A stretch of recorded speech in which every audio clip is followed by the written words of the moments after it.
heart firing up like wind blown. You don't wanna lose, neither do I. Hearing the siren that has never changed.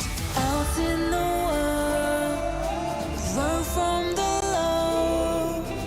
I got your back, you're not alone. Flare up, even at the lowest step, nothing's bending us down. Stand up, blaze brighter with every challenge we face. Ignite, let the glow of my roar overshadow the darkness of our glory. Never thought of giving up, it's never ending. Some of us got too lost to find the path. Some of us had way too much pain. I understand, but hopelessness goodbye. Warriors are meant to rise and shine again.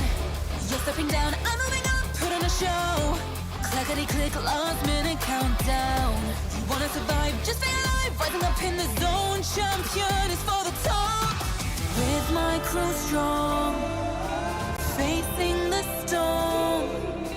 Standing as one, we carry on. Flare up, even at the lowest step, nothing's bending us down. Stand up, blaze brighter with every challenge we face. Ignite, let the glow of my roar overshadow the darkness of our glory.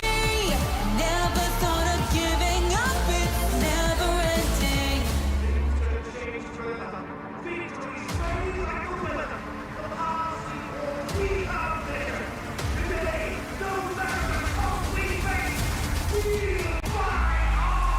Flare up, even at the lowest step, nothing's bending us down. Stand up, blaze brighter with every challenge we face. Ignite, let the glow of my roar overshadow the darkness of our glory. Never thought of giving up, it's never ending.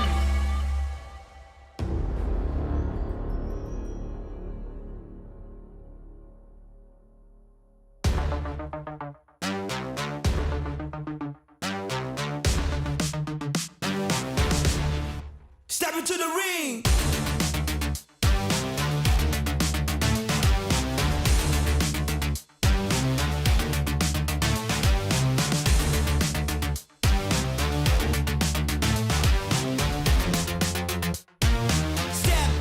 Step into the ring.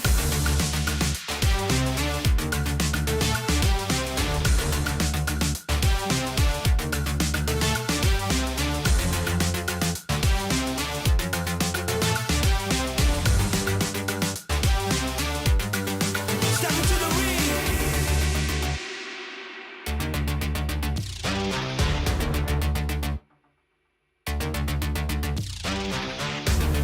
Step into it. Step into it. Step into it. Step into the ring. Come on, come on, come on.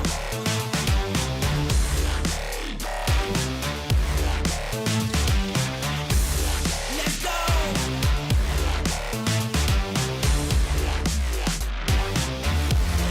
Step into the ring.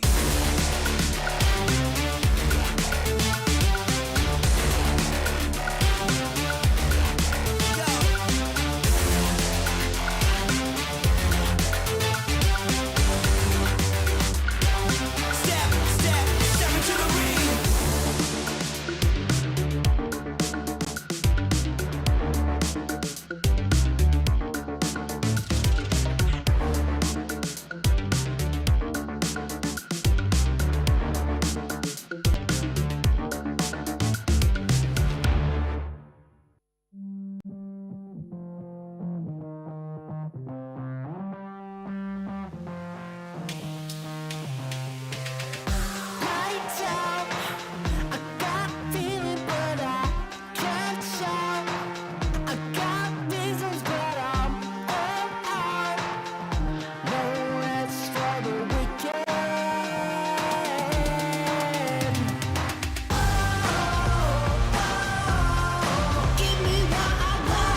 Did I lose myself in it?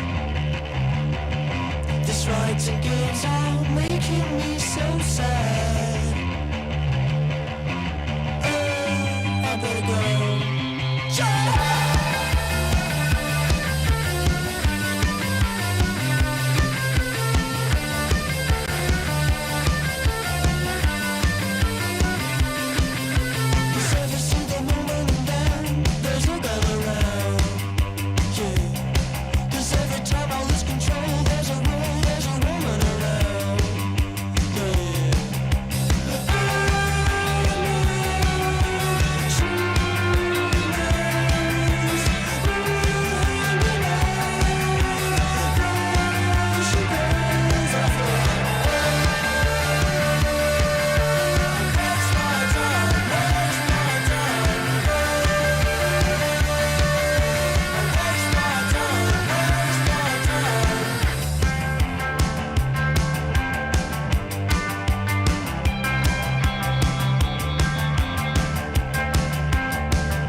players are meant to rise and shine again.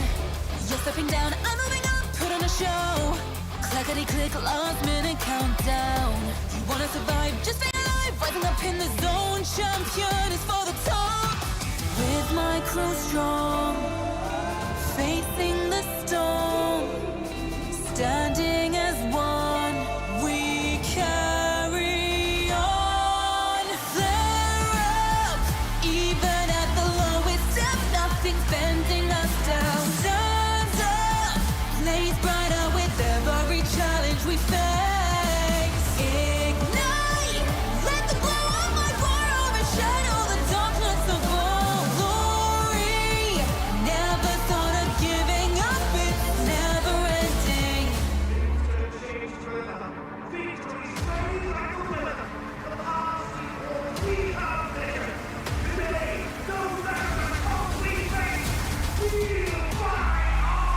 Flare up, even at the lowest step, nothing's bending us down. Stand up, blaze brighter with every challenge we face. Ignite, let the glow of my fire overshadow the darkness of all glory.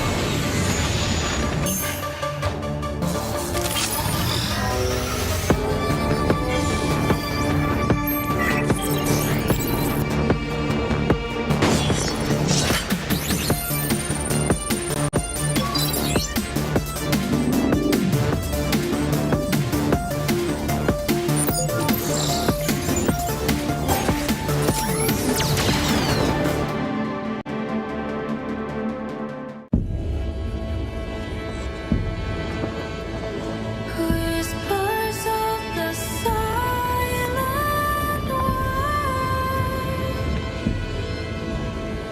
soft as dreams in twilight's storm,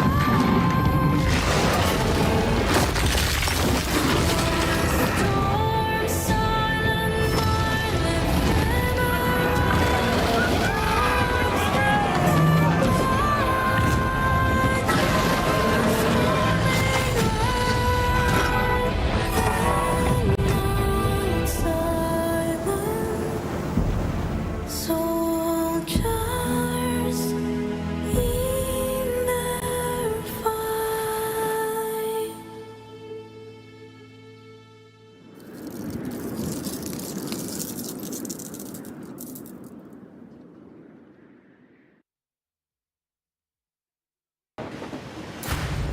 Metro Royale Chapter 23 coming soon. We've added new content in this update, as well as improved the controls. Let's check them out. In terms of gameplay, there is a new enemy in Misty Port and Arctic Base, the Saber-toothed Tiger. It appears in different parts of the map. If you come across it, try defeating it to get lots of supplies. At the same time, we've also added winter crates. They spawn randomly in Misty Port and Arctic Base. Open them to get lots of supplies. Remember, keep an eye out for them. Help! As for game experience improvements, we've added a teammate equipment return feature. In the unfortunate event that your teammate doesn't make it back with you, they will leave their equipment behind. But not to worry, for you are around. Pick up their equipment, which is marked by the teammate icon, and evacuate successfully with it to automatically return it to your teammate, reducing their losses. In this update, we have also made improvements to the lockbox. When you place items into the lockbox, you can decide on how many items to store. This should help you manage high-value items in your backpack. Additionally, you can now also mark supply crates. When you aim at a supply crate, you can mark it on the map using the universal mark button. Your friends will be able to see the mark, helping them locate the supply crate. Furthermore, we've also added a GameWiki access point to the lobby, which makes accessing guides much easier. Use GameWiki to look for Metro Royale tutorials, fun video clips, and more. Oh, and Metro Royale Chapter 23 collectibles and honor rewards have been updated. Don't forget to get your collectibles and increase your honor level to collect great rewards. That's all for the Metro Royale Chapter 23 updates. The season will begin on November 13th. Survivors, get ready for combat. May you evacuate safely with bountiful loot. Fortune favors the brave.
day one of Last Chance had a bunch of surprises with VD, VC, and INS currently sitting at the top 3. But ladies and gentlemen, welcome back to the 2024 PUBG Mobile Global Championship League stage live from Kuala Lumpur. Hold on, actually.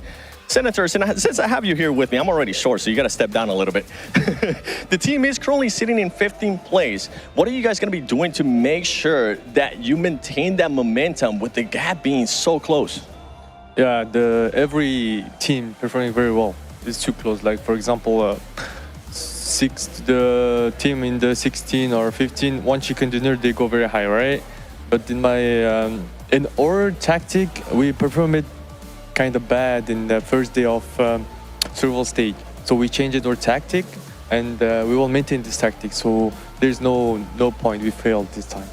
Oh, I like that. I know Max is going to be happy about that. Actually, one more. You were right when I asked you about the cutoff point for survival stage. You said 55 points. How about for Last Chance? What's the cutoff point going to be? If top team from the leaderboard performing well, I guess it's going to be 80. But if lower team from the leaderboard doing well, I think it's 75, I guess. Yeah. All right, brother. Thank you so much. Best of luck today. You know what? I'm pretty sure, John, Alan, you're going to be happy about those numbers because I know you've been crunching them, but I know a team that definitely needs those numbers is going to be 4MB as they're currently sitting in 15th place. Doc, you got a second with... I got to ask you a question. Hey, sometimes he understands English because this team, as I mentioned, 15th place, 15 points away from top 6. What is your team's strategy to turn it around today? 6-р байрнаа орохын тулд ямар төлөвлөгөө хэрэглэж байна? Ер нь өчтөрийн байдлаар одоо ер нь бүх багуудаа судалсан. Тэгээд одоо ер нь бүх зүйл боломжтой байгаа. Нэг рүүч орох боломжтой байгаа. Тэр нь өнөөдрийг байдаг чадлаараа тоглоно. From yesterday's situation, we did like some research on every team from our side. So like for today, we will think like everything is possible. We could even make it to the first place. Honestly, with how close these gaps are, you guys could probably make it to first place. Thank you so much for your time. That team, remember, they have gotten a chicken dinner with 22 eliminations. Anything is possible here in Last Chance. And talking about anything that's possible, I want to get a chance to talk to Team Liquid. Mythic, you got some time with me? Come over here. Obrigado, mano. Because this team started off hot yesterday with the first 2 matches, but after that, I mean, they ended up averaging about a 12-point finish in the last 4 matches. What is the team going to be doing to be a little bit more consistent today? Então, falou que vocês começaram muito bem ontem, principalmente nos 2 primeiros jogos, mas nos 4 últimos vocês fizeram uma média de 12 qualificações. Então, o que vocês vão fazer de ajuste para o dia de hoje? A gente vai ajustar, errar menos nas partidas, né? Conseguir pontuar mais igual nas 2 primeiras. E se tudo der certo, a gente conseguir desenvolver o nosso jogo, vamos passar no top 6 e chegar na final em Londres. So they say like you're trying like to make like less mistakes, trying to get more points like the 2 first games yesterday. Of course, if they can do this, they can be like top 6 here and go like to the final in London. All right. Obrigado, mano. Boa search. Because this team, I mean, they need that consistency. And a lot of the other teams definitely need to be able to consist throughout the whole day. It is a close gap. And we will be finding out at the end of the day which top 6 teams will be going to the Grand Finals. Because this is the last day of Last Chance.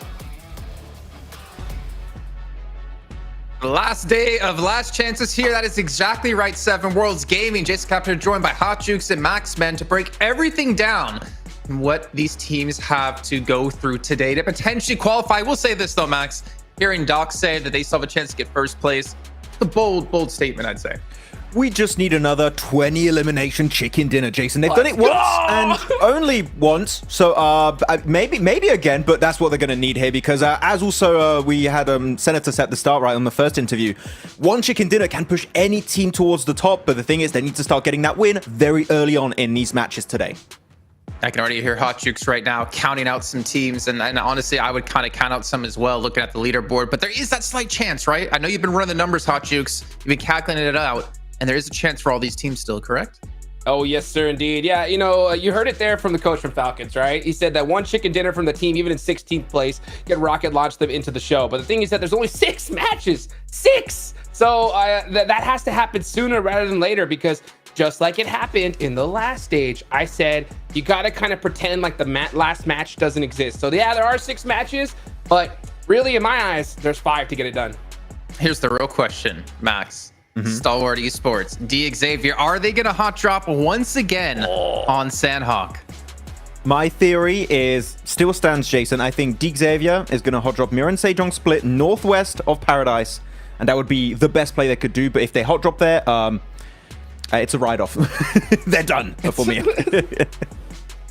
We can take a look at our standings. I mean, Void Donkey currently sitting at 59 points. This team has had a massive glow up here over the course of PMGC. But Hotchukes, we look down the list, is there any other teams that kind of stand out to you?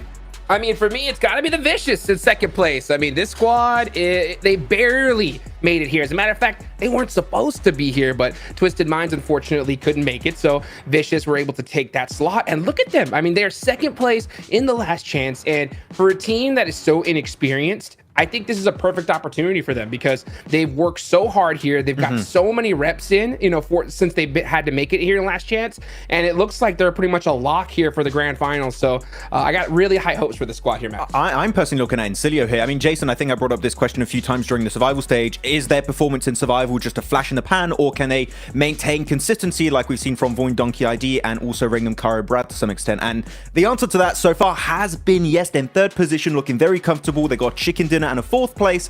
But as you move down here in the leaderboards, this is where you don't want to be hit. This is not good. No, but I do want to just quickly jump back to, in our heads, the top 6. Like, seeing some of these names, I feel like they're so unexpected to be in top 6 that it's catching a lot of people off guard. All I'm going to say is don't go back and check my predictions of top 6 with Jason on Pandemonium. Don't go looking at that because it is off by a lot. But yeah, it's very unpredictable here, Jason. We said at the start of last year, any region can win, and now it feels like it's not just any region can win, any team can win and just upset these teams that have been playing PUBG Mobile Esport for 3, 4, 5 years right now. So it is very, very tough competition, and top 6 might be completely different at the end of today. Like that literally could be the case here, Hot Jukes. Yeah, you know what? And we know when it came to my top 6 predictions, one of the teams I had locked in was Mir and Sejong. And look at that. They were at the bottom of the leaderboards. Yuck, right? So hopefully these guys can make it happen. I mean, they could definitely do it with that chicken dinner, but with how much they played out so far, it's just not looking good. Man, I mean, saying yuck, I feel kind of bad for them, guys. That hurts. I mean, last place is yuck. You do not want to be there. Trust me. When they went to bed last night and they had their little pillow, they were just like, ugh, yuck. Tomorrow's gonna suck. Well, they might be in last place saying yuck, Hot Jukes, but at least for them, they have an Infinix GT20 Pro, unlike you.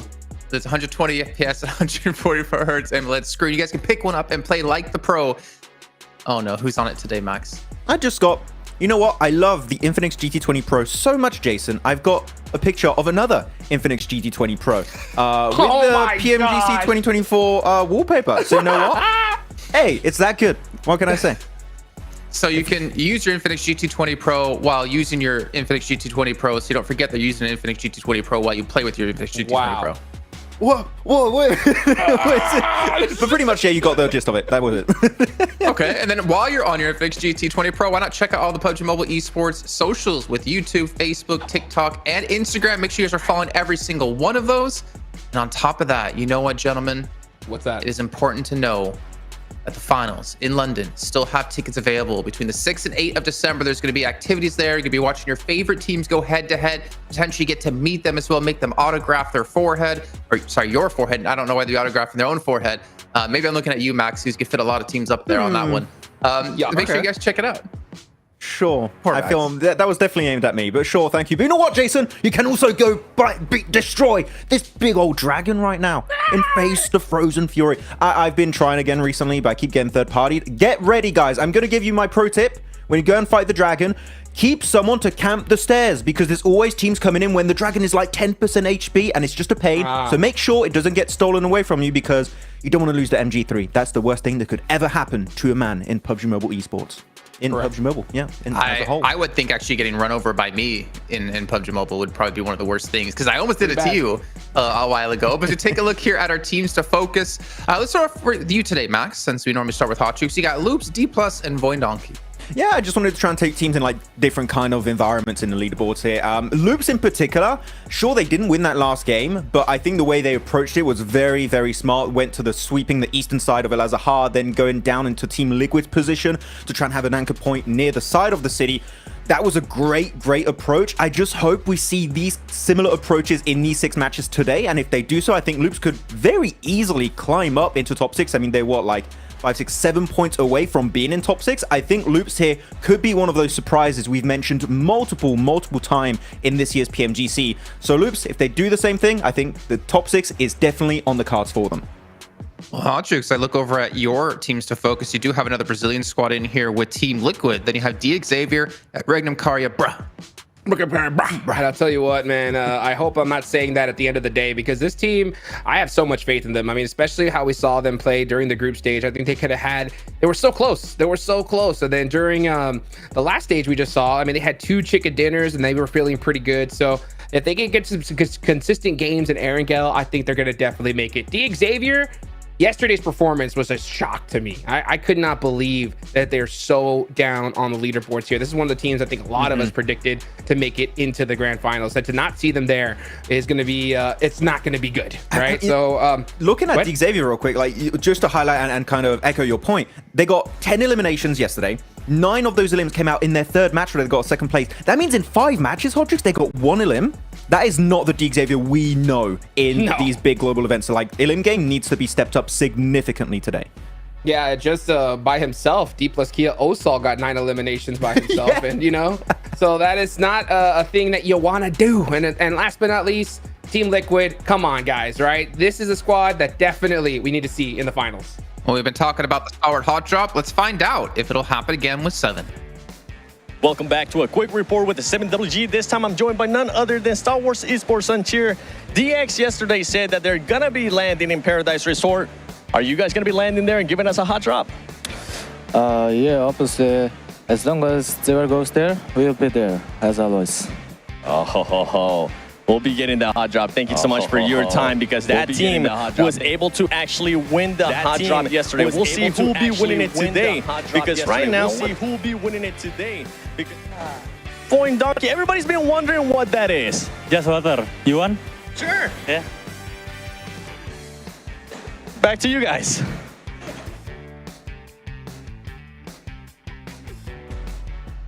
All right, getting that magic juice sprayed on 7. Let's see if it helps him grow a little bit taller, though. I have a feeling it probably won't. So we did hear that the hot drop probably going to be happening again, unless Xavier are the team to leave. I mean, the thing is, we knew Jason. Okay, we've suffered so long in CSA. Suffered is a drop. word, yes. I mean, it's entertaining, but like, you know, the analyst part of my brain is like, oh, this kind of sucks. But then the entertainment value is like, well, it's pretty cool, you know? More of that, please, in that sense. But really, I said it, Xavier should be the one to not drop there, because Stalwart, guess what? They're in top 6. They're kind of leading the charge. They can drop there if they want, and they will, because they're stubborn as hell. So yeah, Xavier, I don't know what you think, Hotjukes, but I think Xavier here, they have a very clear option. Drop in on the split of Mir and Sejong. It's the same rotation path. It is a very obvious second option, in my opinion. I just hope they see it and go for it. If they hot drop, right, I am going to look at this guy and just say the word stupid, right? Stupid, stupid, stupid. It makes no sense. Last chance you worked your entire year, 6 matches, and you're gonna go and hot drop and risk it all? No way. Especially after losing that fight, you just gotta be like, hey man, you know what, Stalwart, you got it, bro. We'll deal with you later on. Well, real quickly here, we also do have some roster swaps coming in. Major Pride be rocking Palucci today, which is quite a surprise. I don't know if he's played any matches. You also have Uriel coming in from Mir and Sejong, which we talked about definitely in the last couple of days, and Hansel coming back in for BTR. So we're going to see how these roster swaps are coming in. Some teams getting desperate, but hey, throw out every measure you possibly can in this last day of Last Chance as we head over to our commentators, John and Blink, to take us into Sanhok. We are heading back to the jungle for the final time before we head over to London. From the southwest side to the northeast, match number 7 is ready and raring to kick off now. The PMGC qualification spots that will get slimmer on the options by the second. It's the last day of all time here in the PMGC group. More days. No more days. All over. Yeah, there are just 6 of these matches. I kind of like move between the end of and after and mix it all into one word here, but these teams will have to mix all of their capabilities together into one big cauldron, hopefully create some kind of magical potion that will let them sit on the top of the standings and get them into that top 6. Hot drop. Hot drop. It's DXavier. DXavier. Well, I mean, this is the classic one, right? This is the classic one. Critter already down. Not great in the Detti, starting things off strong for them. Octogui. This guy has been a menace inside the lobby. See if he can get more done here, because currently it's a 3 versus 4. DXavier a little bit more grouped together here on the push, potentially looking to confirm that flush. Octogui looks for the cross, doesn't spot either of them, and there's an immediate snap around. Excellent rotate there from DXavier over the top. Nate goes on in, goes for the hop shot, the drop down, and the spray out over towards Stalwart. That's 3 of them out of this one. Fearless does chime back in, but Stalwart swept aside. It goes the other way this time, and DXavier get 4. Yes! Get in, DXavier. 26 points. It's looking better. And that means Stalwart's going to do badly today. And DXavier, on the other hand, are going to do really, really well. Because that's how it worked out yesterday on day 1 of Last Chance. In the meantime, though, Mirin Sejong up towards Cal. They have an outpost. And Uriel back in once again for Sanhok. Super prepared, as always, is Mirin Sejong over towards that north side of the map. In the meantime, though, we do have some of our other squads all congregating around the circle. One of those is Loops, who came off the back of a pretty decent 2nd place yesterday, although lost out right at the last moment there, which was unfortunate for them. But it sat them to a position that doesn't look horrendous going into day 2. 28 points, 10th place. The jump up is there. It is available to all teams right now, but it will start to be much less accessible as the matches go on. A good game now can change your fortunes. With DXavier, the fact that they cleaned that up, not only that they cleaned it up, but they cleaned it up so quickly. Yesterday, we saw Loops arrive into it, third party, onto Paradise Resort, getting involved. They've cleaned up that northeast side, and they now have the full hold before Loops could get looted and get into that fight to third party it. So the speed at which that happened is also incredibly important for DXavier on that northeast side. For Mirin Sejong, they're going to be worried that the team to their south is getting a little bit hot, that they're moving out with 4 as well, because they're likely going to have to move down south from that north side area, from Cal, from Tatmok, down towards that bridge and along the coastline to boot camp. D plus down towards southeast side, 43 points. So in a very good position today to secure those spots. And we do sort of have 3 teams that are already in a fantastic position to move through to those grand finals in Voindonki, the Counts, as well as Vicious and Incilio. 3 teams that I don't really think a lot of people expected to be up there. Yet here they are, absolutely performing fantastically well. And Indo Pride here in our lobby. Very good stuff to Voindonki. And I think they should be very proud of themselves of how far they've come and how far they've improved. RCB, though, did have a decent start, though it has wavered a lot. 29 points now, 9th place. Still 29 points, 6 points behind the bubble, and it's jump upable for sure. Things can get messy here when there's only 12 matches to play. I mean, generally, you look back all the way to the relevant PMSLs and PMPLs and things like that. You're looking at long match sets to get into those positions to qualify. You're looking at playing those averages a lot more than you're playing for those standout games and keeping things up here.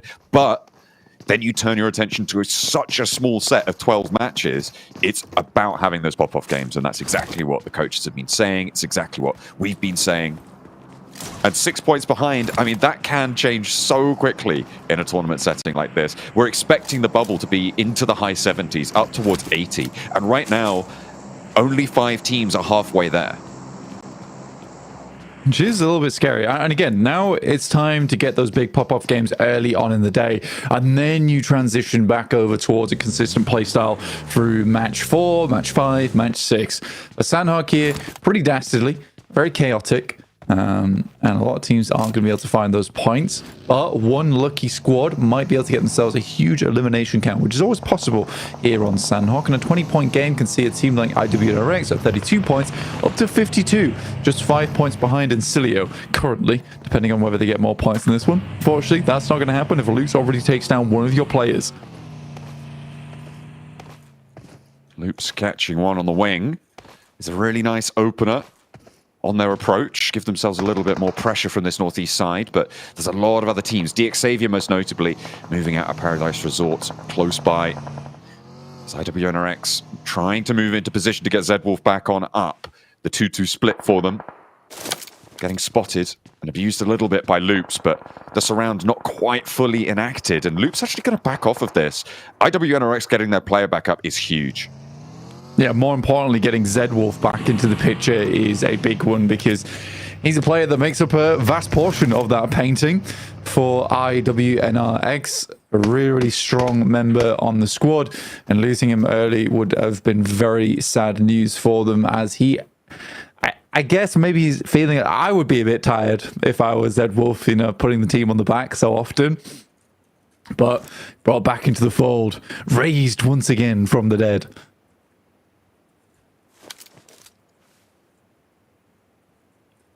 DXavier with oversight on towards this Loops compound that they prioritized over going for the flushes onto IWNRX.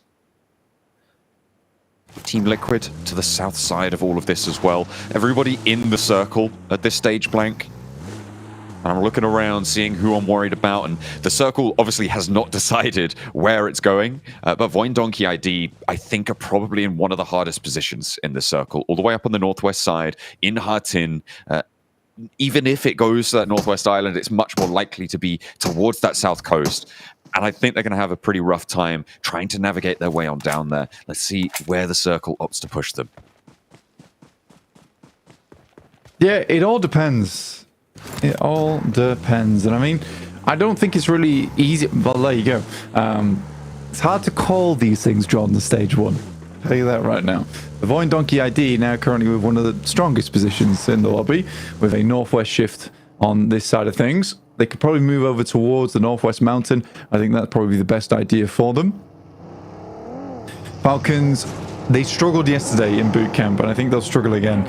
Teams really do isolate that location in boot camp. There's a lot of teams opting to rotate through there. And this is kind of a symptom throughout PMGC, where we've had teams rotating up towards the north side, playing Hatin and down towards Ruins, but more often than not, we've had a lot of teams playing around boot camp, trying to go for the Shallows crossing.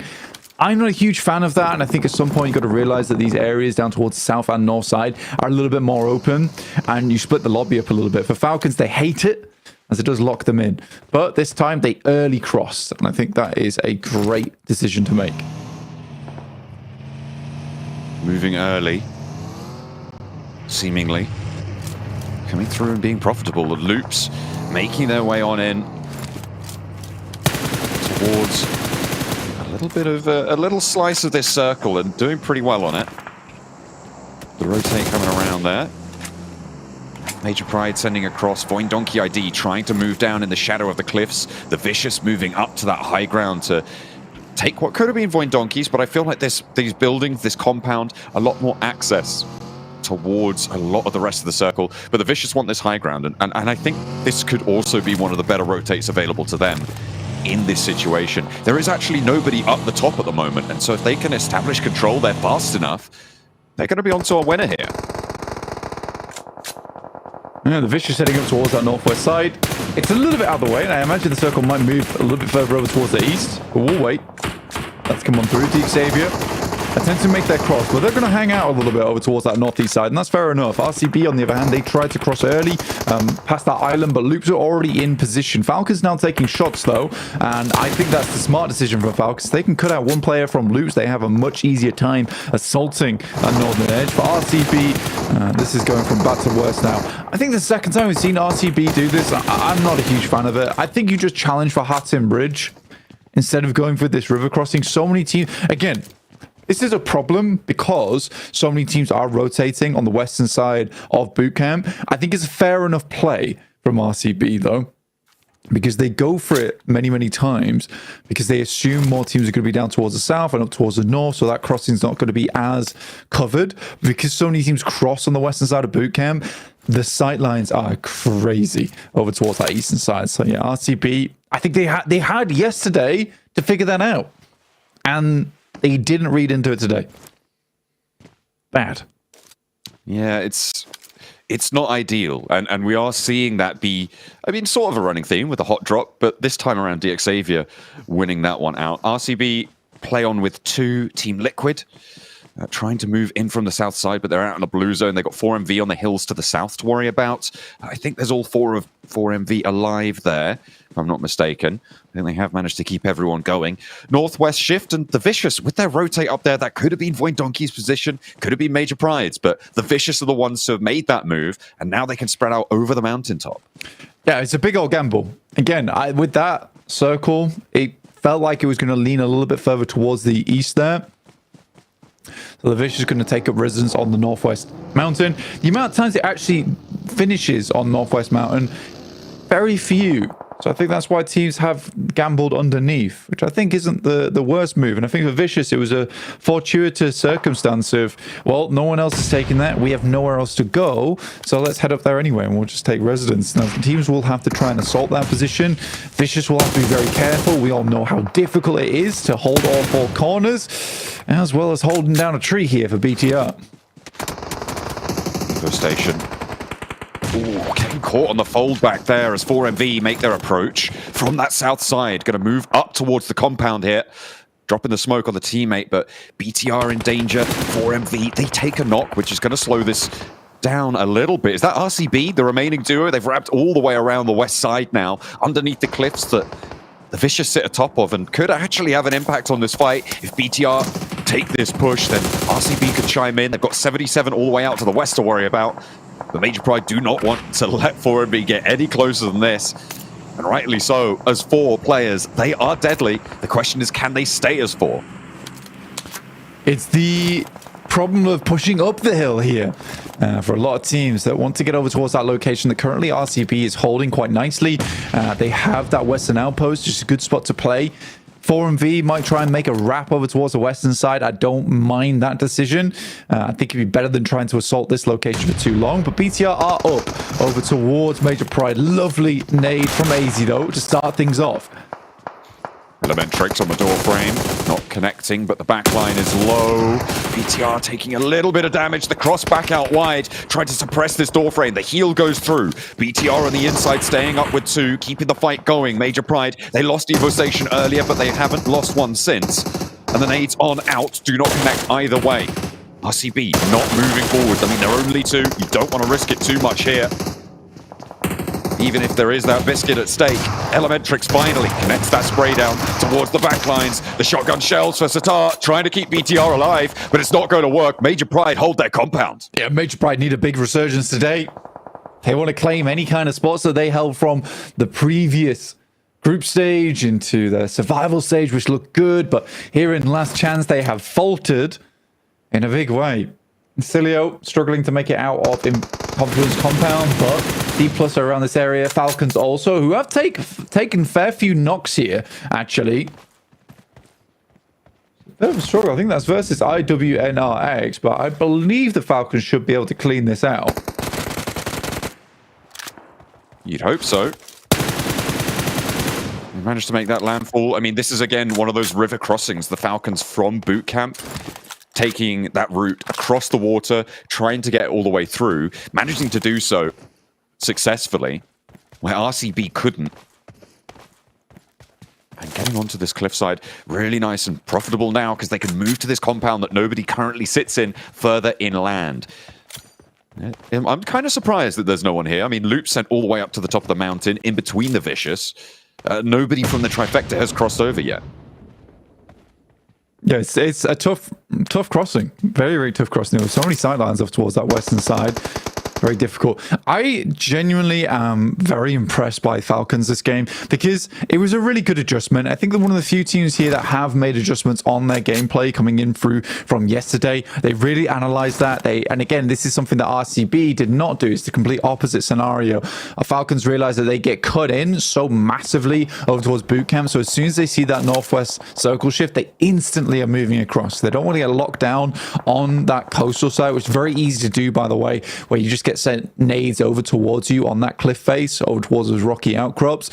So it's very proud of Falcons' rotation, and it will give them more points in the back pocket. They're already up to 6 here just because they've had a lot of control. And regardless of whether they go down in the next few minutes, it's already a decent game in terms of point scoring for them, up to now 49 points. So roughly around about 30 points away from that predicted barrier.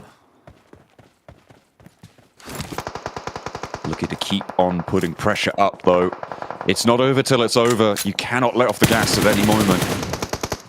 Every team here deserves a spot, but only 6 of them can achieve that. Reyes sees Magnum, but he's given them the slip, sliding down the long-range hillside and up to the rock again. Magnum with the fancy feet, staying safe for just a moment longer, but there is a crossfire. I just got to wonder how long can he stay alive here. The nades can start to roll down. 77, they're giving it a good fight, but look at the angles that the Vicious hold against them. Limbo Boom up into the blue, Shifu as well behind the tree. Dimonor suppressed by that backstop angle as Mir and Sejong, they try and make their dash up as well.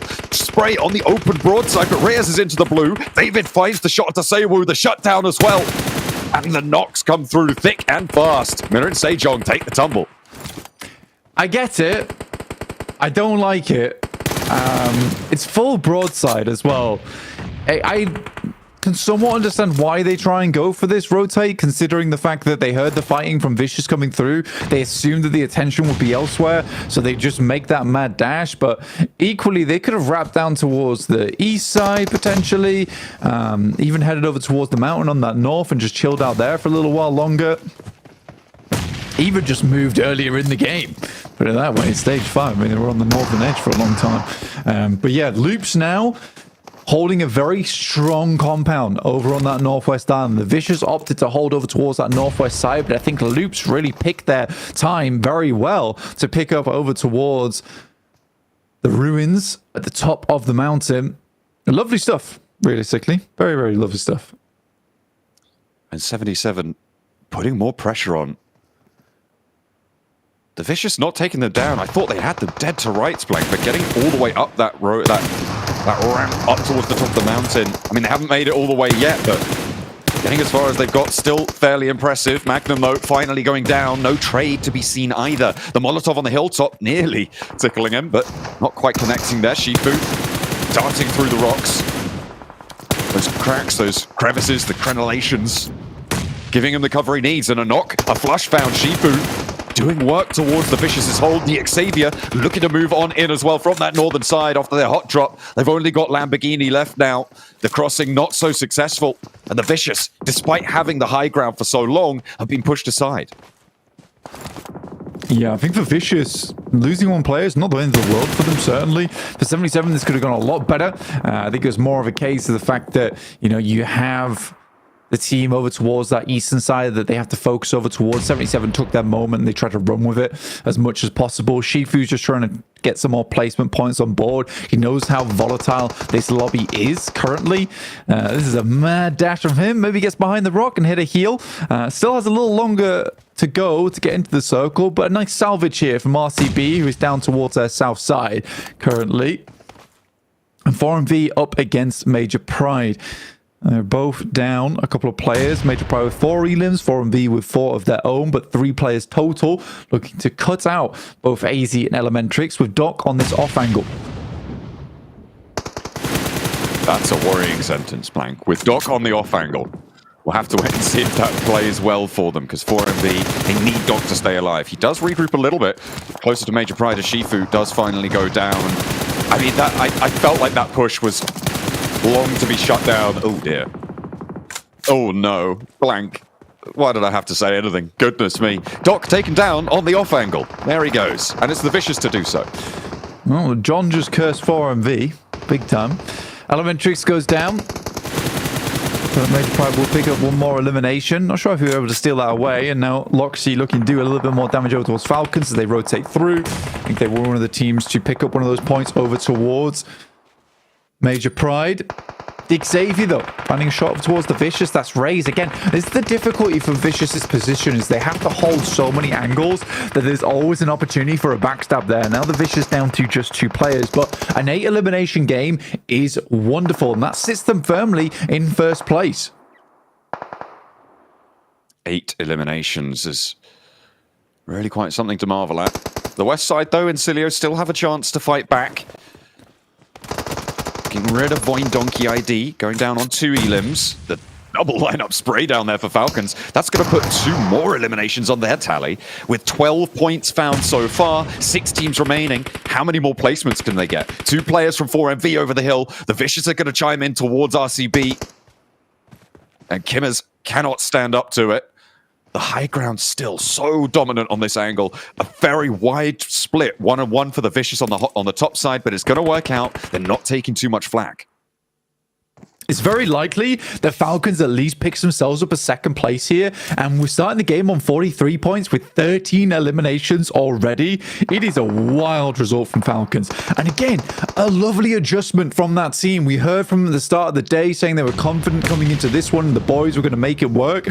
I am very happy with what I've seen so far. And again, that one adjustment, that one-time adjustment that you need to make to have a better game at the start of the day here could be the difference between getting into a top 6 and not. Like getting a huge match. I said this earlier that Sanhok does open up the floodgates for huge elimination games, and Falcons at 21 minutes being on 13 eliminations folds so well with this circle. It's even better.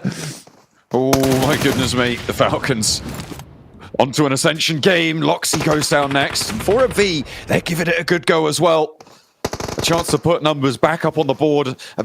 A mild elimination count, but they are now up into the top 4. Loops were able to sail on into a winning compound position, but they've only got 1 elim blank. And going down here would be disastrous considering the position that they held. And it seems all but inevitable that the Falcons are going to take this one away from them. 9 elims for the Vicious. Successful campaign towards the top of the tables, but the Falcons are here to play. And top spots Nino. Gets the flush as well. Around the edge of the rocks, Diminor looking for that sneaky little angle there.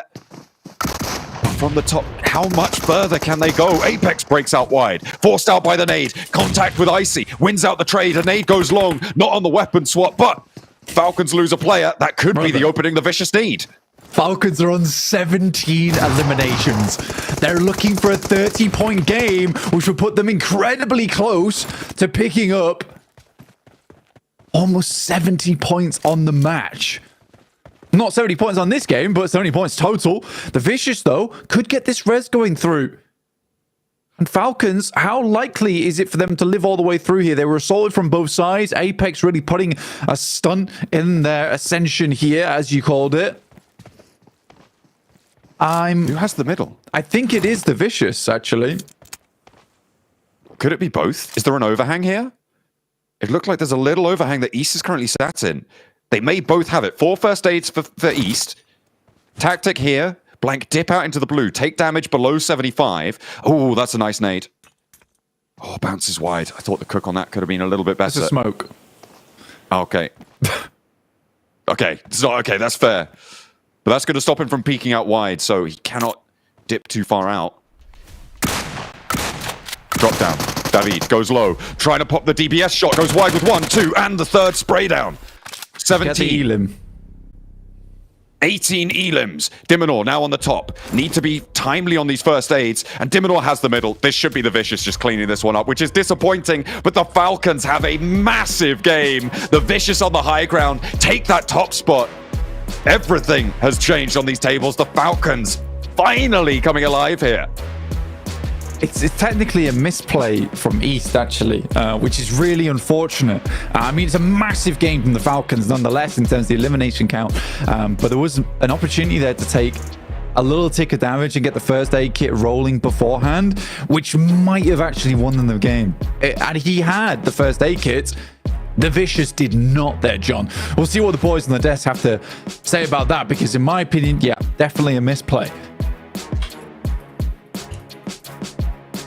Maybe a small misplay, but still a big W for both these two teams at the end of the day here, Blink, I'd say. I mean, a massive amount of eliminations going Falcons' way, as well as the Vicious holding that Northwest Mountain down, only losing a couple players. Like, honestly, Hot Drinks and Max, man, that was a clinic from both those two teams. Oh, yes, sir, indeed, Max. Goodness gracious. Do we expect that kind of performance from the Falcons? Are you kidding me? Falcons were sweeping, Vicious were holding the mountainside. I mean, the two teams that did the best game approach here just got himself the chicken dinner. Though I was saying the exact same thing as Blank there towards the end. If maybe East there, Hot Jukes just dips in a blue for like 1-2 ticks maximum and starts using the first aid just a little bit earlier, maybe they win it. I still think it would have been close. I think it would have been depending on how early would have the first tick damage start to hit Diminor, and I think it would have been maybe down to like a 1-2 second difference. But regardless, Vicious, they held down the mountain versus 77 and Mir and Sejong up north here, Hot Jukes, and clearly those two fights is what enabled Vicious to compete for that win in the first place. Yeah, and I think regardless of the situation, with how much room that we saw up on top, yeah, it wouldn't have mattered. Vicious, I think, had the victory no matter what. But I mean, goodness gracious. I mean, with Falcons, when you put that many eliminations on the board, I think you're just happy, right? You're like, hey, we're good to go, baby. Now all we gotta do is put a couple good games, you know, on Erangel, and we're gonna be set for the grand finals. But man, how good have the Vicious been, man? These guys, I'm gonna say it right now, the most improved team. I think without a doubt, right? I mean, as of right now, the big step up definitely in the last chance.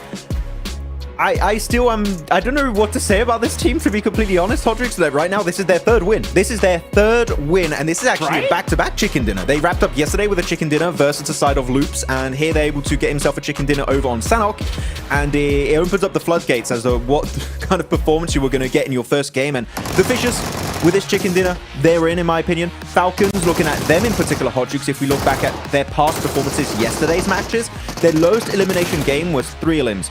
Over their matches, they had 6 elims, 3 elims, 8 elims, 4 elims, 3 elims, 4 elims. If they just somewhat replicate their consistent elimination average of yesterday, Hodrick, Falcons are in 100%. All they need to do is a few points here or there, and they are in the grand finals in London.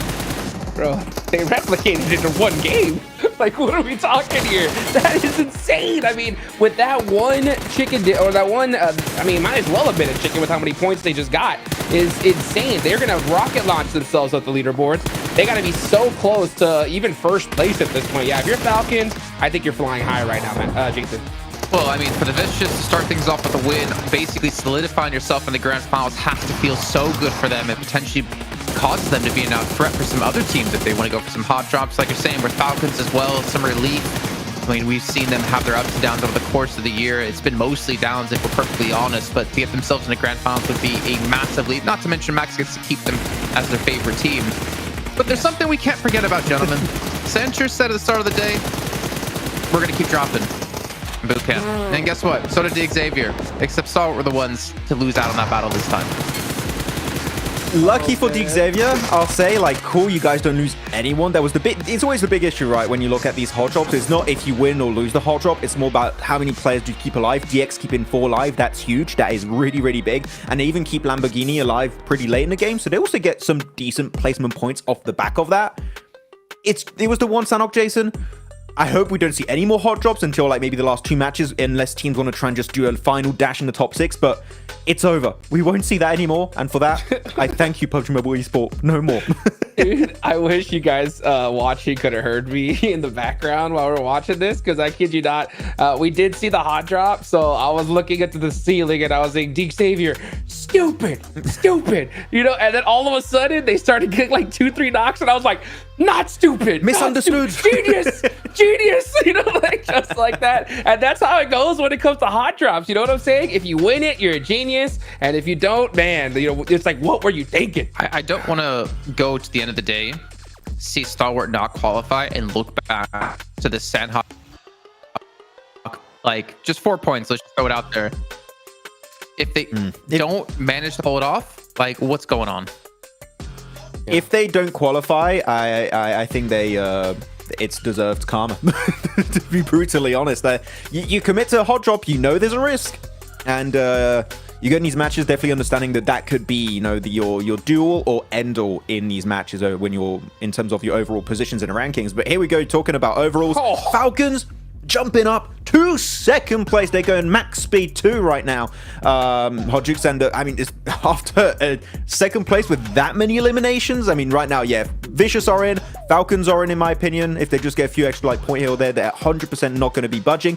But look at this point sponge, man. You have a drop off from like 62 in 4th, then you got 43, 35 tied between Star 177. Like, that is a huge gap between those teams in 4th and 7th. Dude, absolutely. So, I mean, those teams are going to need to try to replicate what we just saw here. But, man, Falcons, I mean, you got to be so stoked. With that one game, you're pretty much set. The rest of these teams, though, I mean, now there's only like, what? Yeah, 2 slots available if we really think about it, considering how well these top teams are performing. So it's only going to get more hectic from here on out. Yeah, that's true. Looking at the second page, though, you know what? I want to highlight one team that's been disappointing me a bit this last chance. It has to be IWNRX. Where is the huge, insane fragging potential of this team that we've witnessed? Almost this entire PMGC is just not really flourishing the way we wanted in the most important stage of IWNRX. Like, this is where those eliminations would be so damn important. And yet here they're trying to leave the southern eastern side of the late game circle. They're trying to push uphill and they're getting completely obliterated by everyone. They couldn't even cross the river because they took the same rotation path as Falcons. So IWNRX, they need to get in better spots if they want to take fights, because right now they just barely reach the circle every match. For sure. And I'll tell you what, guys, you guys watch it. Make sure you vote right now for one of these teams, because I mean, I wouldn't even mind hearing from IWNRX at this point, Jason, because I mean, where has Z-Wolf been? I think that it's really up to him to kind of like, you know, hype his team up and just get them going right now. I mean, to be honest, there's a lot of teams in there that actually a lot of teams not even listed that I'd love to hear from. You know, if Max is calling out IWNRX, I got to call it Major Pride. Like this team played so well in the group stage and looked really well, like really good in the survival stage. But, you know, to kind of go back to what I said yesterday, it seems like they just run out of gas here at the very end, like right in front of the finish line, as they're going to be currently sitting down in 14th place at 25 points. I mean, again, it is still possible, but these teams really need to pick up some chicken dinners here if they want to have a chance.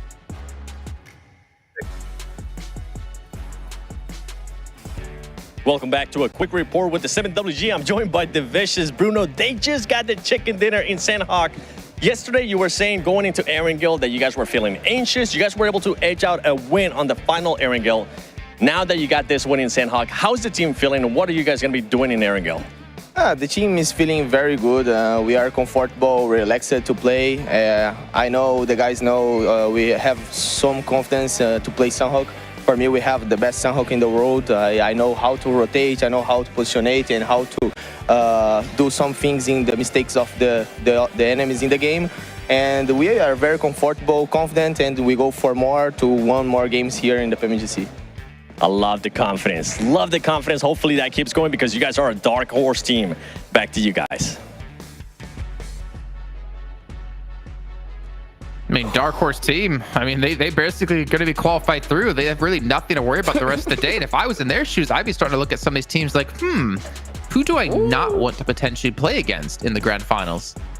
So, dude, I love it. And what Seven said, nailed it on the head, dude. That confidence. I mean, just hearing that, saying that we got the best Sanhok in the world with zero hesitation, that is the mentality you need if you want to have any success in London coming up around the corner, Max. So to hear that from them, I mean, I'm pumped. Hey, bro, they dropped Camp Charlie and they insta-rotated up near Camp Alpha onto the mountain. They snatched it away from BTR. I think BTR were like, wait, how the hell did we lose the spot we drop into? But no, that rotation was so quick and so well executed, they got the chicken din off the back of it. So Sanhok is nailed, but we got Erangel here coming up next, and that one is a bit rougher for them in the past, so we'll see if they can get another win over on the grassy pastures. Oh, it's going to be rough for any team out here, knowing there's only 5 matches left standing between you and getting through to the grand finals. So let's throw it back to our commentators to kick off this first Erangel with Blank and John Allen. Erangel coming at you for the first time today. And for the last time, of course, we keep saying a lot of lasts here in the last chance stage. But this is the last start to the last section of Erangel's Blank. Let's go with that. We'll go with that. Yeah, absolutely.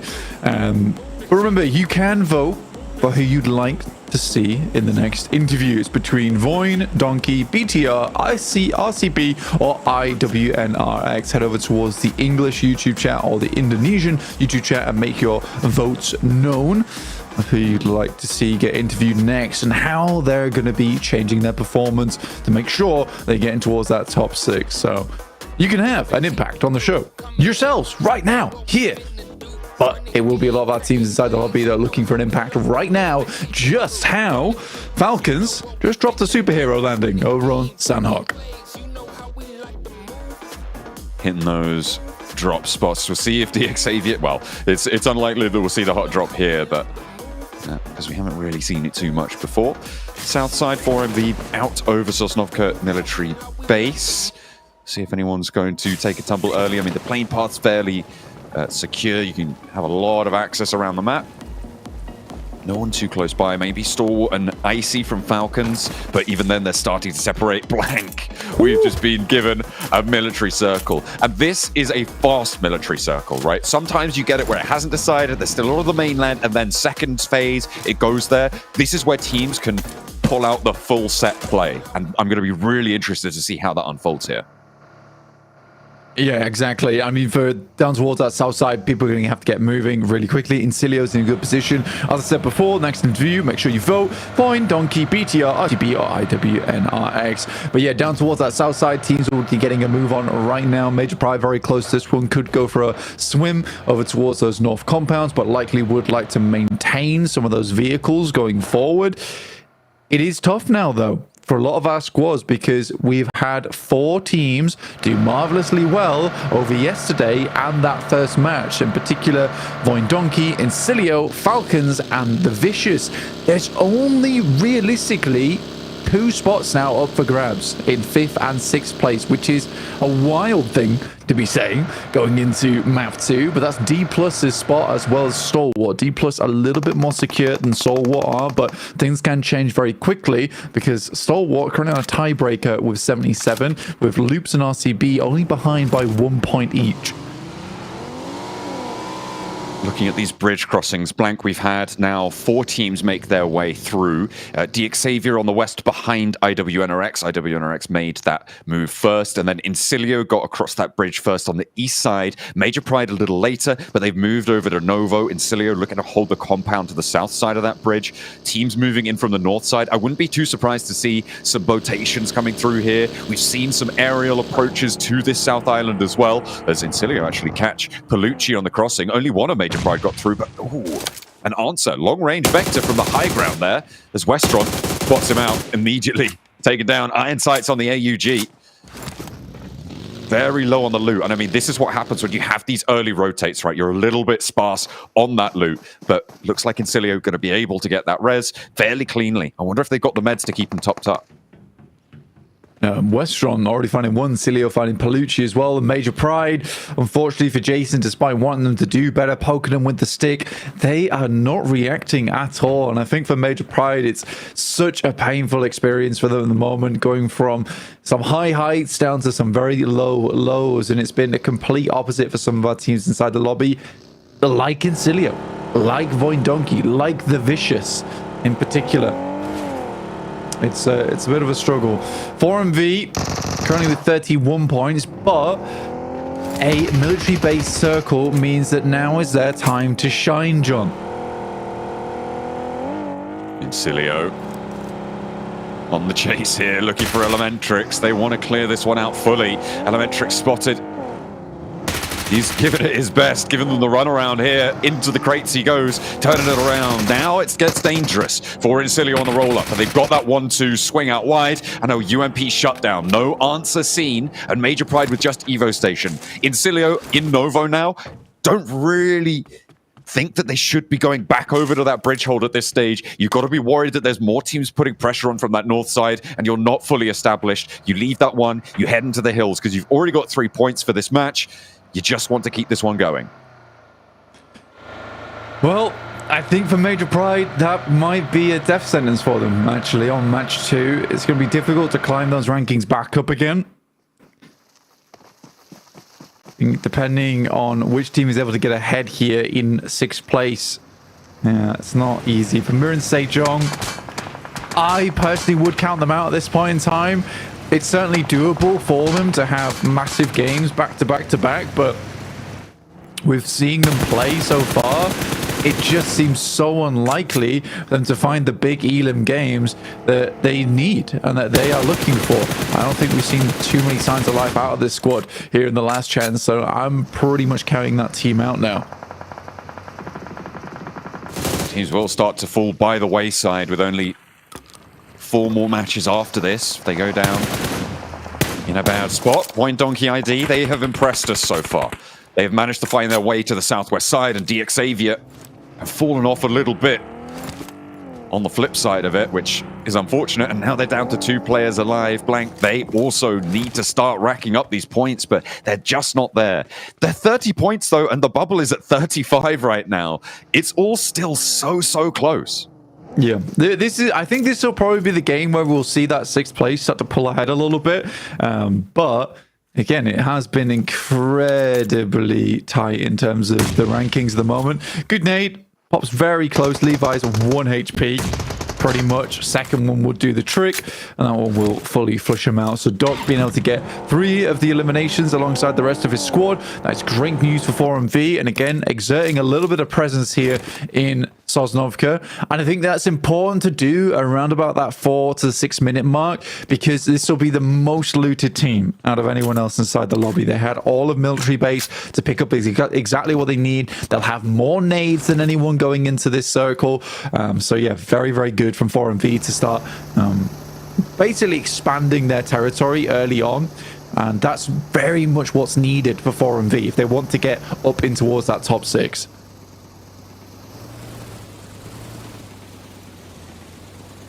And that is the goal. I mean, it's the only goal here. There is a little bit of money. Well, I say a little bit. There's quite a bit of money on the line, but that is really not the focus. It's about getting towards London. Getting into those top 6 is all important. And these teams, every single one of them has made that journey, made that stretch out, and proved that they have the capability to make it work. Some of them denied that opportunity here. Team Liquid on board, trying to leave from the west side of Primorsk with a rotation down to the south side, but the military island is starting to fill in now. And these approaches are tough. East Bridge is completely open, Blank, which is an interesting factor here. D plus Kia, if they see this, if they figure it out, they're just free into the circle. It's kind of weird, to be honest, to see that there's no one holding this bridge side. So many crossed already and got themselves into stronger positions within the circle, and with Major Pride going down early to Incilio, that really opened a lot more space to work with. The Vicious currently up against BTR, and holding them out is pretty cruel, considering the Vicious know that they've done it. They're in, most likely. Them being able to hold out teams now is not as much of an issue. Like, they can actually have a lot of influence of how that top 6 unfolds. For BTR, on the other hand, if they go down now, it's not likely we'll see them going into the future. With Sitar going down to the blue, and they're having a rough game off the back of it. Falcons losing action and top. That's to 1 player from DXavier, by the way. Okay, all right. DXavier, they still have the chops to make it work at this point. We've seen what they can do in the survival stage. They just haven't brought it through into this last chance. And with 1 player, it's going to be tough, but they are on the military island. Could pick up a point or 2, try and keep themselves in the running. The Vicious up towards BTR, nade on in through to the shack. I think the Cook is still going on the inside. Zuxi down, forced to push on out, and the Vicious still in the blue zone, east side. Stay alive for a little bit longer. Trying to trade off that pressure. 3 players from BTR trying to death ball roll around and find these off angles for the Vicious, and Bronozin is the one that they opt to go for. 3 players on the outside. They drop down to the lower floor here. He wants to fight with the shotgun. Good for 1. A second as well. And on the inside, he's holding the Molotov, clipping them on the route in as Hansel, the last to stand for BTR. The hop out comes on in, and the backup is here now. The Vicious, they don't need backup, but they'll be happy to see it either way. Bronozin, unfortunately, does go down, and the tables have turned yet again. Hansel needs to hit a first aid kit, though. He's very close to going down there, and Hansel will find him with the S12K. Top finds Lamborghini. That will be the last player going down for DXAV. It was a rough situation, by the way, for Falcons because they were on a 2-2 split and their 2 players on that western side were both knocked. So they had to give up on their 2-2 split there, holding out the likes of Stalwart on that north side in favor of getting all 4 players back up again. So I respect the choice there from the Falcons to rotate back across. Do wonder if they're going to lose their final member there. Loops goes down to the play zone. At least one player that's out inside the blue as Incilio holds them out over in Nova Epnoia. Incilio has been very cruel, by the way. The fact that they've stayed in Nova Epnoia this long to hold out teams coming in through from Mil to Power, sorry. That is a call and a half, but I guess in stage 2, definitely possible to go for. Stalwart trying to make their way across on the bubble right now. 1 point exceeding the mark, the Falcons. Brutal in that last match, and on 68 points now with the one they found so far. Getting closer to that mark. A nice pull down over onto Sanjay, who, I mean, he had to hop out of the buggy to try and go for the fight, but hadn't slowed down fast enough to be able to find that shot. But there's the answer. Getting that knock, and I think Falcons lose another. The circle shift to the north coast keeps action alive, and the other player from Falcons as well. Both of them going to sit on this north side coast. The circle certainly has been all over the place. I mean, it's shifted far down towards that south and then over towards the western side. Void Donkey ID not quite safe just yet, but they get themselves 1 elimination. They made a very quick rotate in a boat early on down towards the south side of Sosnovka. It was a good rotate as well. And now they're set up towards that high ground that sits over towards the west, looking down towards the coastal side. So I like that play going through from them. And Team Liquid suffering because of that situation. Falcons, though, have a very strong spot to play on that north side, though only 2 players means that they are a little bit diminished in terms of power. But any eliminations they can grab now are very, very good for them. It's only 3 on this game required to breach up into 70 points, and then it's just pretty much plain sailing from there. You could essentially get 3 points per game after that and be very safe in that top 6. And that's what we talked about quite a bit yesterday, right? Is just getting those games, once you've put in a lot of the big heavy lifting work on the games that you've seen, just getting those consistent points. And I mean, for Incilio, 4 points on this match should be good enough to just keep up that pace towards the 80-point mark. It'll see you safer. Same story for the Vicious. 3 elims. I mean, it's not as much, but they don't need to go too far. They've already pushed over that 80-point mark, and maybe they'll be able to get a few more here against Mir and Sejong. The roll-up for final, though, is looking good, and I spoke too soon. They get shut down. Uriel can get rezzed here. It's still stage 3 for another minute, and that is healable out in the blue. Yeah, it's a... I mean, for the Vicious, they were out in the blue for a long time. They're just holding out teams. I think they realize that they are fairly done with the last chance right now and that they don't have to do too much more. A couple of eliminations here and there. They might drop out of first place, but all things considered, they'll still definitely be in the top 6. RCB getting ready for their rollout. A team that is in danger at the moment, but in a much better spot than some of our other squads down towards the bottom of the lobby with a big potential to jump up. And Mir and Sejong can no longer hold the bridge here. They know they need to keep moving. They can't sit out there forever. They're going to expend the first aid kits and grenades, smokes that will be very much needed going into that end game. As we're almost into stage 4 here now, John, at 14 minutes into the match. And down to 12 teams as well. 41 players. Team Liquid have managed to make landfall from their west side. Primorsk rotate, unfortunately, losing a little bit on their approach. Only the 1 player goes down, but still not ideal. Making their way across. D plus Kia with Incilio nearby. And D plus Kia right now, 43 points, 5th place. Oh. They have managed to extract just a couple of games out of this lobby, and I feel like it hasn't been as bombastic as we've seen from them in the past, but it could be enough. The circle is genuinely disgusting, by the way. I was about to talk about it, but didn't quite get a chance. But I was going to say that if this heads over towards the eastern side, it really hurts the chance of a lot of teams. 4MV desperately wanted this to swing back over towards the west, in which case they could control the two buildings that sit on either side of the road there and have a very good game off the back of it. This actually supports Incilio in such a massive way, and D+ never had the chance to take shots over towards them. So the fact that Incilio starts in Nova Epnoia and now is able to work their way over towards a very good position within the circle, you know, for Incilio, this is a game right now for them to stamp their ticket over towards London. Miramar Sejong, South Korean teams once again battling off against one another. D+ Kia in general so far have been getting the better end of the stick, but Miramar Sejong have 5 elims. They really need to get Uriel back up. The second time he's been knocked now does find that res on the off angle, and D+ Kia lose their player out wide back onto the blue. So they do have 3 players only, but they have the inside of this circle. High ground goes to Miramar Sejong.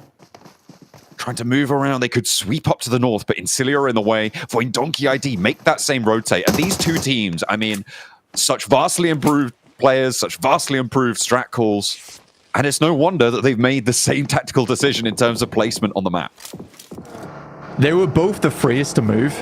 Neither have had a secure home just yet, and they're both roaming around for around about stage 4, which I think is smart, especially on Sosnovia, because the terrain can change quite dramatically as the game goes on. So for Donkey ID as well as Incilio, it's just fortunate that neither of them were given keys to an apartment to rent here. Instead, they do find themselves out in the open. But both spots are good. I would say Incilio has a slight advantage over them.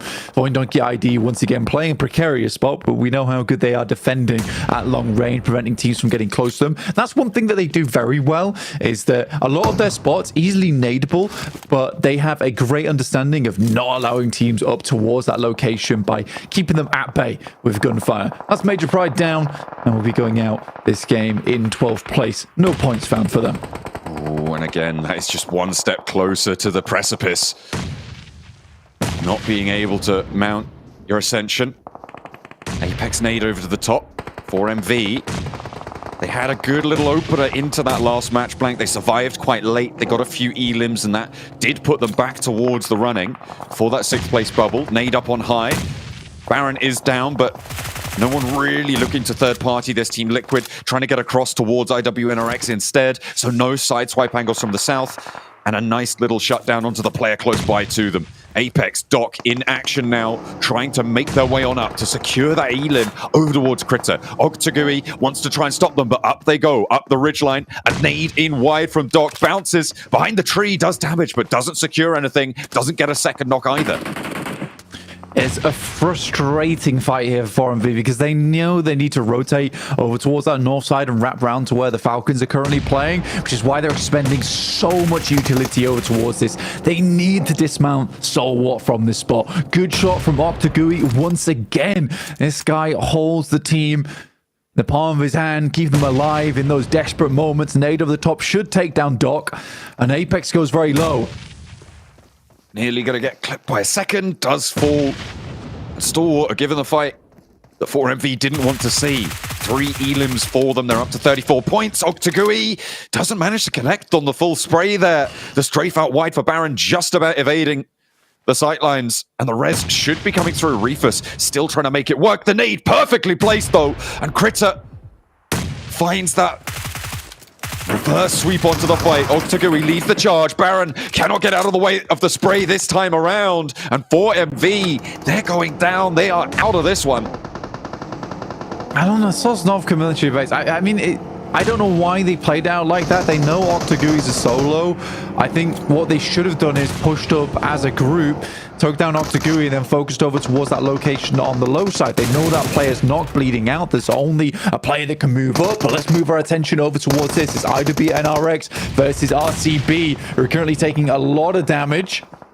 Ooh, big nades on the approach here over to IWNRX and RCB. They're pushing for that bubble spot. Stalwart, 6 elims, they're still fighting. On that western side, we saw them weather the storm, but IWNRX down. Only 2 elims, 34 points. RCB and Stalwart going lockstep on this match. Trying to make it work. Both on 3 players. Are both a little bit on the outside of this one. They may just clash on the west.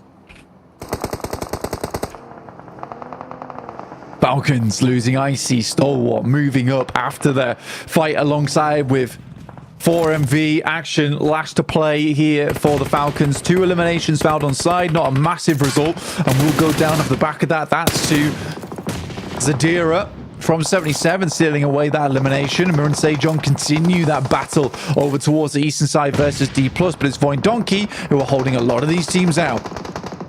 On that eastern side, a major roadblock there. 77 find a player from Stalwart, nade downhill from Mir and Sejong, over towards D plus Kia, but Void Donkey still there. 2 players down. Mir and Sejong have an opening now. Incilio could look to third party here. Razor looking to secure his position first as Hoxie looks to make it unstable. Does go in, get taken down very quickly, but the nade's cooking on the back line for Mir and Sejong. Incilio flexing out, looking to try and third party. The flush goes through, they're confirming that one, but it's easier said than done. Incilio actually wrapping around the back here, over towards Mir and Sejong. Void Donkey ID not feeling the push because it's going over towards South Korea. Seiwoo, Final, looking to try and keep it going. Uriel as well, he's low, but Final's down on the top line. A Redlick's there.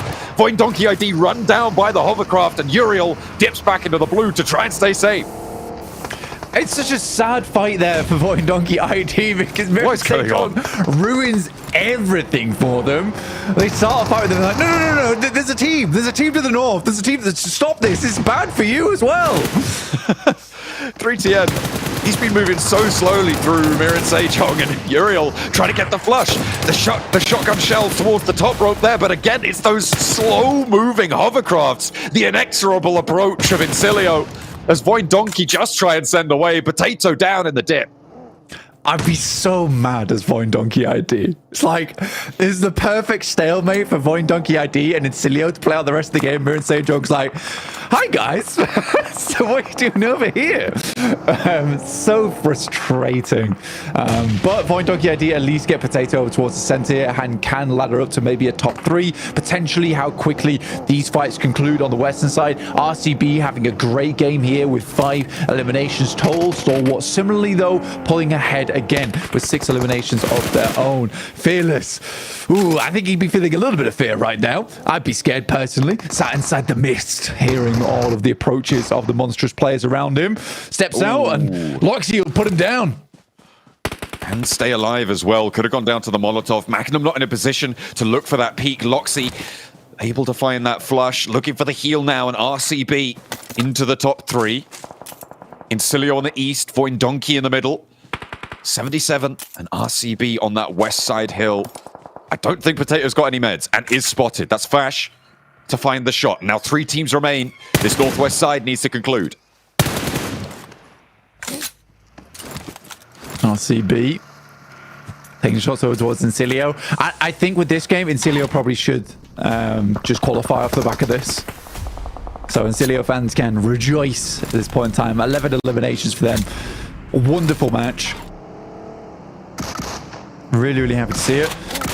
Wild moves over towards Magnum, taking shots outwards. Has a bit of an outpost to work with, and that's another point going over towards RCB, who are currently on 8. Really good result for them, and that leaves this into a 2-team scrap with Incilio versus RCB. This game means so much more for RCB than it does Incilio, so they are looking to win this one. Unfortunately, they are penned in. We were talking a lot, Blank, about teams starting to fall by the wayside and not having the opportunity to make it. What we're also going to be seeing over these next few games is teams start to step over that predicted bubble up towards those 80 points score lines, and Incilio looking to do that this game here. RCB lit up from the sidelines, 2 of their players fall, and Incilio might go all the way, try and push towards the top of the tables, keep that one under control, as Wild is the last to stand in a 1v2. He goes for it, Bonnet first, over the top of the hill. This is a wild push, and living up to his namesake, goes for the spray from the low ground, and they're not connecting. Incilio wondering what the hell is this guy up to, and maybe a little bit confused. Blasts in with an aid, but it's just not going to work out. Discipline, control from the high ground, and Incilio put them to rest. Super pleased with this one. They know they're heading through to London off the back of that. RCB get themselves a little bit closer towards that final mark there. And realistically, I think for RCB, that was such an important game for them. They have been lagging a little bit, but for Incilio, there it is. There it is. The qualification into Grand Finals basically secured it for Incilio with some great play And it's a great usage of the hovercraft, I have to say, Max. It is just the meta when we go Military Island, Jason. Everyone just picks up as many hovercrafts as they can. You hope you get lucky with the spawns that you get a hovercraft. You'll be unlucky if you get a boat or a jet ski, but otherwise, you just have a compound that can move. It's the whole idea of the hovercraft. It's a bloody tank. Look at 3TN Hot Jukes. My man was just pushing in the middle of Mir and Sejong, and they wouldn't even shoot him back. It's like, hey, you're the boss. You do whatever you want. You do whatever you want to do, man. There. By the way, Wild, I love the effort, right? Just trying to make something happen for his squad, but it's good to see Regnum Karya come out strong here because they definitely need to. But I will say, just looking at Silas's reaction, I don't think he was happy with that game. I mean, you could just see that he was talking to his squad pretty sternly. He wants to make sure that he makes it to the Grand Finals, and with seeing how well all the top teams did in this one, Jason, it's making things that much more difficult for those squads that really need to try to hit that bubble. I feel like he should be happy though, considering how that game played out. I mean, Max, they dropped Pochinki. They had a super late rotate to Milta, where Mir and Sejong were fighting against the Vicious. They didn't get engaged in that fight. Instead, they decided to keep looting and heal. And they go into military, avoid Mir and Sejong again, who are fighting out, I believe, against Foyne, and instead go over to the south towards IWNRX to force a fight, which they actually ended up winning out on. I had a lot of questions, Jason, early on, saying, why are they staying in Pochinki for so damn long? And actually, because they were playing so late, once they arrived on the island, actually, I think they had some of the better rotates in this lobby, which is pushing IWNRX's position, the container mountain southwest of these late game circles, which is great to have a bit of an overview of all the other teams. So that was a very, very pivotal fight they took. And I think that when you're late team, playing Edge in that spot is amazing. And then they third party the Northern Western teams. You had Stalwart versus Falcons versus 77. They're just trying to hold on to the high ground control, a large portion of that late game finish, which just gives you all the information here, Hot Jukes, you would ever really need if you want to compete for a win. I get why they're a bit sad they didn't get the win, but for a late rotating team that joined Military Island last and to get second place with a bunch of elims, that's an amazing game. So Silas, you can celebrate. That was fantastic. Yeah, I think the reason why he's not celebrating is because, I mean, this dude has won the big show before. He knows exactly what it takes in order to get there and to try and win. So, I mean, we've just seen it, right? We saw just in the last stage, a team didn't make it by 1 point. And he doesn't want to regret the fact that, man, we could have won this game and we got cut off because we didn't win, So I like the fact that he's kind of staying stern with this team, saying, hey, you know what? Yeah, we did okay, but we still got to make sure that we make it happen here, because I was really nervous for these squads down below on the leaderboards, because mid-late game, almost every single squad on the bottom of the leaderboard was out. All the top teams were still in, except for Mir and Sejong, which, were able to put up at least some points on the board finally.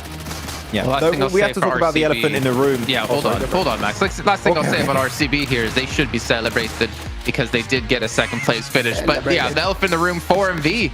If you're going to come out in an interview and say, the zone, we just didn't have zone, and then you're given zone and you still can't win, that's kind of a telling sign to how 4MV are playing here.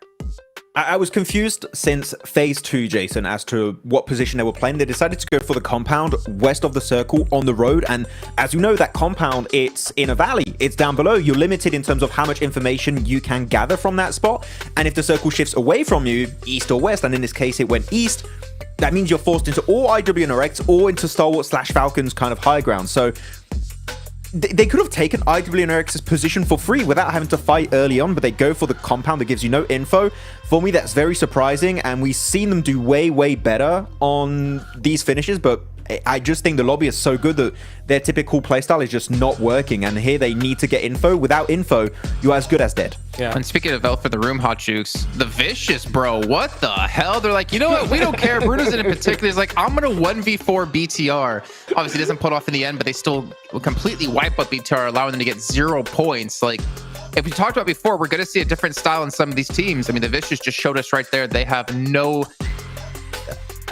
amount of confidence lacking for them to go for fights like this. I love how you worked that one out, because it's so true. I mean, when you talked about BTR, I think that's nailing the coffin for them, to be honest. I mean, it's so tough to see like them losing fights like that. And with the Vicious, normally I would be like, yeah, this is a terrible fight. Why fight in the blue zone? Just, hey, make a little soft agreement, make it into the circle, of fight later on. But they're on the top of the leaderboards. They have so many points. They can do whatever they want in this lobby. So yeah, if we want to just catch, this team off guard, take them out right here, right now, why not? And man, the way they turned things around on BTR was just oh, it's got to be so dang demoralizing for them.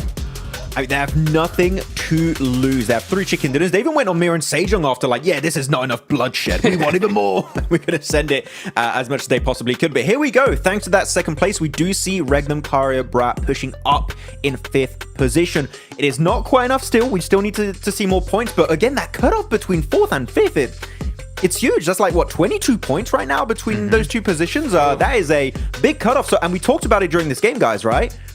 Top 4 teams might already be locked in. We might just be competing for 2 spots here for London for the spot of Regnum Karya and D+ Kia. Like, there's not a lot of wiggle room for these squads to secure. I mean, we had 3 teams tied at 44 points. Then it drops from 8th down to 9th of a 10-point decrease. So if any of these teams down here want to be able to contest, you got to start getting some wins. But I mean, Luz, we saw some good things out of.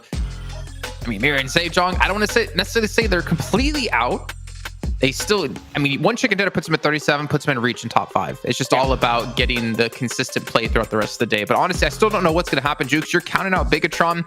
I think with the play we've seen so far, I can kind of agree with you there, but I still have hope. I have hope for a lot of these teams, even though I know at the end of the day, only 6 can qualify. Yeah, so only 6 can qualify. I want to be 100% clear at this moment right now. If Bigatron, Mir and Sejong do not win this game right here, right now, they're done. That's just going to be a fact of the matter because these top teams are putting up too many points on the board. You are already down in the hole big time. And if you do not get this chicken dinner, that hole is going to be way too deep in order to get out of. I would slightly disagree. I don't think we need to see a win right now. We need to see a top 5, right? And that's just going to help them stay in the race to some extent. But we'll have to see a win eventually. I don't think it has to happen like this very moment, but there's still potential for them. But the thing is, we've seen for a lot of these bottom teams like Major Pride, BTR, Mir and Sejong, they're taking early fights, so it's really hurting their chances for one of those good podium finish games. And most importantly, they lose players so quickly, they just get these solos and they just try and, okay, send it center, try and get a few placement points down there.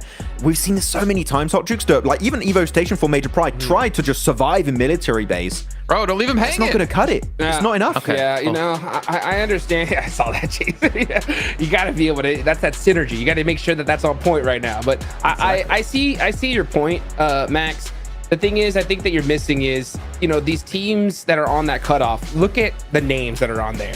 We know they're going to put points up still, you know? So if you're Bigatron and you know that you got D+ Kia, Regnum Karya, you know, Stalwart 77, all these teams right there on that cusp, you're going to have to make that catch up happen right now, at least in my opinion, because you know that they're going to put up, you know, 3-4 points aboard, and with only 3 matches left, I mean, there's not enough time, especially considering how much the last match can just go crazy. And you already see the Vicious camping out squads. I mean, I'm curious if Insealer are going to be doing that. Thinking back to the last Erangel, they did take Novo, and then they sat Nova for a long time, knowing teams are inevitably going to be rotating in by boat towards them, and they took out Lutz from that position. I mean, we're going to start to see teams even deeper into the top 4 start to realize, okay, we're relatively safe. We can make this harder and harder for any other team out there and deny chances for some big names to get into PMGC. And we were talking about the last match is always the most difficult one because everything goes out the window. But honestly, with the way we're going right now, it might already start happening that it becomes very hard to predict how teams are going to play, how they're going to rotate anymore. And it comes down to one thing: adaptability. Can you adapt to the way the lobby's changing during this day? Can you hopefully adapt in time to get yourself a big win here and potentially propel yourself into top 6? There's only one way to find out as we head into our second Erangel once again with John Allen and Blake.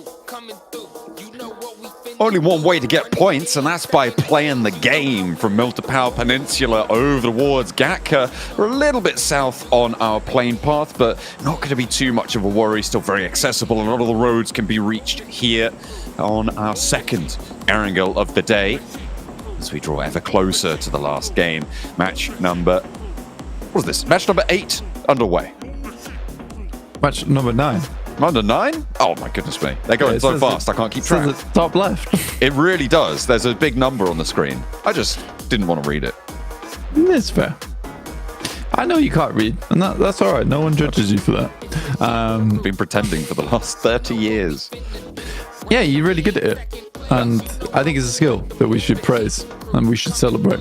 But we are heading from that eastern side over towards the west. I'm calling it a Sanhok circle. Okay. It's definitely happening. 4MV, I think Max may have mentioned this, but it was a case of, you know, they complained about not getting the circles. They got the circle. No win. What's going on? Uh-oh. Spooky. Especially given where the circle actually ended up in the hills just north of military base. It's not like they didn't have time to get there, right? It's a little bit of a mishandled situation. Oh my god, Blank, have you done that? What have you just done? I read script. Blank hit them with the voodoo. What's going on? I see, because you can't read, I've been reading the script for you. Oh, yeah, that must be it. Yeah. Goodness me, 2 for 2. Yeah, down towards military base then. We go 4MV. Time to go again. Go again. On this one. The Vicious though, David, they're just being very mean to BTR. I'm not going to lie. It's quite cruel. I get that BTR probably not making it, but you don't need to guard them out like this every single time. On the other hand of things, D plus RCB 48 points to 44, but STE at 77 all were able to get back up towards that margin with 44 points apiece. So it was much closer on that 30-point mark at the start of the day. Now we're cutting teams down to still that 5th and 6th place up for grabs. Again, I think it's highly likely that 4th, 3rd, 2nd, and 1st place are going to get knocked out at the end of the day. And it is wild coming into day 2, match 3, and being like, damn, we've already got 4 of the teams. We're done. Like, we're just waiting for the last 2 to figure themselves out. It really does look that way, doesn't it? I mean, it's a really interesting point distribution curve. Right now, the bubble sits at a 5.5 average with 44 points over 8 matches that they've played, this being the 9th match. I did check my numbers this time around. But it's a lot lower than I think a lot of people would have predicted. We're thinking that it's going to be more like a 6.5 point average towards the end of it as we get a little replay there. So the fact that it is so low here does still give those little openings, but it's very likely that we'll see that bubble push up to around 50 points at the end of this match. So that's what we're looking for the teams towards the bottom to be able to get. And for teams like Major Pride, BTR, we're talking about 25-point games here. We're talking about digging so deep that you might come out the other side of the world at this stage. Like, it's just so difficult to be able to find those games when you've got so much pressure on you. There's too much pressure a lot of times. In the last day as well. I'm going to keep saying that. Last everything. But these teams do need to last out towards the end game because that pressure can be a killer. Where some plays that you wouldn't necessarily make, that you need to go for instance, high elim games, because you're too scared and more worried about placement points, you just don't get anything done off the back of it. I mean, that 4MV, Falcons team was able to do that on Sanhok because they just went absolutely wild with it.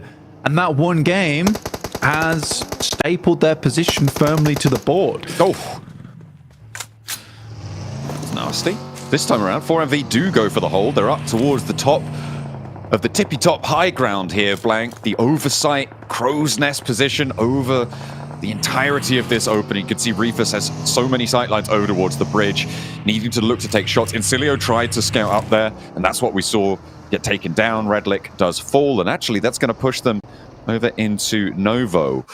They've been using these hovercrafts over these last few games, and I mean, they're slow, but they seem to have figured out how to use them effectively. Yeah, I mean, the hovercraft is a ridiculous item, and it works out very well for them a lot of the time. The fact that you get so much cover coming through from it, I think last game they had 2 of them. The boys were calling it basically a mobile compound. We did get to talk to them, actually, recently. Seven was able to sit down with Hoba, the coach from INS, and get his thoughts on the game. Welcome back to a quick interview. I'm currently joined by Hoba, the coach of the first place team in Celio. You guys are currently playing outstanding. You guys have actually gone past the points that everybody's currently projecting to be the cutoff point. With that said, do you guys think you'll maybe try to make the life harder on some of the teams that are currently struggling to get to top 6? Вы, ребята, уже набрали достаточно поинтов на проходку. И думаешь ли ты, что продолжите ли вы играть в таком же темпе и делать, так скажем, жизнь тяжелее другим командам, или как? Нет, мы будем стараться набирать максимальное количество поинтов, играть свои игры, максимально набирать поинты, стараться выигрывать все игры, которые сейчас будут, оставшиеся 4. Никого мы не будем руинить, так скажем. So we just continue play our game, maximize our points, keep trying to win the games after the games, and yeah, that's all. All right. You're trying to give me a PC answer here. You know what? I'm going to dig in a little bit harder. Is there any team you wouldn't want to see in London because they maybe make your life a little bit harder with rotations or whatever the case might be? Есть ли какие-нибудь команды, которые вы, допустим, вы не хотели бы видеть в Лондоне, которые ты думаешь, что могут вам усложнить задачу в Лондоне? Таких команд уже нету, так как они уже вылетели. Это были Фейзы и Тямба. There's no such teams left already. They are the only teams we thought before that. It was FaZe and Tiamba. So now we don't have any teams that will make our lives harder in London. So yeah. All right, well, there you go. I try to get it at them. Spasiba, Hoba. Davai. Back to you guys. Thank you very much. They're feeling a little bit free and clear, and confidence, I feel, is earned for them at this stage. We'll see if that does work out against some teams that have so far, well, I mean, they didn't win their group, right? So there have been teams that have given them trouble over those stages, but they are one of the teams that we think has improved the most over these survival stages. So it could be a different sight to behold. Major Pride over into the military base now, looking to try and hold off against DXavier, but it's not going so well. Nate around the side. That should be pretty easy enough. Pick up. It's 2 down. Major Pride suffering. I feel bad for Seven, honestly, because a lot of these coaches are acting like Mr. Anderson with the way that they're matrix dodging a lot of these questions. I mean, fair play though. FaZe as well as Tiamba going down is a big help to Incilio with the rotations that were coming through. And I think that for Incilio, it's funny because I think a lot of us thought that in FaZe as well as Tiamba would be making it through. And that's just not the case here. Incilio just pull ahead. Ooh, Elementrix no longer in charge of flight control here for the military base. Out of the control tower. And the roll-up. DXavier now. Their grounds extend up to 30,000 feet. Taking that one back into control. But they're going to have to shift out to the east. And if 4MV don't get a really bloody good game here, Maxman is going to shave his eyebrows. Don't start this. As sure as eggs is eggs, Maxman will shave his eyebrows. 100%. Don't start this. 100%. Don't do it. I will bring eggs to London. I know where the Tesco's located. Oh, Evo Station has no idea where his local supermarkets are, though. We're going to be blasted back. DXavier have 4 elims. Why does he not know? Like, well, he doesn't know anything anymore. He's dead. It's horrible. Yeah. But, yeah, agreed. We do have a ton of water over towards this. Dear me. A ton of water over towards this circle. Team Liquid up against 77. Then Bo Boom and Zadira on the other side.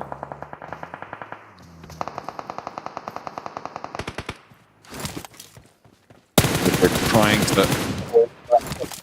not working out. Going very low. Down to losing backline. Mythic and Ayala there. Defend off 77. And with that 1 point, it breaks the 3-way tiebreaker between 77, D plus Kia, and Stalwart. The nades over the top for Zadira, looking to keep this one rolling. With RCB out in the blue on the north side, they could push up, get into that 5th place. A nice nade from Zadira. See. That was a right banger. And here's some mash to go alongside of it over towards Cardozo. Drops him very low. Won't quite take him out just yet. That second one will certainly do the trick, as 77 will lift themselves up into 5th place. Tied alongside with RCB. We're currently out in the blue and very far out in the blue at that.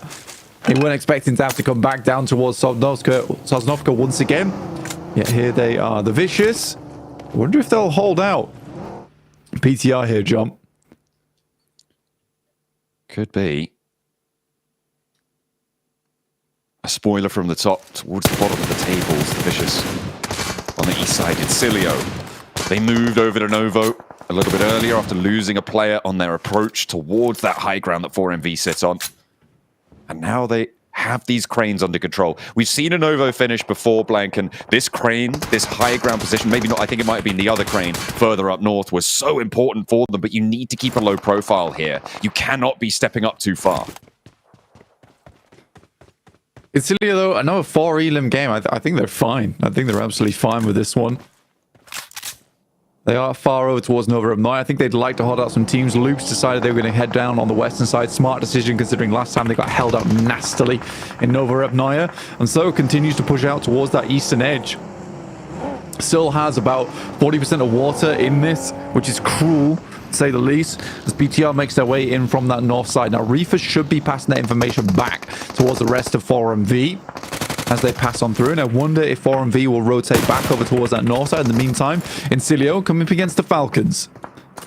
Incilio have lost 2 already, though, and they are up on that crane. That's what I was talking about. The danger of going up there is everybody has sight lines over towards you. If you go down, it's basically a done-for story. And the Falcons put 3 more on the board. The points going towards the top of the tables, not great news, but Incilio are down now. Falcons only have 3.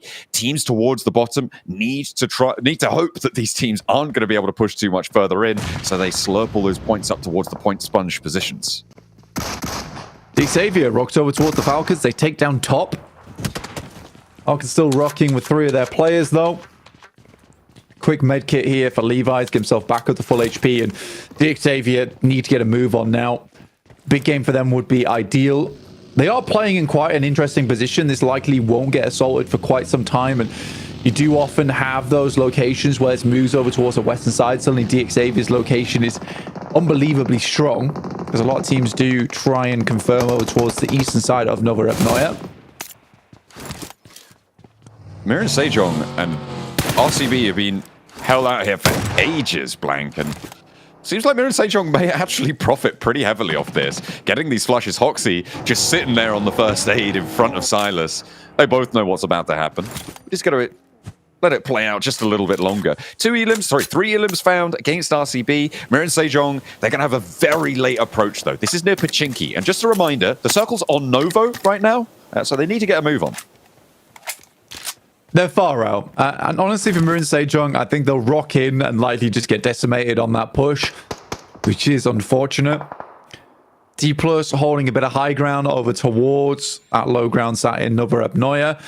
4MV, on the other hand, they're going to play up towards the observatory. They have a lot of angles playing up there.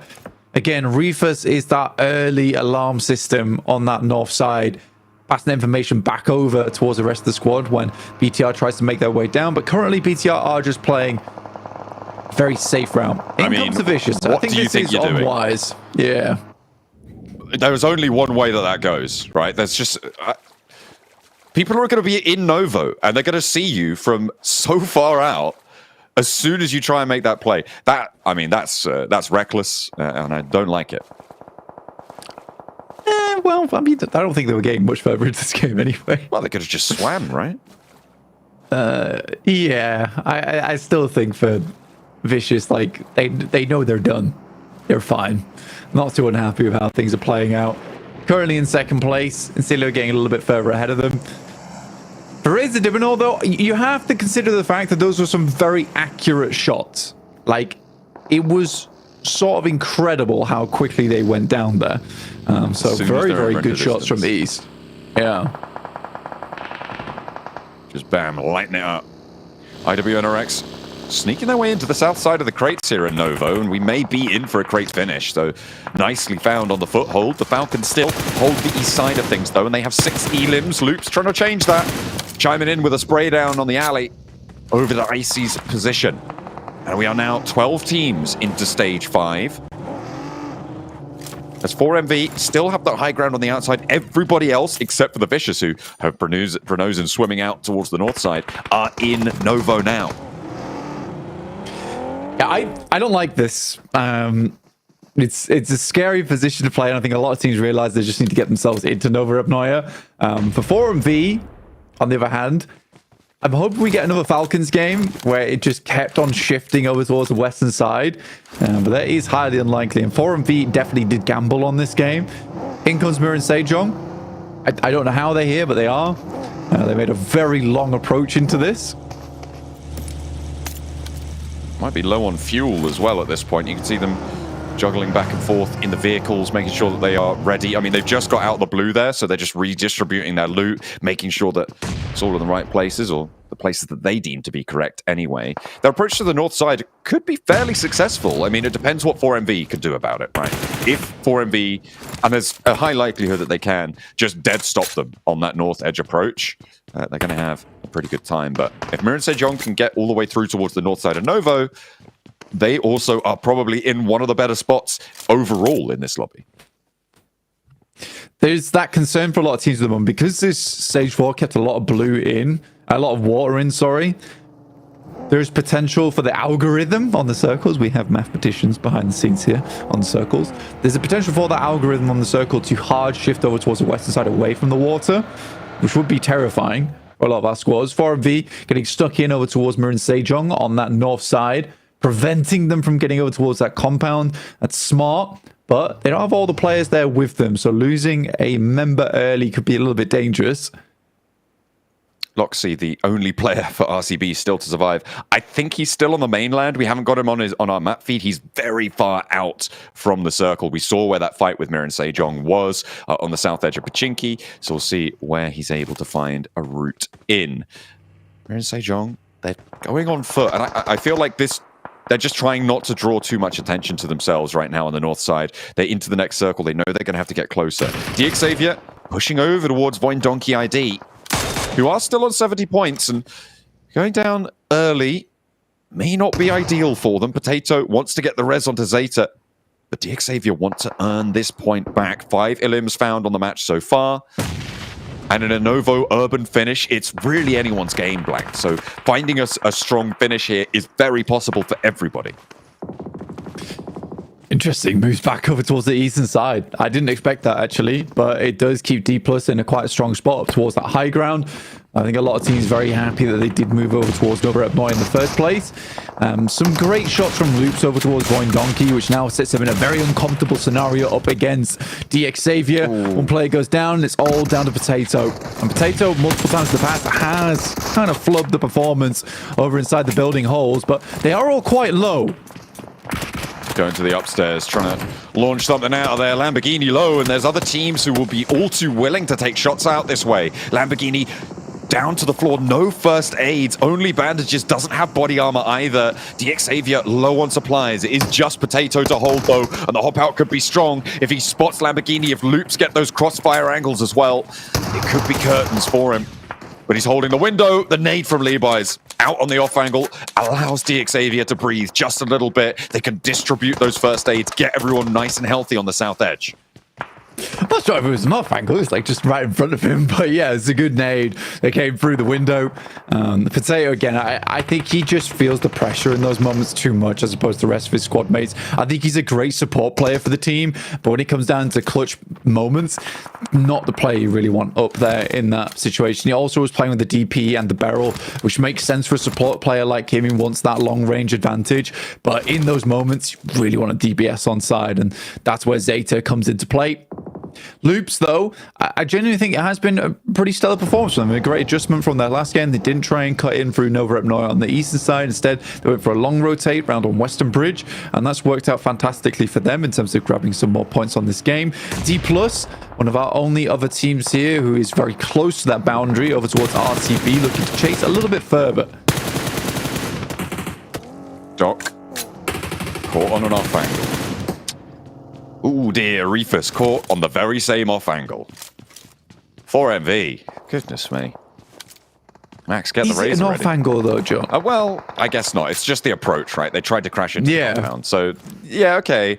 But still, he goes down. Trying to get you away from the off angle calls it. I mean, it's off either way because they are not making him work. It's true. It's true. Trying to crash over towards position, only fair enough to 4MV. They don't really have anywhere else to go now. They need to make a push inwards. I'm surprised that they're not expending smokes for this, though, because there is clear windows that you can smoke off here versus D+, and 4MV opted to go for none of that. Nice nade from Shifu. I don't think there's a lot of potential for a full-on commit here for 77. This compound's somewhat of a side grade for them, if anything, but good nade over towards the backside, and now they can keep pushing this. Yeah, they have more info on where they're playing against. The nade being cooked from the backlines here. Lamborghini looking to get across the corridor. A nade in response to slow down the approach. He's on the outside now. They're looking for that res. DXavier may be able to get back into this one. BTR, Mirin Sejong on that northern side as well. A big shift, that hill that sits over Novo. You have a lot of sightlines over out that way. Another of 4MV falls. In fact, they only have the one now to stand. Over on that hillside, D plus Kia have made it impossible for 4MV to make their approach. Yeah, it's been a good spot from D+. Again, I do think there could have been better smoke usage here from 4MV. They just dry pushed it at the end of the day, and that's not great for your point standings. DXavier, Lamborghini, rest of the squad, 7 elims on the game. Actually, they are dragging themselves out from the deep at the moment. I mean, they started in 16th place yesterday. Are able to slowly rack those points back up again. And they're in 9th place, catching up towards that bubble where they can break in towards the 6th place, 5th place position. Goodness me. We're into stage 6, Blank. The placement points haven't even started to kick in yet. We're in 10 teams remaining. A big nade from Apex over to Osal. The first of 3 that need to fall to allow 4MV the opening, but Apex has to turn a corner. The smoke's up to the next building. That does give him some cover, but the high ground from Osal, is it going to be effective? Chips there on the spray down, but Apex makes it to the next step of cover. Chips now, no nades in hand, only 4 smokes to play around, and Apex looking to heal before he goes for this next breach. Around the edge, needs to find an opening, has the nade cooking. Fabian still not rezzed as the nade goes up high. Spots Chips on the corner, another opening found, but there's a sideline angle. That's Mirin Sejong to take down 4MV. That north side working well for the South Korean team. But like, now imagine that those smokes were thrown a lot earlier and they pushed up as a 3-man. Like, it boggles the mind a lot of times for 4MV's plays because it feels like they know what to do, they just don't do it. It's frustrating. It's very frustrating. So, the second time that 4MV gets a Sosnovka Island and isn't in prime positions. Why is 4MV not in Novo? I get the gamble over towards the west side. I really do. But that's a gamble you take if you're if you're an edge team. They're here first. What's going on? They didn't... I mean, taking the position that D plus Kia have, right? That seems like the obvious transition towards that. But the fact is they just didn't stop people from moving around the hill. And that's the entire point of the position, is that you make it so hard for teams to get close to you with those shots, those long-range engagements that you take. And if a team does get close to you, you make sure that they pay a price for it, right? Like they did to Incilio, who rolled up and they were just like, okay, we'll take that elim. You're now 3. It's a lot easier to deal with you. They didn't do that to D plus Kia, and they paid the price. Yeah. I feel so sorry for BTR, by the way. They have one of the biggest bait packages in the world on their rooftop.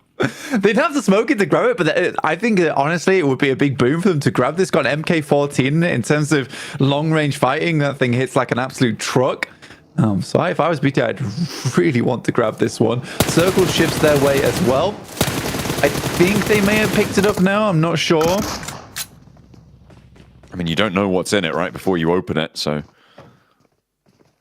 could be a risk, but the level 3 guarantee has to be at least tempting. D plus Kia make 2 players down safely.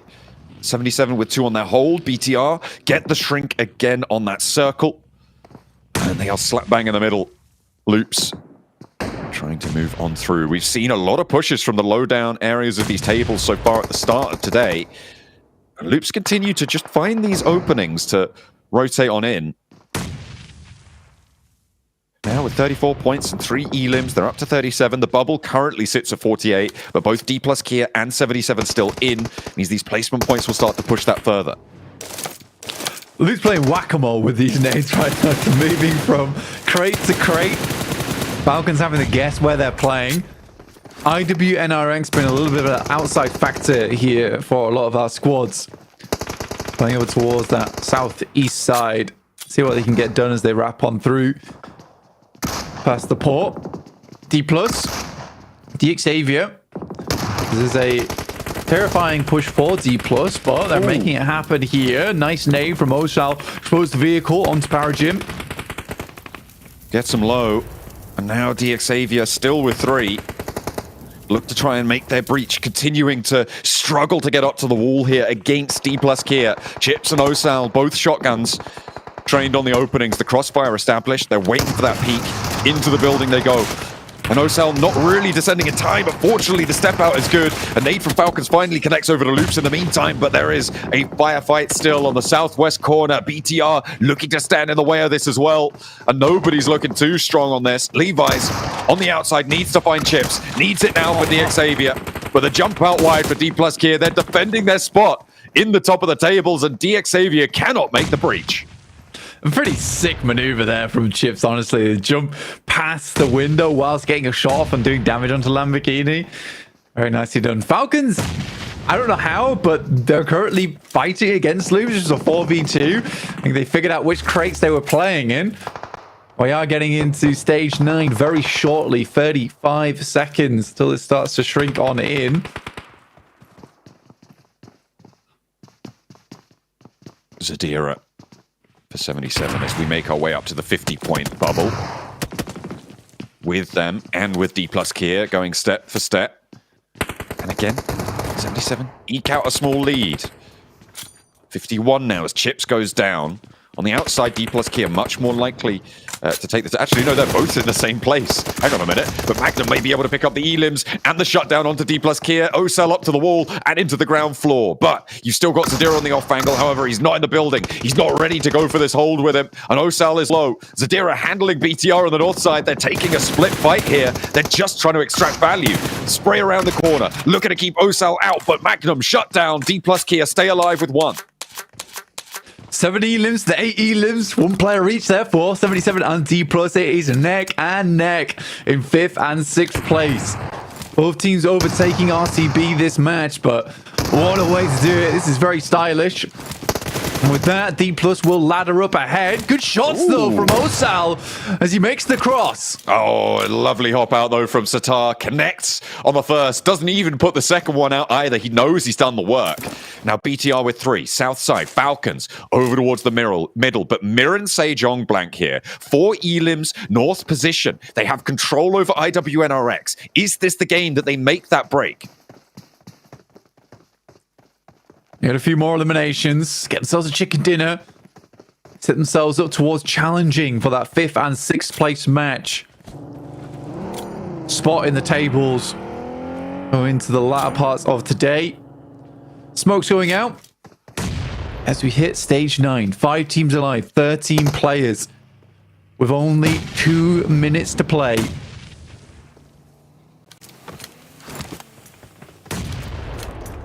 The close will be brutal, the shutdown here.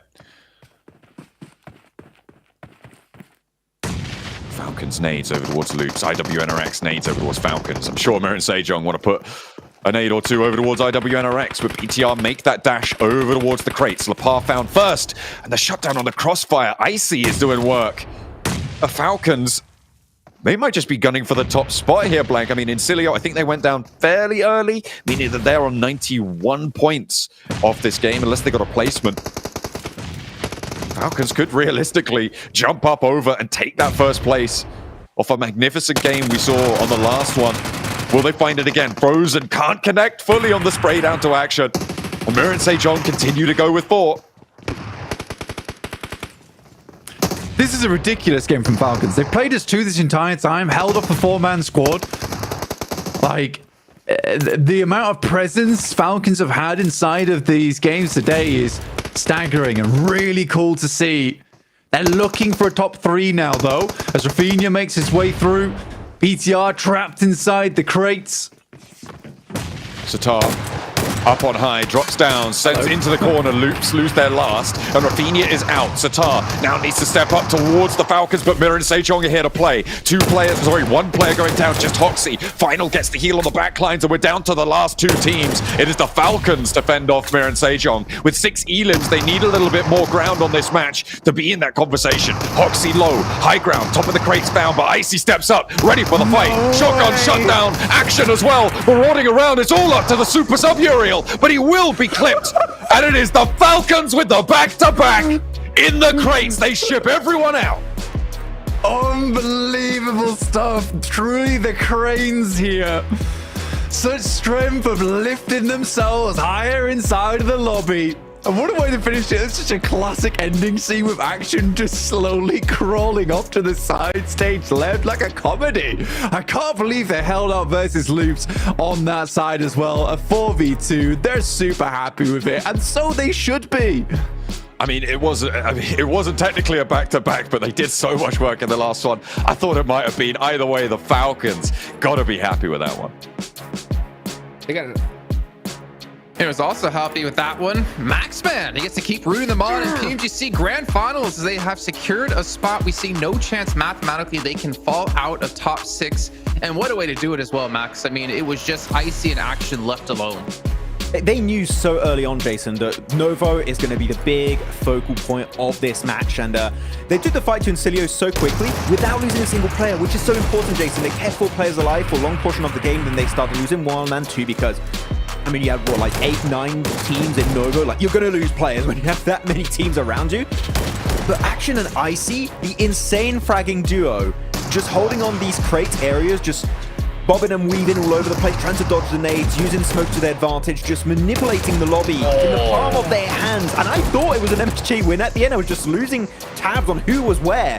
But moving out of the crates there to make sure they secure better position to get the clutch was exactly what Falcon needed. And they're secure for London with this game. They're done. So the real MVP, I think, is no longer top for Falcons. It's got to be Action so far in this league, in this whole PMGC League stage, because, damn, 6 eliminations. Icy as well, who's typically like the support player. 7 elims with 1,200 damage here, Jukes.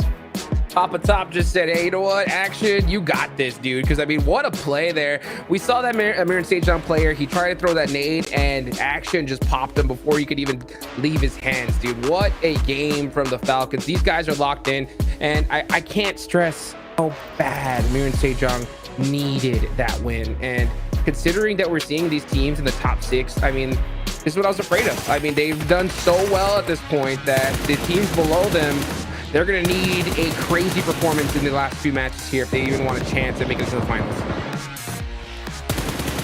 Well, I mean, they had a good opportunity there to obviously get as many points as possible. It's a start, at least, for them, Hot Chicks. I know you're saying you wanted to see more. You wanted to see them finish the game and get the chicken dinner. But at least in their eyes, this can be a breath of relief, considering they're a team who would always play center and have been struggling to get center because they're just not quick enough on the rotate, and too many other teams are able to do so as well. But Max, I don't know if you want to talk about Mir and Sejong. I wanted to bring up one more thing about Falcons. Hey, what was it about Falcons you want to go? So you remember when we were watching them in CSA and we saw Nerzed join the, or we saw East join the roster, we're like, oh, is Action being like subbed out because he's trying to focus on his family, and is it going to be Nerzed and East to be filling those slots? I never thought Action would maintain his spot on the team and then perform like this in PMGC. Like, for me, he's almost single-handedly the reason they're getting into the Grand Finals.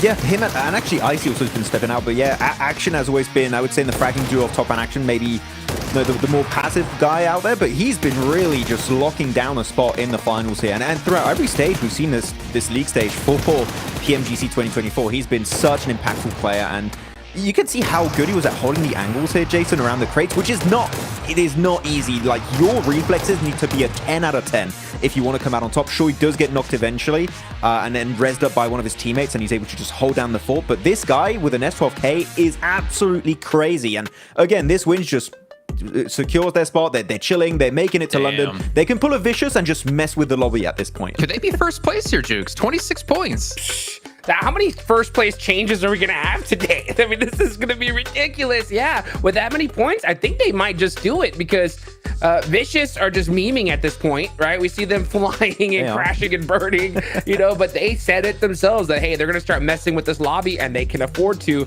The problem, though, is if D plus Kia 77 If they win this next game, that's, I think, another slot that's going to be taken away from these teams. At this point, I think we are going to see 4 squads already pretty much locked in. And yeah, I think we have only 2 slots left now, for sure. Yeah, we said it earlier. 4 slots already locked in. There's only 2 spots now. And as time goes on, if those teams keep to distance themselves from the bottom squads, then it's going to be even tougher. Though, looking at the bottom side of this game's rankings, that 4MV push, Jason, I'm sorry, I have to bring it up, but what is going on? They send into D plus Kia a little bit too prematurely. Doc is sending it solo, and sure, against feeder teams in CSA, that kind of move, that kind of instant push might work out, but you're at PMGC, you had the last chance. These players know how to hit their shots, and Doc got punished big time for that split, and then the rest of the team just followed in his footsteps and went out so quickly. 4MV, with this kind of caliber of play we're witnessing, I don't really think that they're worthy of a grand final spot. I mean, Max, also, I remember you were saying while watching the game, one thing that really irked you was that Doc went for that push before the zone shifted, before the next zone popped up. That's it. And you were saying they could have just went towards Mir and Sejong instead, which would have been far better position to take instead of D+. I think Apex's building was still in circle. They could have waited, see the circle where it went, and go to Mir and Sejong, easily get a top 3 finish. But yeah, it was a bit too premature, and it did not quite work out. Though here we go, the leaderboards, and as you already said, Hodrick's right, top 4 locked in. Yeah, Void Donkey ID, Vicious, Incilio, Falcons, they are going to be chilling for these next 3 matches.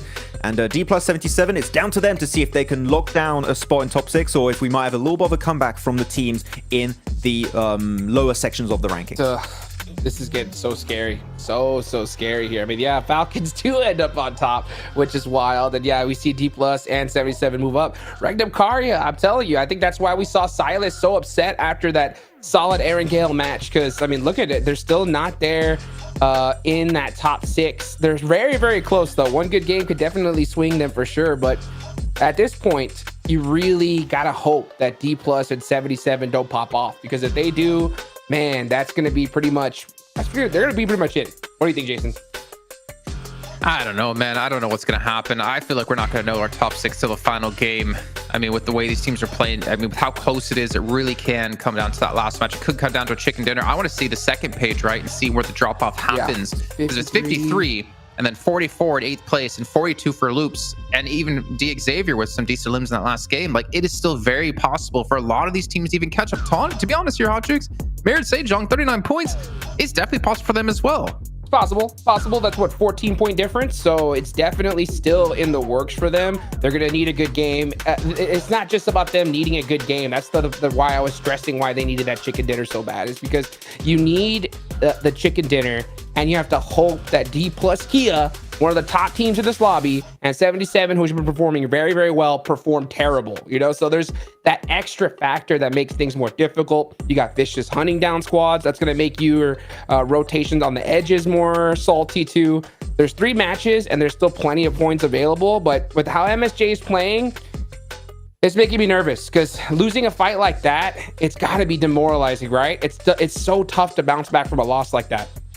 Oh, Marion Sejong, maybe be sliding a 20 to the Vicious to go say, hey, go attack some of these other teams here, make our lives a little bit easier. We're going to head to a short break while we get things ready to go for the second half, our last 3 matches and last chance, and you're not going to want to miss it.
joined by the team that the fans watching everywhere voted to get this interview. Voin Donkey Racek. These questions are actually going to be from the Indonesian talent, so shout out to you guys. This one is by Doggy. He says, people say Potato can predict where the zone is going to be going. Is that the only reason why you guys' movement is so precise, or is there anything else? Oke, jadi ini soalan daripada teman-teman talent dari Indonesia. Pertama dari Eldoge, dia nanya, semua orang pada bilang yang Potato ini bisa dibilang pintar gimana nebak zona. Adakah ini faktor yang membuatkan kalian itu sering mainnya bagus di ujung-ujung game? Ya bisa dibilang begitu karena dia juga udah lama kan. Dia punya pengalaman yang banyak dan feeling yang kuat. Mungkin itu yang bisa bikin kita center lah di circle. Yes, of course. I think I agree with that statement because as we know that Potato have a lot of experience and he have a good game sense. So I think that's one of the reasons why we always have a center circle at the late game. All right, there you go, Doggy. You got your answer. Now, for the next question is going to be from Wolfie. How do you guys feel being called just, zone campers? Jadi pertanyaan selanjutnya dari Wolfie, dia nanya perasaan kalian ketika orang-orang pada bilang kalian ini ya tim camper. Perasaan kita ya biasa aja karena setiap tim itu punya cara mainnya masing-masing. Yeah, we don't feel anything. We don't take it too personal because I think every team have their own play style to play. So yeah. I mean, you guys are currently in fourth place. 22 points ahead of 7th place. Yeah, you shouldn't care, to be honest. The next question is going to be from none other than the giant, Donna. She wants to know if there's anything you want to tell to Bigatron as of now. Oke, jadi pertanyaan selanjutnya dari Donna Viska. Dia tanya, apa yang mau disampaikan kepada BTR sekarang? Buat BTR tetap semangat, semoga kita bisa ke London bareng. Yeah, to JR, keep fighting, don't lose hope. I hope that we can qualify to London together. I'm pretty sure everybody from Indonesia is hoping that we can have 2 Indonesian teams in the Grand Finals in London. Terima kasih. Back to you guys.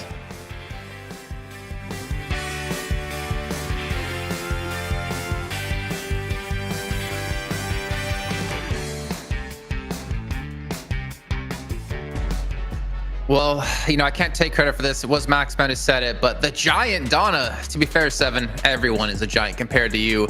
But for Voin Donkey being called zone campers, I don't think they're going to care because, you know what? They're going to be in the Grand Finals and you guys aren't. So if it works, it works. You can't knock it too much. But welcome back, everyone, as we're actually into this next match momentarily here. Hot Jukes and Maxman joining me. It's crunch time, man, for all these teams. And I'm really hoping we get to see more crazy action out of the Vicious, maybe in Cilio, maybe Falcons now can start dropping some onto some different teams here. And this is, I feel like, the worst time to be a team not qualified through or not in top 6. You just never know what's going to come your way. No rotations really seem normal. I don't really know what else to say except, can we just get into this next match already, guys? Yep. Yeah, get us in. Get us into the battlegrounds. I mean, teams are going to start getting desperate here on the second half of the day, Jason. It's going to be wild, and teams at the bottom, they're going to start getting hungry for a limb. So be careful because not only Vicious is going to start messing around, other teams are going to start doing the same. Yep. I'm just wondering if people on the bottom of the table might start messing around. No, not going to happen because you know what? They're going to play like the pros with their Infinix GT20 Pro. Maxman, I'm hoping that you have another Infinix GT20 Pro in your Infinix GT20 Pro.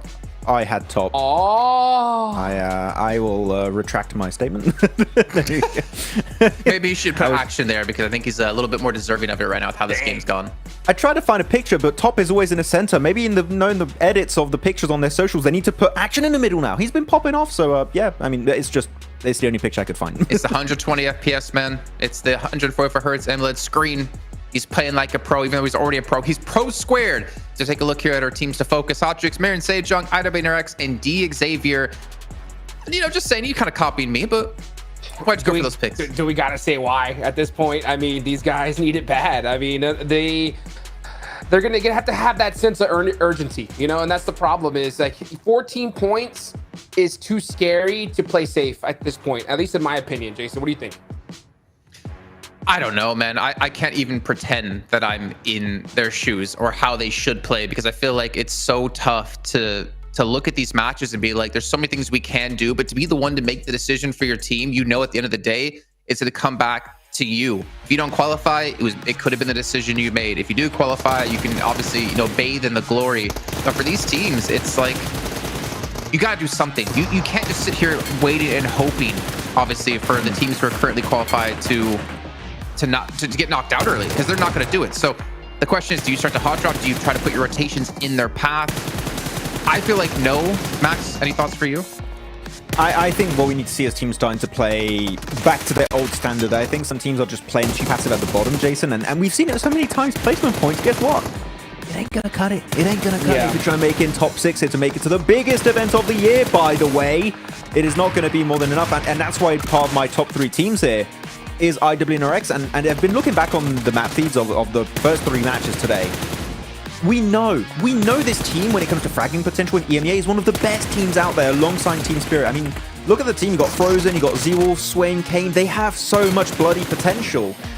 And they're just trying to sneak into the circle. They're not making full use of their squad to take these 4-on-4 fights. Do we know, and we've seen multiple times, they can win easily at that. Like, they're just that good of a squad when it comes to fragging potential. But they started playing passive, and unfortunately it just does not suit the team. And if you play out of your comfort zone, guess what? You might not be able to make the cut in the top 6.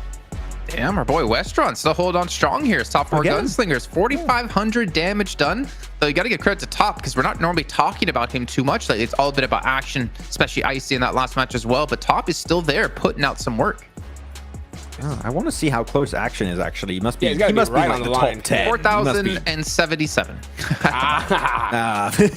He's tied, but the chicken dinner count made it a little bit different. That's why. But also Vexy is going to be up there, which I'm not really focused too much on Void because we know they're qualified. But Vexy, if he can bring some of that long-range shots we've witnessed Hot Jukes this tournament in the Grand Finals, like, whew, I'm sold on Miramar. He's going to get headshot after headshot. Yeah, I'm sold on this team in general, man. I think all our top 4 teams right now have really, really been impressive.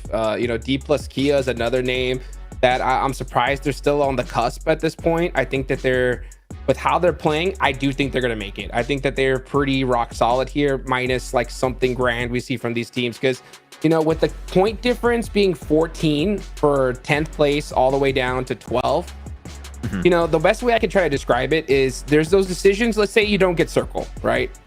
You're a lot of these IGLs get forced to make a decision of, all right, we have a 80% success chance if we play this safe to get a good solid 7 points on the board, right?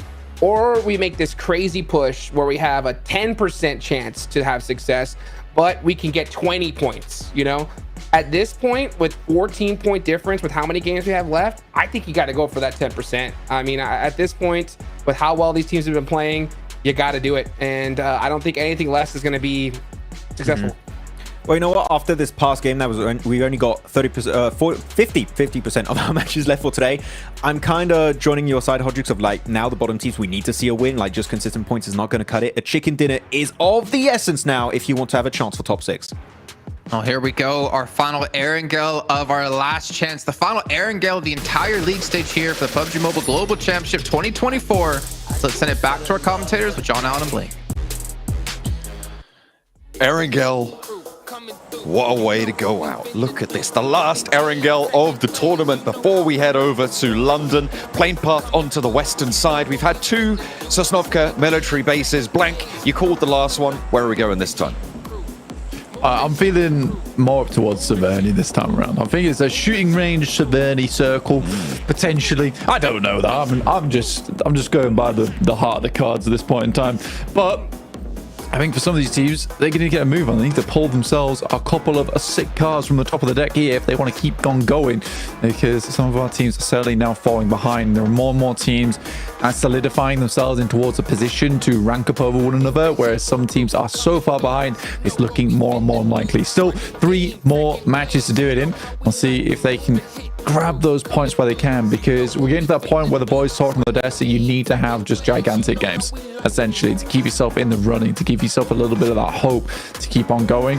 Mirin Sejong surprised me on that last match in Novorevnoye. They were still unable to make it happen, though, in a 2v4, essentially, which does feel extremely bad. Yeah, a little bit rough on the run up there. They had open ground to cover, sure, towards Falcon's angles, and the trades just didn't come through. A misstep at the final hurdle causes them to stumble, but they will be in for another round and in with another opportunity, which we didn't think that they would have coming into today. The circle, didn't get it quite right this time around, Blank. But you know what? I still believe in the cards with you too. Out to the east side. Razak doesn't want to open the door. He opts to blast it off his hinges. Okay. Over to the east side with the circle. Not really too dramatic here, but it's not going to be military. It's not going to be up to Severny. It's the playing path is actually kind of rough on this one because it heads very far over towards that western side, which means there's a big approach over towards the east. It does benefit teams like RCB on your screens right now. It can move over towards that eastern side with Wild doing much of the heavy lifting for this squad with 40% elimination contribution, which is quite a hefty amount there. But yeah, they can get over towards that eastern side nice and early. Zedwolf again for the damage proportion, 3,723 to 1,806.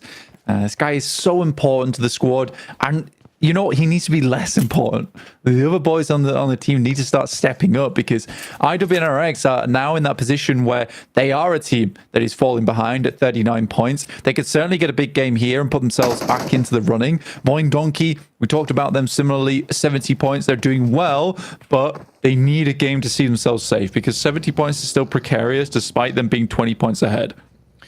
We're expecting the bubble to increase by about 6 points per match, Blank. That's what we're looking at seeing over the course of these last 3 games. At the moment, it sits at 53. You push that up 18 points for 3 matches of 6 points. That is going to be getting pretty close by to where we were sort of expecting this one to go. Could be a little bit lower, down towards that 70-point margin.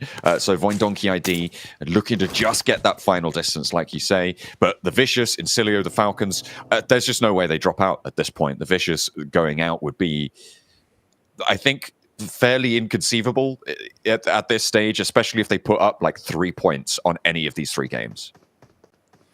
Yeah, it is possible.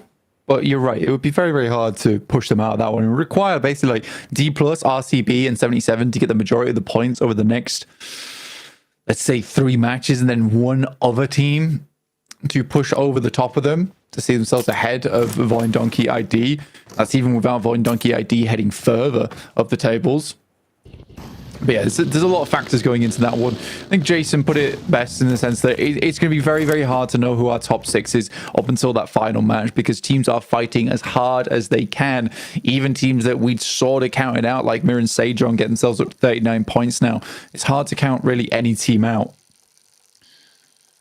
Baron on the cardio workout, going to need to keep his heartbeat pumping this time around. Currently, 4MV trying to rotate away from that military island, up past Farm, up past Milta. Falcons, they're rotating in from the west side as well. They have done enough, Blank. They're looking to push past 100 points at the end of our 10th match, which would be over a 10-point average. And that is what we look for in a first-place team. And right now, 2 teams have managed to get there, right? Incilio and Falcons, both on the 9 matches they've played, not counting this 10th match. They have got over that 10-point average. So 2 teams both pushing for that top spot, but both have already done the legwork to get to London. I think Falcons is probably one of the few teams that people expected to make it in. I'll go ahead and say that I thought that Falcons would drop off big time. I did not think they'd be getting into the top 6. The way they played throughout their survival stage and their groups, it didn't really feel, it felt like a shadow of Falcons' former past. But I think going to the last chance has awakened that beast within them that was sat lying and sleeping for so long.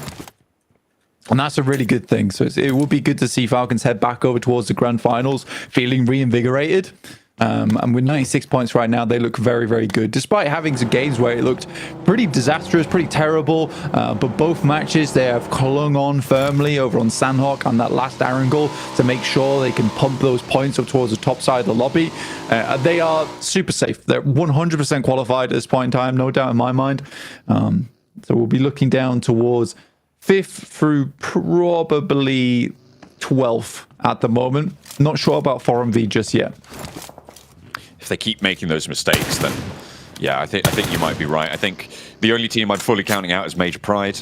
They've just not shown that they've got any momentum today and are just a little bit too far behind. We're still expecting to see up towards 70 points, a little bit over as well.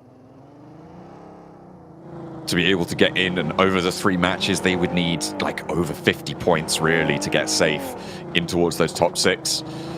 And that's basically a chicken dinner every single time. And a triple back-to-back off a poor day so far for Major Pride, I don't think it's possible. Similar story for Team Liquid. Yeah, Team Liquid. Cardozin's 1v3 versus Voin Donkey was pretty much their last hurrah going into last chance. I don't think we've seen much other signs of life from this squad. For our circle, though, yeah, a lot of position taken. I mean, there's a lot of compounds over towards that western side that can be played. You're a little bit hesitant to move too far off towards the east here because it is more open ground. So unless the circle demands it, you're likely wanting to sit around the center of this circle, pick up a lot of those positions that have a bit of high ground to scout from. Voin Donkey ID on our screens at the moment, moving through on that south side of the map.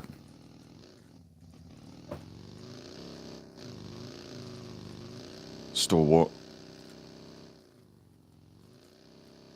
trying to solidify themselves. They've slipped down those tables a little bit, and on that south side they'll try and make their approach. And could it all stem back to a little bit of a confidence blow from that Sanhok hot drop? We talk about how troublesome it is. DXavier may have just been able to take that mojo back. I mean, you called it, right? As soon as the hot drop went their way, DXavier on the up, Stalwart on the down, maybe. We'll see the team from Vietnam able to push back into the top spots, coming through as our top spot qualifier as well from the survival stage. DXavier did let off the gas for a moment. Hopefully they can regain some speed. Yeah, it's unfortunate for Stalwart. And again, I do think that the way that fight went, the only reason I called it so early is because it was a full squad wipe. There's absolutely no eliminations that went back over towards DXavier, and that knocks your confidence something horrid. So for Stalwart, still at 44 points, it's not terrible. They can push further, but for DXavier, they have a chance now. Circle's just back over towards that western side. They've got a lot of teams quite happy with this one, though some of our squads who maybe tried to confirm over towards the east, like Incilio, as well as 4MV, understanding where the playing path was, somewhat unhappy about this, but 4MV's got a much easier route back into the circle. An option to rotate on that south side. Voin Donkey ID ahead of them, getting in towards Pochinki. Stalwart with their scrap against Team Liquid. They are doing very well for the moment, or rather Octagui is getting both of those. Mythic wants a chance. Fearless on the door frame, steps in, nearly gets him the second time around. No, wait a minute, it's still Octagui. 3 elims for him. That's Team Liquid out. And I think with that, we can call it. I think you can absolutely call it there for Team Liquid not going through to the Grand Finals. I do not think they will be getting enough points going forward. Even 2 20-point games would not put them close enough. It'd be 68 points total, which is still quite shy of what you'd need going into 6th place. D plus 77, both getting points, but 77 being able to get one more over the top of D plus there, sending them into 5th place. RCB, strong position over in Rozhok, and they had a quick rotate down towards the south side, currently sharing school and apartments alongside with D plus. Very, very close to each other, right around the bubble. RCB and D plus Kia from either side of that qualification line, having a stare down in the apartment block with Nolbu. Looking to try and lord it over RCB, but they going to try and evict them in turn. Don't need to pop this fight off just yet, though, and I imagine we're going to see a little stall on this fight until this next circle pops, waiting about 50 seconds to see where they have to move and if they actually have to go for it, because it could just shift over to them. Ooh, a bit of a flex out. Dangerous.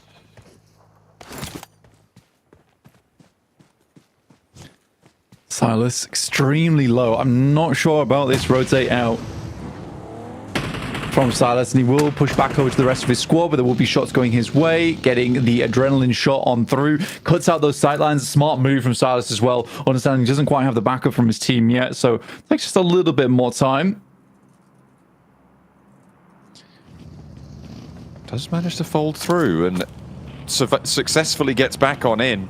A little bit of a risky maneuver, just scouting out that hillside. Fortunately, now they know about the off angle, but Nolbu was on the inside the whole time, and Wild is down here. Now, RCB need to mount some defense, an open ground angle, and do D plus Kia also try and make this one work for them. The nade doesn't quite go the distance from Nolbu, but now the smokes have bloomed. They're looking for these shots, looking for the shutdowns as Kimmers lines up the spray over towards Nolbu. The nade nearly takes Wild down all the way. More pressure put upon them, but D plus Kia do not want to force this issue.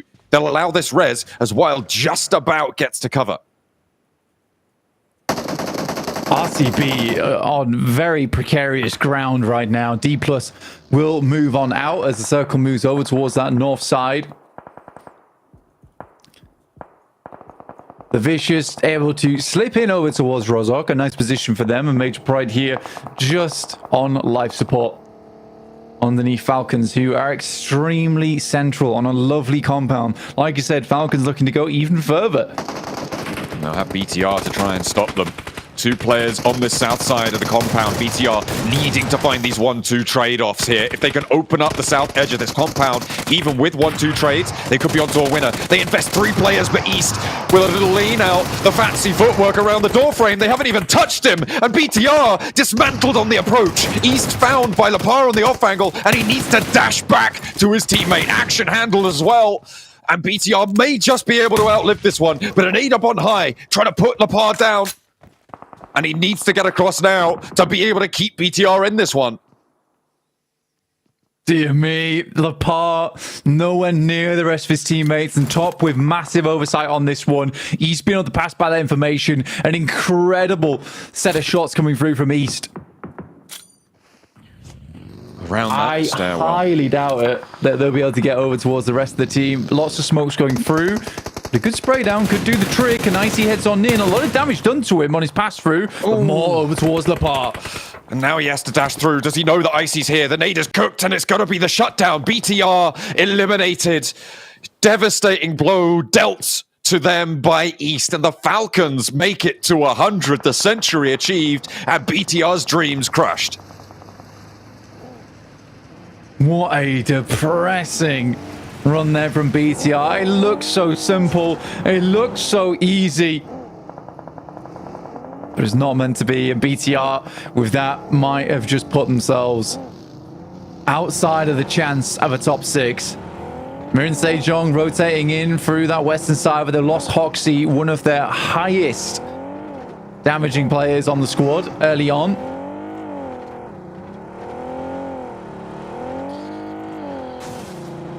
What a way to close that down. It looked like it was also neat and tidy, tucked away, but it was not to be. Not this time around. Only 2 more matches, and you've got to think that that bubble's going to get further and further away. The shift out to the west side. And this is 77 on that split. Shifu, we know he likes to roll around in the vehicles around this area-style hold.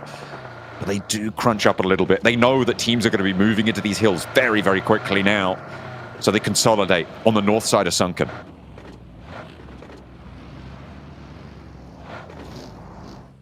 .77 back to where their stomping grounds are on that northwest side. Decent spot to be in overall.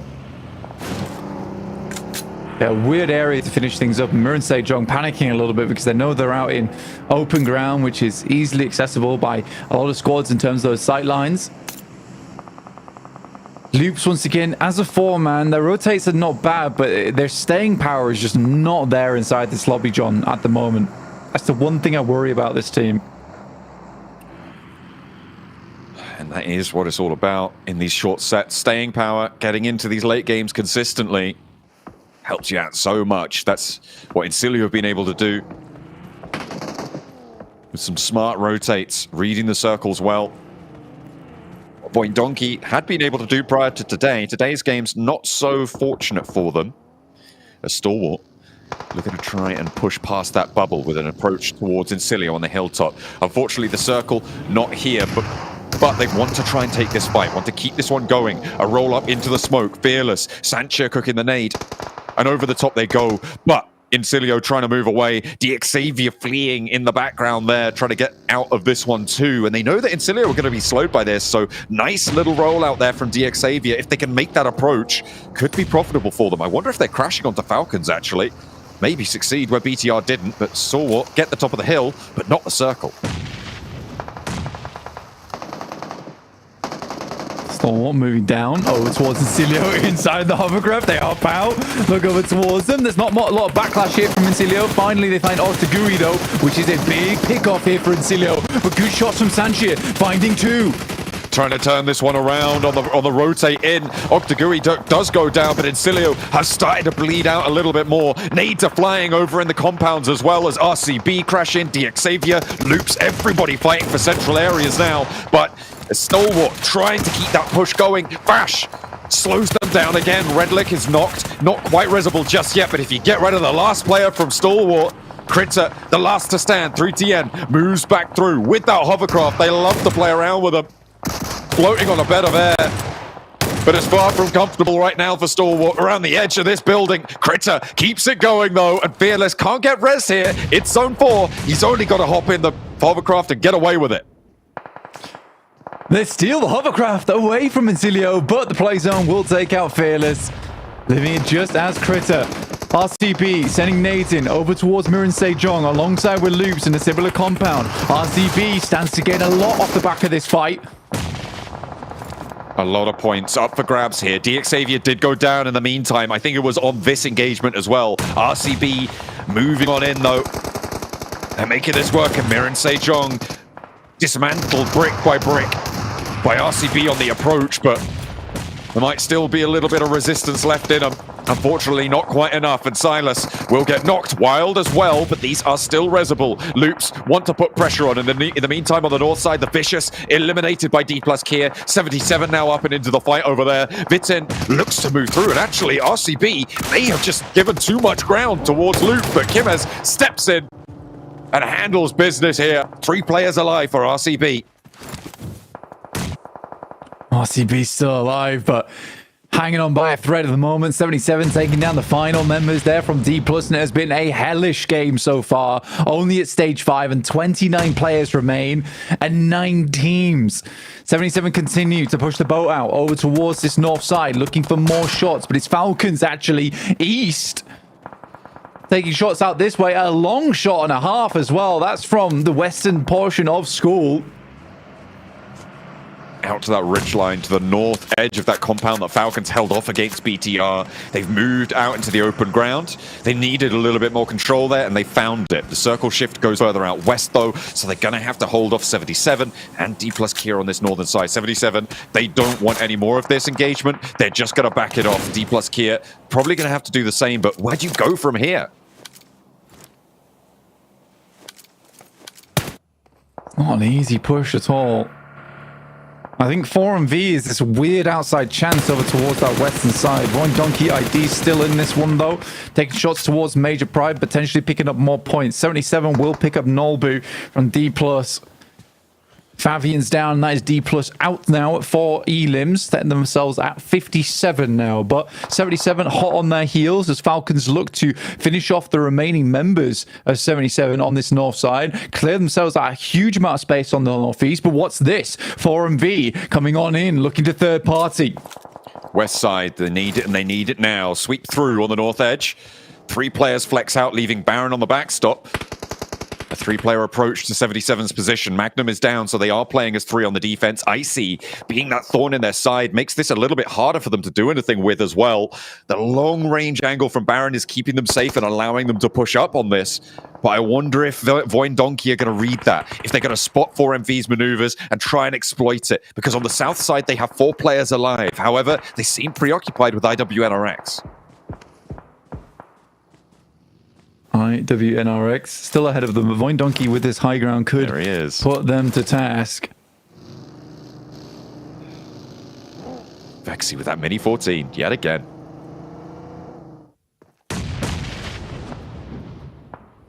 Great shots as usual. Oh, I feel bad for 77 here, John. Oh no.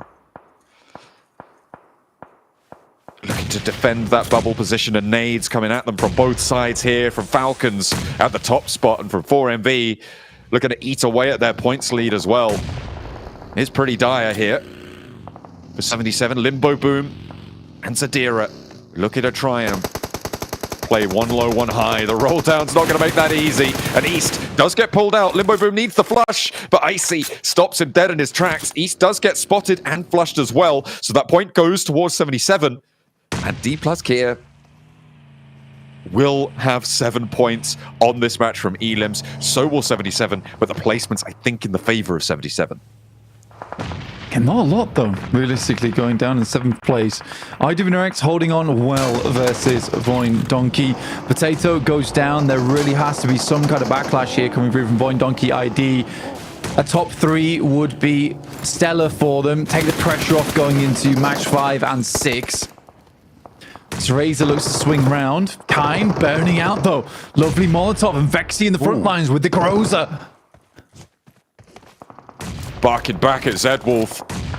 And plenty of bites in it too. Nades over to the back, find the flush onto Potato though. Vexy still up for this fight. Loops with their last player on the inside, taking shots out. So are RCB, and RCB in such an important position. The bubble has stagnated now, getting up towards, what is that, 58 points or so? Something around that sort of mark. So RCB within striking distance and within the right position to make this one work. A couple more elims and they might be safe. Voin Donkey ID, they've got 2 points on this match. It's been a slow approach to that 80-point predicted bubble, but the bubble is going lower and lower by the match blank. Teams at the bottom are really starting to absorb a lot of points too.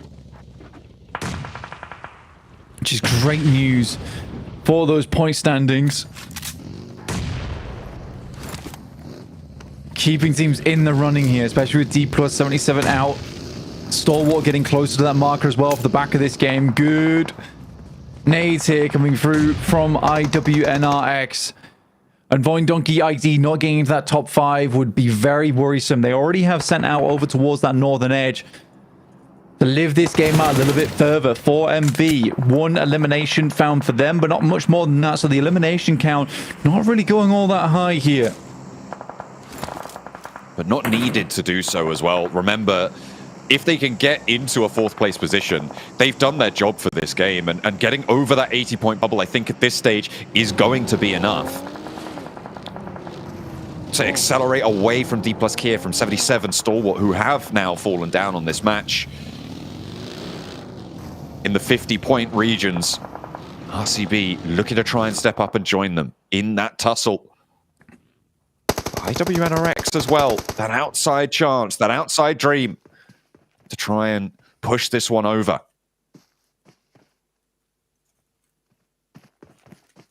For IWNRX, it's an extremely important game, but they need to get roundabout to the 50-point marker. It would require a lot going into those last 2 matches, and they get higher than that, though. Life becomes just a little bit easier, and IWNRX usually are fairly strong on a Miramar. But again, it's Zeta, as well as Razor, I believe, here for Voin Donkey, still alive and kicking. That's one hell of a kick as well. He knows that Kine wants to peek that angle. He is so ready for it. And IWNRX seemingly low on the meds. Going to try and figure out how to get down this hillside. 4MV up to the north edge, but you can see this ridgeline that they hold now is not in this next zone. They're going to need to go one further, but the difficulty is that IWNRX have such great angles towards them. Razak needs to be careful. Keep a low profile here against 4MV as they try and make their way a little bit forwards. That loot crate out in the open gives them that little opportunity to move out to the west side. As soon as IWNRX descend, that is when 4MV can get forwards as well. RCB is similarly a very important game. It's crazy that we have 4MV, IWNRX, Loops, as well as RCB in these ending circles. We're in stage 7, looking to head in towards stage 8 soon. Good shots from Zeta. Razor just not letting them get at all forward. 4MV sits over towards this little ridge side. They move on up. This is a bold push from 4MV. And I do think that potentially Voin Donkey ID has sightlines over towards this. This is dangerous. There are a couple of, there's a little bit of rock cover towards this ridgeline. that 4MV now have made the dash for. I thought they had to wait for IWNRX to move, but I guess the vehicles started moving around. They thought, let's go for it. We've got a little opening. They've left Doc behind here. He should have the ability to rotate in, but they have moved forwards. They've guaranteed at least 2 in this next circle. IWNRX with the biggest move to make here. Where do they go?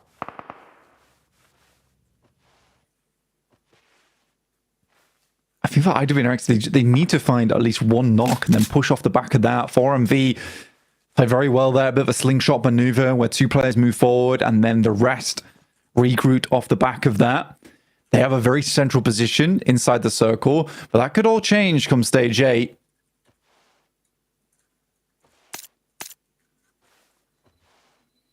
Next circle shift, 10 seconds, countdown.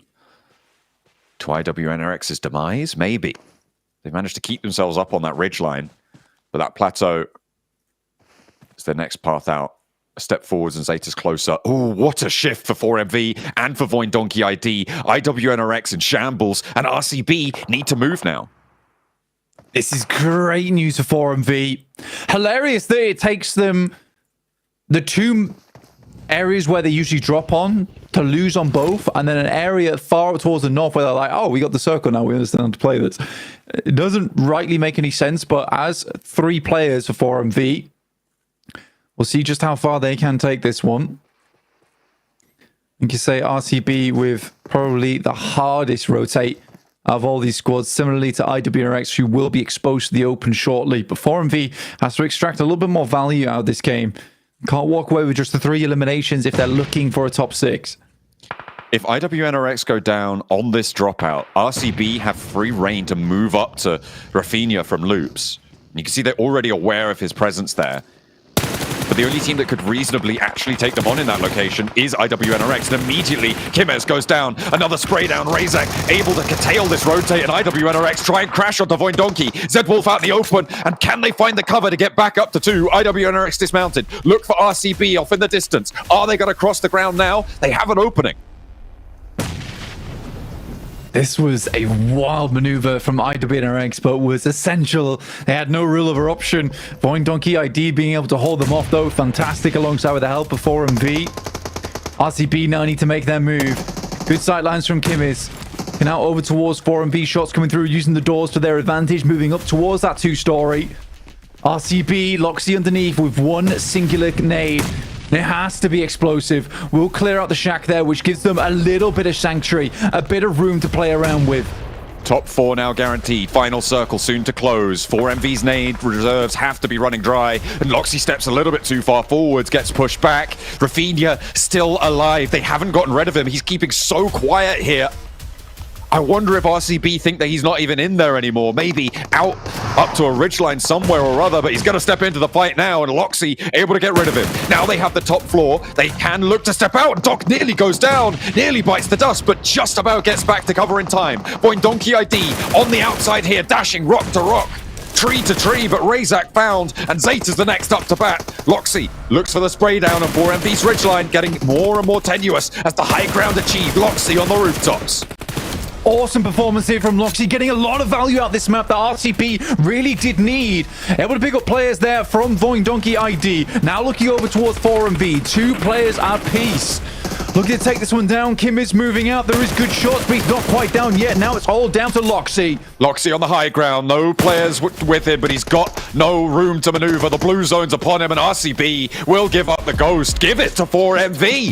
A high elimination count for RCB, and 4MV find a chicken dinner. And just like the desk was saying at the start of the day, it is any team that can make that jump, that can make that push, and 4MV find it within them on the final Erangel to get that chicken dinner tucked away. For these squads here, now it gets so dangerously close on that border, and no one is smiles, no one's as happy, because anything can happen going forward. Well, that's someone who doesn't look too happy. Travis here with Regnum Courier, bro, losing out at the final moments. Unfortunately, that high ground position was just not going to be enough to lock things down. And well, 4MV, I think they don't actually like having zone, as you heard Blink and John talk about before. They had 2 military finishes over on our last 2 Erangels, and that didn't work out well for them. But here, able to close it out. The question for me is, how much have they closed that gap? How many limbs did they finish off with here, gentlemen? Decent amount, but no, Jason, you have to understand, they don't want the circle, but they want the circle. Yeah. Oh, I'm sorry. I'm an idiot. I should have realized. That's how it functions, okay? No. Yeah, they were given a great spot, and we know 4MV when it comes to it. Hodrix in this terrain, we saw them get a chicken dinner earlier in the league stage. They know the terrain. They know these dips like the back of their hand. They're really good at using them to their full advantage. Though not as many limbs as I think they really would have liked to get, because we saw Loxy at the end deny that point, and we might look at the end of the day that 1 point that Loxy denied could be super impactful for 4MV's final position in the rankings. Yeah, for sure. I mean, Regnum Karya were able to get to the end there, which was really, really good to see. But the thing is also, I think we saw D plus Kia and 77 both put points on the board as well, which is going to make things much, much more difficult. It is going to be so dang close, though. I'm so glad we finally saw some signs of life from 4MV. I love that pop off there. But yeah, I mean, we're going to go into Miramar, and they're going to still have to continue to get it done there. Wow, I actually had to go back and look. That was their second chicken dinner the entirety of PMGC. The last time being their 22 a limb game in round 2 of Group Green. Right. In the same area. Check that. Like, man, that is crazy. That is a really horrible dry spell for them, but been able to at least close things out. And you kind of wonder, RCB, if Kimmy's doesn't drive up into the vehicle and get knocked towards like the left-hand side of position RCB were holding, I feel like Loxy's position becomes that much more powerful, and that could have been an RCB win. I think the thing that would have made RCB 100% secure that, of course, is keeping more players alive, but utility, it literally 1 or 2 nades against that dirt pile of 4MV, easy clutch up, especially with Loxy's angle on the rooftop, and then you just send 2 players in with Silas if he's not knocked. I think it is an RCB win, but the lack of utility. We've seen it many times, Hodrix. We keep saying the utility is so damn important, but RCB were locked in that compound for so long that I think they just used up all their resources, and unfortunately that util was just lacking in those final moments. I mean, you stole the words right out of my mouth. That's what they needed there. They needed just a couple of smokes, something to get them across that way to be able to hit that ridge line, because those buildings are pretty damn weak from there. I think that's why 4MV, they realized it. They took the best spot in that circle, and they're able to get that win. But, you know, a couple good placed utilities could have definitely changed things around. And you can see Silas, he was not happy. I mean, he was definitely frustrated because, yeah, they got a lot of eliminations here, a good solid game. But, you know, with seeing these teams on the top still keeping on performing, I mean, they're definitely not safe. Yeah, I mean, I definitely get why Silas is frustrated. That's 2 second places today on Erangel, and that win maybe would have just secured a top 6 position for them, but that's twice they just barely miss it out. And if they slip out of top 6 because they were not able to convert that win in 2 of those matches, that would be absolute heartbreak here for the Turkey team. So we'll see. Of course, it's still really 2 good games that keeps them in a spot to compete for top 6, but it could haunt them until the end of their lives if that is not able to be just enough for the top 6. Ooh. End of their lives, Max. That's a little melodramatic. A little bit. Well, I can just see Silas in a rocking chair just being like, son, there was one time that my teammate didn't listen to me. And it changed the course of his life and his kids' lives going forward. Falcons 11 points. They're already in first place. They're going to continue to lengthen that lead. Again, not really too focused on them or avoid Donkey since they're going to be qualified through, and any points they get, I guess, just makes it a little bit closer for the middle of the pack here to catch up into top 6. Looking down the rest of the list, I mean, again, BTR, we're going to count them out now pretty much. Mir and Sage, I'm going to count out Major Pride. We're going to count out Encilio. They're going to be qualified through. Vicious as well. It's just really coming down to those last couple of spots here. And if you're one of those teams on that bubble right now, you know, for instance, with D+, and of course with 77, RCB, it's just all about maintaining your position, which is easier said than done, to be fair. It is. It's man, it's going to be so rough at the bottom. I think so many teams are just stressed out of their bloody minds currently. Though Doc MVP, actually, you pointed out something this game, Jason. It was quite interesting. I didn't even spot it out, but Baron was scouting from the back in Headshot Hills or whatever you want to call that area, and Doc was like, actually, I want the information so I can IGL properly, and they did a little swap of position, sending Doc back to the west, and I actually gave him a decent angle to get involved in some fights from a distance. So yeah, Doc, if you can get the info, they can do some good moves and abuse the terrain to their advantage. But here we go on the rankings, and Regnum Karabra going up higher, up in 5th position, but still not safe at this point. Dude. D+ out, by the way. Whew. Yeah, that's what I was about to say. D+ Kia out, and yeah, there is that little gap down from there. But I mean, 4MV, we know they have that pop-off ability, that's for sure. But this is just too damn close. I think the roughest part about this for RCB and 77, no chicken dinners. So if we head to a tiebreaker, they're going to be screwed, and one of these other teams is going to be able to take their spot. And it's still extremely close. It's very possible as we head into our last two Miramars. But this is going to be tough to imagine. I think back to groups, guys. Like South Korea really surprised us. We had DRX, we had Mir and Sejong, D+. Like they were dominating their groups. To potentially now see only DRX to be the team from South Korea to make it to the Grand Finals is kind of a shame. I think that it comes down to, I mentioned this a few times for some of the Japanese teams and South Korean teams, is that they play in their home region a lot and they rarely play outside the region unless they qualify to these global events. And a lot of the time it's the same team, right, Jason, that always qualifies.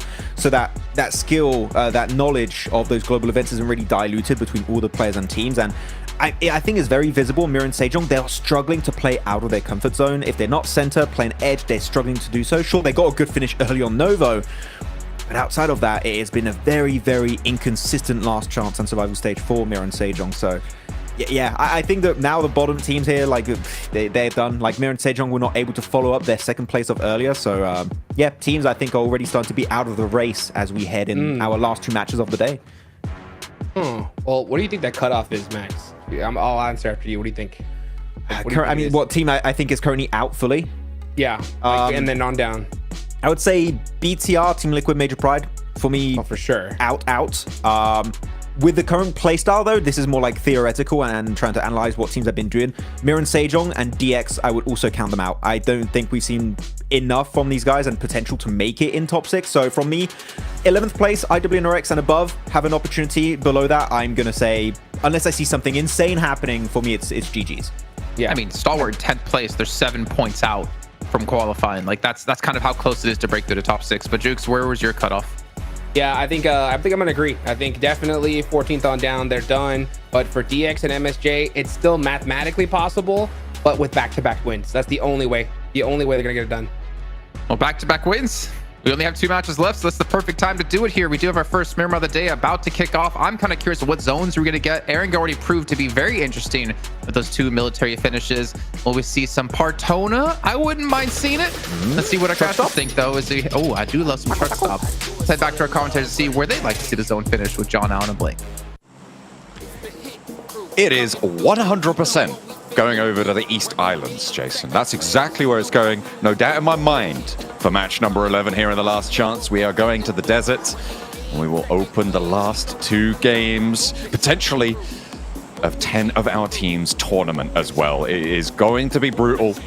The desk is starting to count people out. I am too. I think they're right to say that it's very unlikely for DXaver and Mir and Sejong to be able to push up, but they are 18 points behind, and we have seen stranger pushes happen.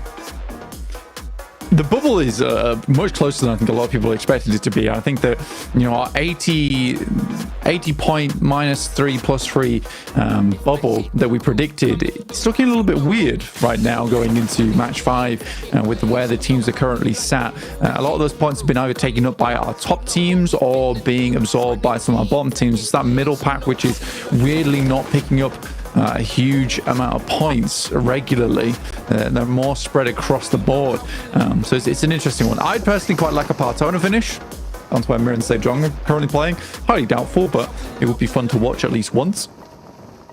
But I do think that it's getting very, very interesting right now with the fact that a lot of teams still have that chance to push up into the top side of the lobby.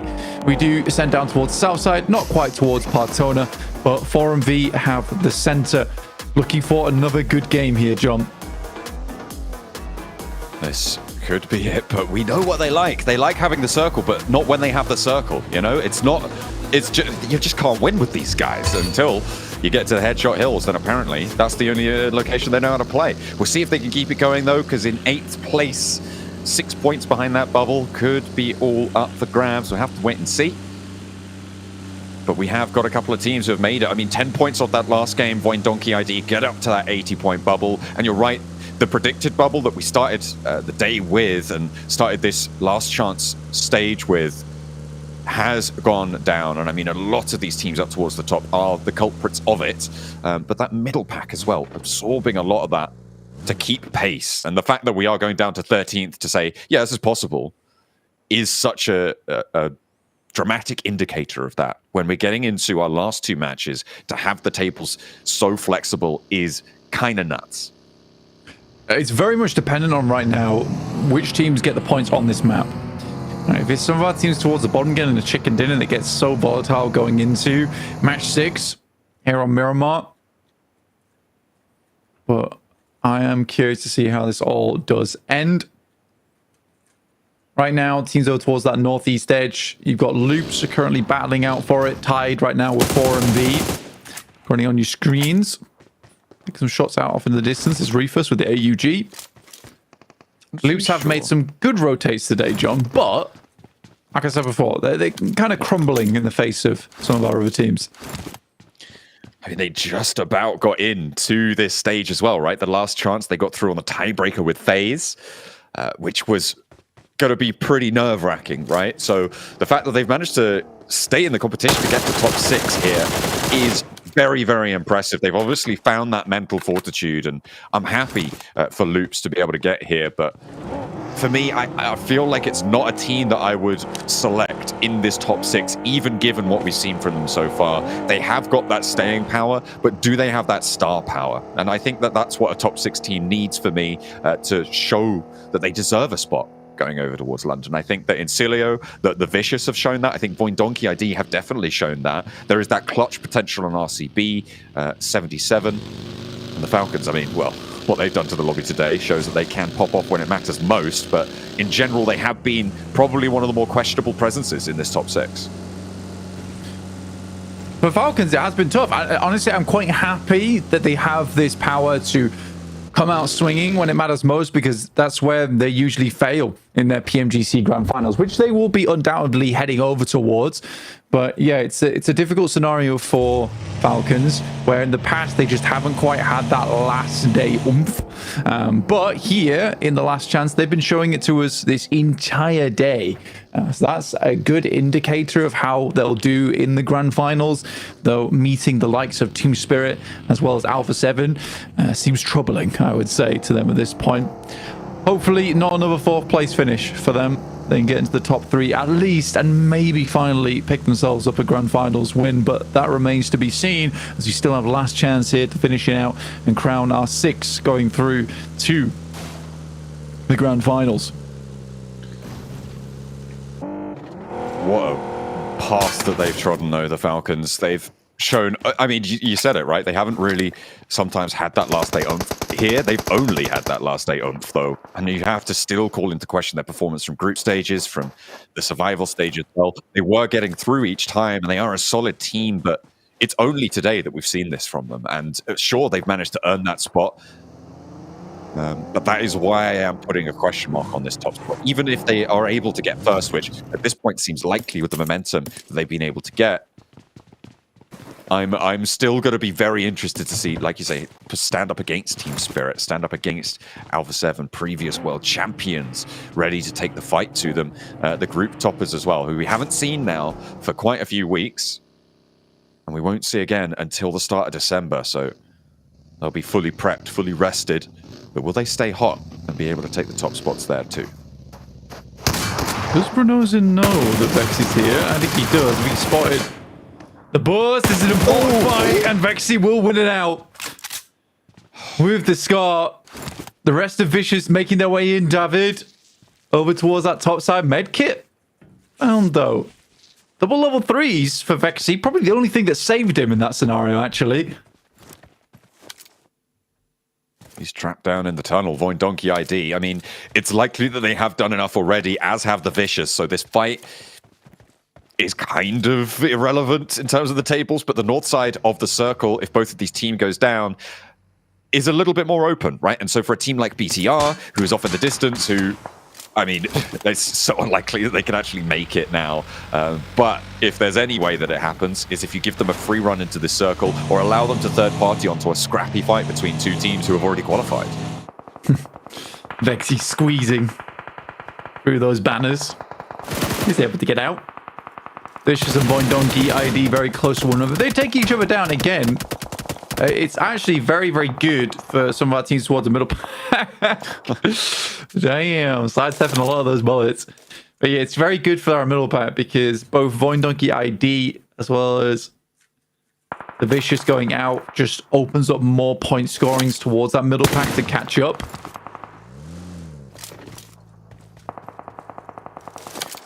But then again, it takes 8 of those points out of the lobby, right? It takes 8 elims out.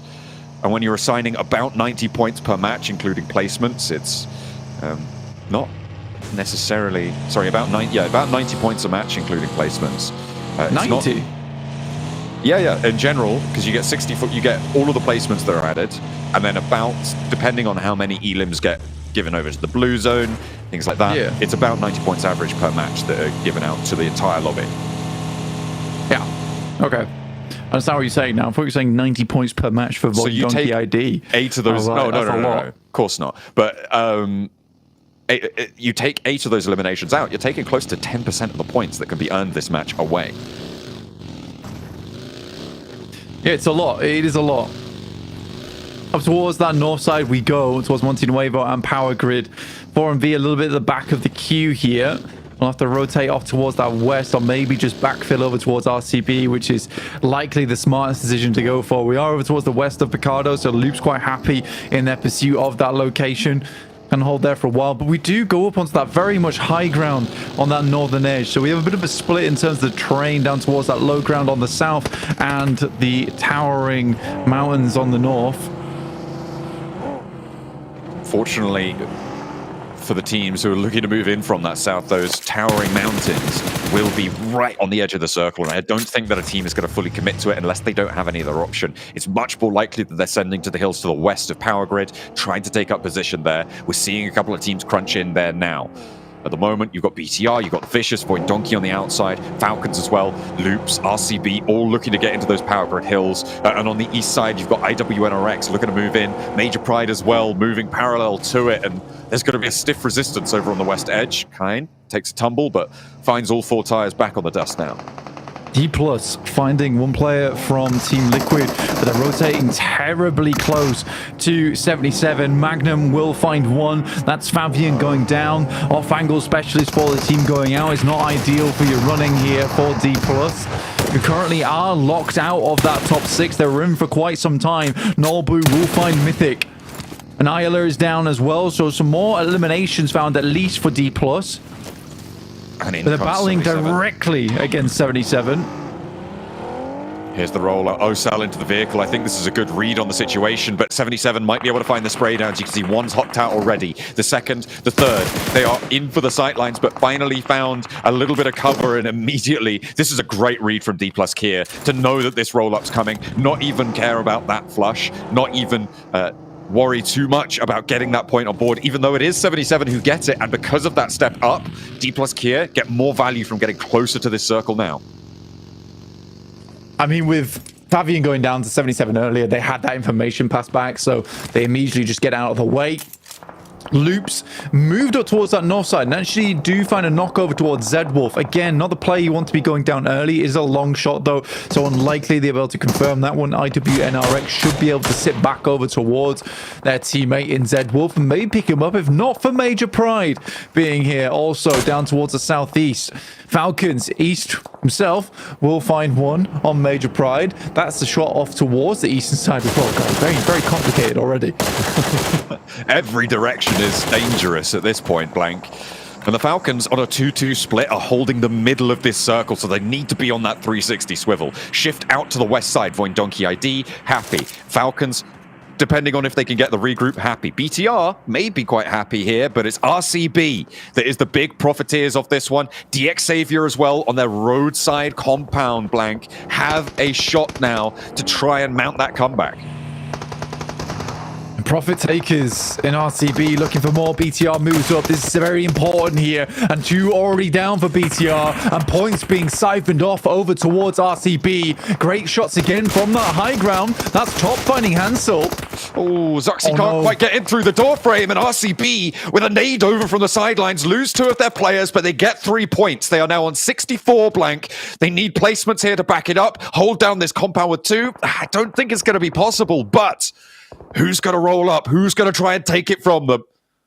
A call out to the rest of the lobby. It looks so significant for RCB. Losing 2 players, though, is a great haul from Loxy, but it all goes wrong. And for RCB, they are not in a comfortable spot right now. 4MV taking down 2 players from Incilio. Great start for them over on the south side. Action will find another from IWNRX, and they are falling by the wayside now, John. Lovely high ground control from the Falcons. They are keeping that 10-point average alive, Blank. They are now up over 110, which after this match will be the 10-point average. 110 points already. This is a really special day for Falcons, and this is what you have to worry about when you're coming up against these teams in such a short phase, is when a team has a day like this. It can change everything. It can change so much about not only their games, but about the games of the teams around them. Major Pride, for instance, now right next door to them. And even if it's one Falcon, on a day like today, that could be a full force squad. .77 made a wide wrap on the north side. Stalwart, though, taking up arms versus the Falcons. They lose 1 player off the back of that. Stalwart currently in 9th place with a chance here. Sanchez still sending shots down towards Major Pride, who are their closest competitors at the moment. Stalwart. Oh, a dangerous rundown. Nearly going low, but Evo Station goes lower. And Sanchez keeps them safe for a moment longer, Blank. Stalwart, who had such a disastrous start to the day, who have slowly slipped to the tables. 4MV now ahead of them on it. And Elementrix always extracting a toll over towards them, and it is a hefty price to pay. Stalwart, Critter now under pressure, and Elementrix just keeps on going. This is so devastating for Stalwart. Stalwart's just losing players left, right, and center, and for a team that was chasing the boundary, this is very, very bad for them. RCB safe with just the fact that teams around them will have to fight one another before sending in, but I don't think they'll get above a top 6 here. Fearless from the top. Against Fearless. Oh, doesn't connect. Goes down. A 1-for-1 trade. Major Pride only losing 1 here, and it's just Ogtogui for Stalwart. Still in the fight.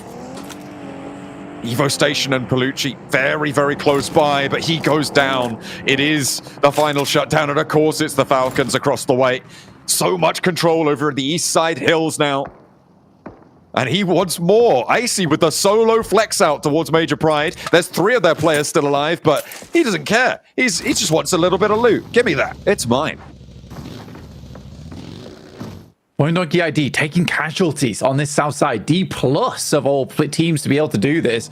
Down to 3, but they were cut out nice and early. We're struggling, but they're making it happen once again. And with that, they sit themselves back up into 6th place. It's so incredibly close between them and 77. 77 actually in a very good spot, though, on the northeast side to start controlling area. I wonder how many teams even know that they've come in from this location. That is the main thing here for 77, is that element of surprise. Razak's got the exact same thing going for him. Nolbu cannot win the trade, and Osel now. Last 2 players to stand for D+ here. Razak needs to be careful through the side of the party bus. The spray down is there. The Molotov immediately to follow it up. Burns him back out to the sidelines and will get flushed. 2 players found. The opening there for D+ Kia. Yeah, also a nice shot through the window there. That window does need to be smashed out at this point, so I'm getting a little bit blurry, and D+ needs to see clearly into this match. Going Donkey ID, Vexy and Potato, 2 very good players to have as your final 2 in terms of long-range prowess. Marin Sejong taking down Loops. Again, for Loops, it's hard to have confidence in this team. Like I said, they just get themselves into bad situations, and you see a lot of these other fights happening on the map, and it's back and forth. There's punches being blown back to either side. For Loops, a lot of times they just go up in a puff of smoke. One of the things that contributed to that, Blank, is the mad dash from DXavier, from the compound that the duo of Voindonkey now hold after D+ Kia pushed them back. They moved across the open ground all the way up into the position that they now hold, up on that hilltop over there in the long distance from Hoxie. they managed to snake their way through. They've got four players alive, 1 elimination so far. It's like they want to get stuck in, and it's like they want to extract some points from this lobby blank. They are in and amongst it now, and Levi steps up, spray down to Loops. Yeah, for DXavier, they've got a strong spot. Again, you worry about teams like the Vicious and 77 having oversight over towards this location, but DXavier are consistently grabbing points off from this high ground. It's a good place to do it from, and they want to keep those points coming whilst they have that high ground advantage. With Lamborghini going down first, though, it's unideal. It's definitely unideal. And RCB, they need a very good defense, because this is such a good spot, and they'll be kicking themselves for losing players. I mean, Loxy did all that he could to fend off against BTR, and he did a great job, and has ideally kept 2 of those players still in. But yeah, they need a very, very good defense here. This needs to be like a fortress. They need to set up the angles and keep teams at bay as they attempt to assault that location. The question is, when do teams go for this assault? And who can go for it as well? On the east side, Falcons are losing players. Major Pride are losing players. They're withering in their attempts to try and get further west side, right? IWNRX, they're on 2 players. I'm looking at 77 or DXavier as the teams that could crash RCB, and I question whether they want to right now. I think RCB could stay alive here for a long time. Yeah, they have this location which is hard to crash into because it's all open ground around that area where, like you say, there's a lot of oversight over towards it. Reefus moves up over towards IWNRX, consistently getting damage done. Smokes are down, so unlikely there'll be any too many more shots bagged, but Doc goes out in the back line. I think that's some shots from the high ground. At least there is 1 knock that goes through over towards IWNRX, and Reefus can start to work the issue. Doc's still up on that high ground, and 3 players... Lovely. Sorry, not Doc, sorry. Over on the high ground, they have taken a player out. They do get the res. Doc on the back line, able to get that one back up. That was a Falcons knock, actually, sorry, over on the high ground, which removed the high ground sight lines, and now they've moved the team aside. It will be 4MV without Baron to play forwards to the cliffs underneath the Falcons high ground. DXavier pumping some more points in. Zadira went down on the back line there for 77.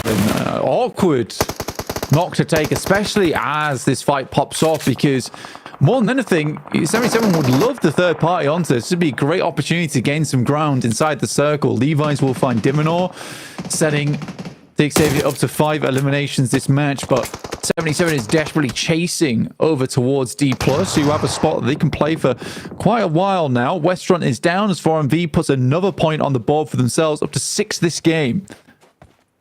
4MV really trying to push for that bubble. 3 players alive, and they have got a lot of cover here. The Falcons are going to have to deal with Major Pride. I don't think that they can hold this for too much longer, but they do still have angles over to D+ here. They are taking those tap fire shots with the Mini 14, and RCB, through it all, stay in the longhouse.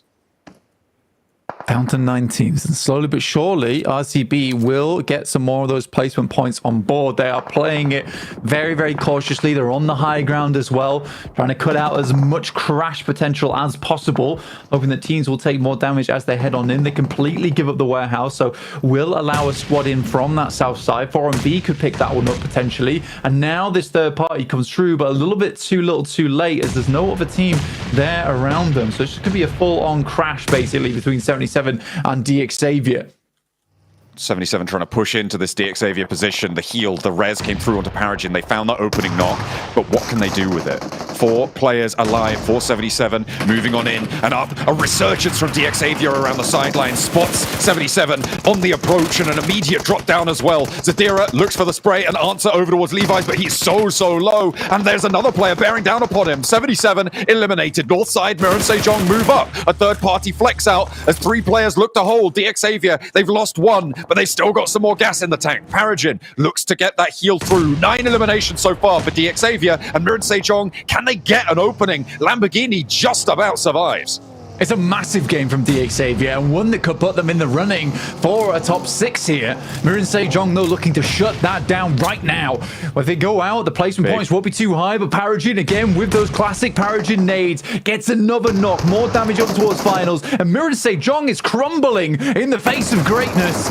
DXavier top spot from the survival stage, and they want to take on Mirin Sejong, take Uriel down. The last player, Seiwoo, moving on in as well to try and back up his teammate around the side of it. Over the ridgeline he goes, barreling into the fight, but immediately he sat back and is still all up to Uriel, but DXavier, they've lost another, needing to stay alive. It's all up to Paragin. All of a sudden, it's topsy-turvy. The nade still cooking. Uriel low, but he's been able to evade so much. The hail of bullets not connecting. The weapon swap, and down go DXavier. Uriel finally spreads those wings, and like a savior guardian will come in for Mirin Sejong and keep them alive in a desperate moment, a desperate salvation from this guy. Well done to Mirin Sejong, and they might just get a full reset off the back of that. DXavier's reign of terror from that north side finally comes to a close. And the bubble moves further away. DXavier, if they win that fight, Blank, this is a 13 elimination game and a good spot on the north side. Prime opportunity to crash into the central compound. That is a win for them if they win that fight. But now Mirin Sejong have that opportunity with the Falcons clearing out Major Pride. There's 3 of them to contend with. 4MV going to keep them in a stalemate on the south. The approach would be dangerous, but DXavier could have gone all the way on this match. Denied that. And a full reset. You're right, that comes through from Mirin Sejong. The Falcons, they're just soaking more points out of this lobby. It's making it so incredibly difficult come the end game. Dockwall finds chips. There's more shots going through. Osal on the barest amount of HP. The shots blasting in. That nade might be the end of him, but it goes high. Will explode above him. First aid kit does come through. Doc up towards that front line, that opening that they were given by RCB, who are happy to have a team defend them over in the warehouse. But Apex as well as Reefer still behind here. And it will be Falcons lording over that high ground. In goes the nade. A lovely one over towards Kimmiz. Drops to the low ground. Won't quite take him out just yet. Opens the door. Going to make it difficult for Kimmiz to cross here. Wild dashing over towards Kim as the nade in. Is it on target there? Just outside of the door there. And they have the cover. Mirin Sejong slow on the high ground here. They're just trying to play this one a little bit more relaxed now for Elims, but they need a big tally on this game to make it work if they want a chance at the top 6. Nade in, doesn't connect. I don't know how that missed there, but the hay bale's absorbing a lot of the blast impact. Can't believe he lived that one. For Void Donkey ID, though, placement points starting to rack up on their side of things. Vexy with a Maxi 14 in hand. Looking to take shots over towards Mirin Sejong off in the distance. And once again, the circle centers up for RCB. A fantastic result for them. They desperately needed a salvage of a game here, and they're being given it. I think the bubble's going to push quite high on this match, Blank. We've got 4MV looking to overtake here. 77 going down with only 3 elims a little bit earlier. That's opened the door, and D plus Kier going to get maybe a little bit further. We'll have to wait and see because there's another nade. Ooh, again, just about misses.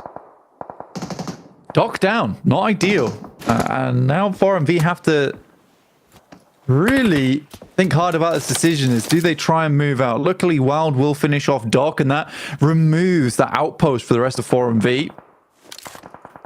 I feel like backing them up might have been a better idea for the rest of the team. This is the one time where I feel like 4MV should have followed on top of Doc's action. IC will find final, and once again, Falcons are just putting up an incredible amount of points inside this lobby. Vexy living out as long as he can with the first aid kits, but nothing left. So sad they weren't able to pick up those shots onto Osal, and I think he's just as frustrated as we are about those nades that came through. Osal somehow living, dodging the shrapnel, slowing down time. He's making the dash. No smokes. Just going in. Needs cover from Falcons, and he may have just been able to find it. Mirin Sejong backing them off this angle. Cover from 4MV now also important, but he is on a mission. D plus Kier do not want this 6th place spot to go away from them. And the roll down from Mirin Sejong out to the wide angle. This is reckless. They could have crashed straight onto the north side of the compound, but instead they hit the wide sweep, and the Falcons have complete open shots on this. Thing is, this is almost this is a suicide spot from Falcons, by the way. Like, it's very difficult to get off of this high ground for them, but they're just looking for points. And I think for Mirin Sejong, they half expected a team to already send off here in vehicles, but Falcons, they know they qualified already. They can sit up here all day long and just take shots and pick up points. They don't need a high placing game. 14 eliminations from the Falcons. This is a different team than what we've seen. Osal? How has he made that happen? All the way up to the cliff face, and 4MV go down a third place, and eliminations as well for D plus Kia. That's moving the bubble further and further away. And RCB, through it all, still alive with 2. An incredible result for RCB. They needed this one. They also need these shots over towards the players fleeing from that high ground. No nades, a couple of Molotovs and some stun grenades here for Kimmis, and that's it. If RCB, though, can get the chicken dinner, it will be absolutely awesome for their point standings. It is a 2 versus 2 currently, John. Top isolated up to that high ground as well, so he needs to go for a mad drop here. Icy in that 1v2 forwards with the long range backup from his teammate. A nade connects onto Wild, and that's going to make it tough. Kimez looking to get up onto the roof here. Navigating, go for the parkour strat, and might just be able to leverage this rooftop. Top drops one stanchion on the rocks, goes for the next drop down as well. Takes some damage. This Kimez nearly takes him out of it as well. But the Falcons may be able to regroup. Go for the push into the middle, because we're up to stage 9. It's going dead center. Silas is either sighing or screaming his lungs out right now because desperately wants these players to keep on going, get some more points through. Good sprays from Kimmis, but not quite on target. Just needs to find one tag, and there it is. Finds the flush onto top. Icy dashes, darts towards the back of the warehouse. The Falcons want to fight on strong. A massive elimination game, and they are looking to put up the 120-pointer already. Off the back of this game, they've made it. Guaranteed a minimum 10-point average on this stage. And they have made their mark here in day 2 of the last chance. And it is a different team. This is not the Falcons we've seen all tournament long. They have finally spread their wings, and the lazy rollout here around the side gets a little bit more up and into the action. But it's RCB with a crucial central chicken dinner, twice denied, but thrice not going to happen there. RCB given the 3B. Very, very good there from the center, and they just live it out. They knew they had a strong location. A lot of teams tried to assault them. I feel like 4MV could have got over to the warehouse and tried to assault that location earlier alongside with Doc. One of the few times where I agree with Doc's push out. But damn, what a game for RCB, and that will put them in the realms of safety. Bro, it's like up and down with Silas. He looks so grim in all the matches today. Then he goes into this one to finally close out a victory. And he finally looks happy knowing that he pretty much secured themselves a spot into the Grand Finals with potentially 1 slot available left here. I mean, Falcons, though, 15 eliminations you can see here. Where was this Falcons the entire group stage? I don't know, man. They're back to the good old Falcons. This is the team I like, Jason. This is a team that I was a fan of. I'm like, oh, finally, we're seeing some big pop-off games. All of today, pretty much. 3 huge elimination-focused games. Sure, they're not quite able to get himself the clutch at the end. Like, Icy just gave it a send in the wall. Like, sure, whatever. Don't care too much. But, man, for RCB, this game was so important, Hodrix. This is the win they've been chasing down the entire day, and they finally secure it here in our penultimate match of the final day of Last Chance. Dude, I'll tell you what, Silas is the reason why they won this game, okay? I'm telling you that 100%, all right? You see his attitude. He wasn't happy before, and he said, you guys better get to work, okay? I'm not gonna do any damage this game, all right? You guys are gonna do it all. And they did. Chicken dinner time. Finally, you see him happy, and the reaction that we've all been wanting to see. And it couldn't have been at a more clutch moment, Jason. Well, when we get into overalls, I think that's going to be the really deciding factor of what potentially could happen here in this last match. You would imagine, though, with the 7 limbs, so 17 points they just got, they should be clear-cut and safe. So Silas could be returning back to PMGC after faltering last year with S2G. That's got to be a nice little thing to add to, little trophy to add to the mantle here that his former team didn't qualify and he managed to, especially with like Kimmy's, I think Max, we're talking about being one of the biggest surprises on the team. Yeah.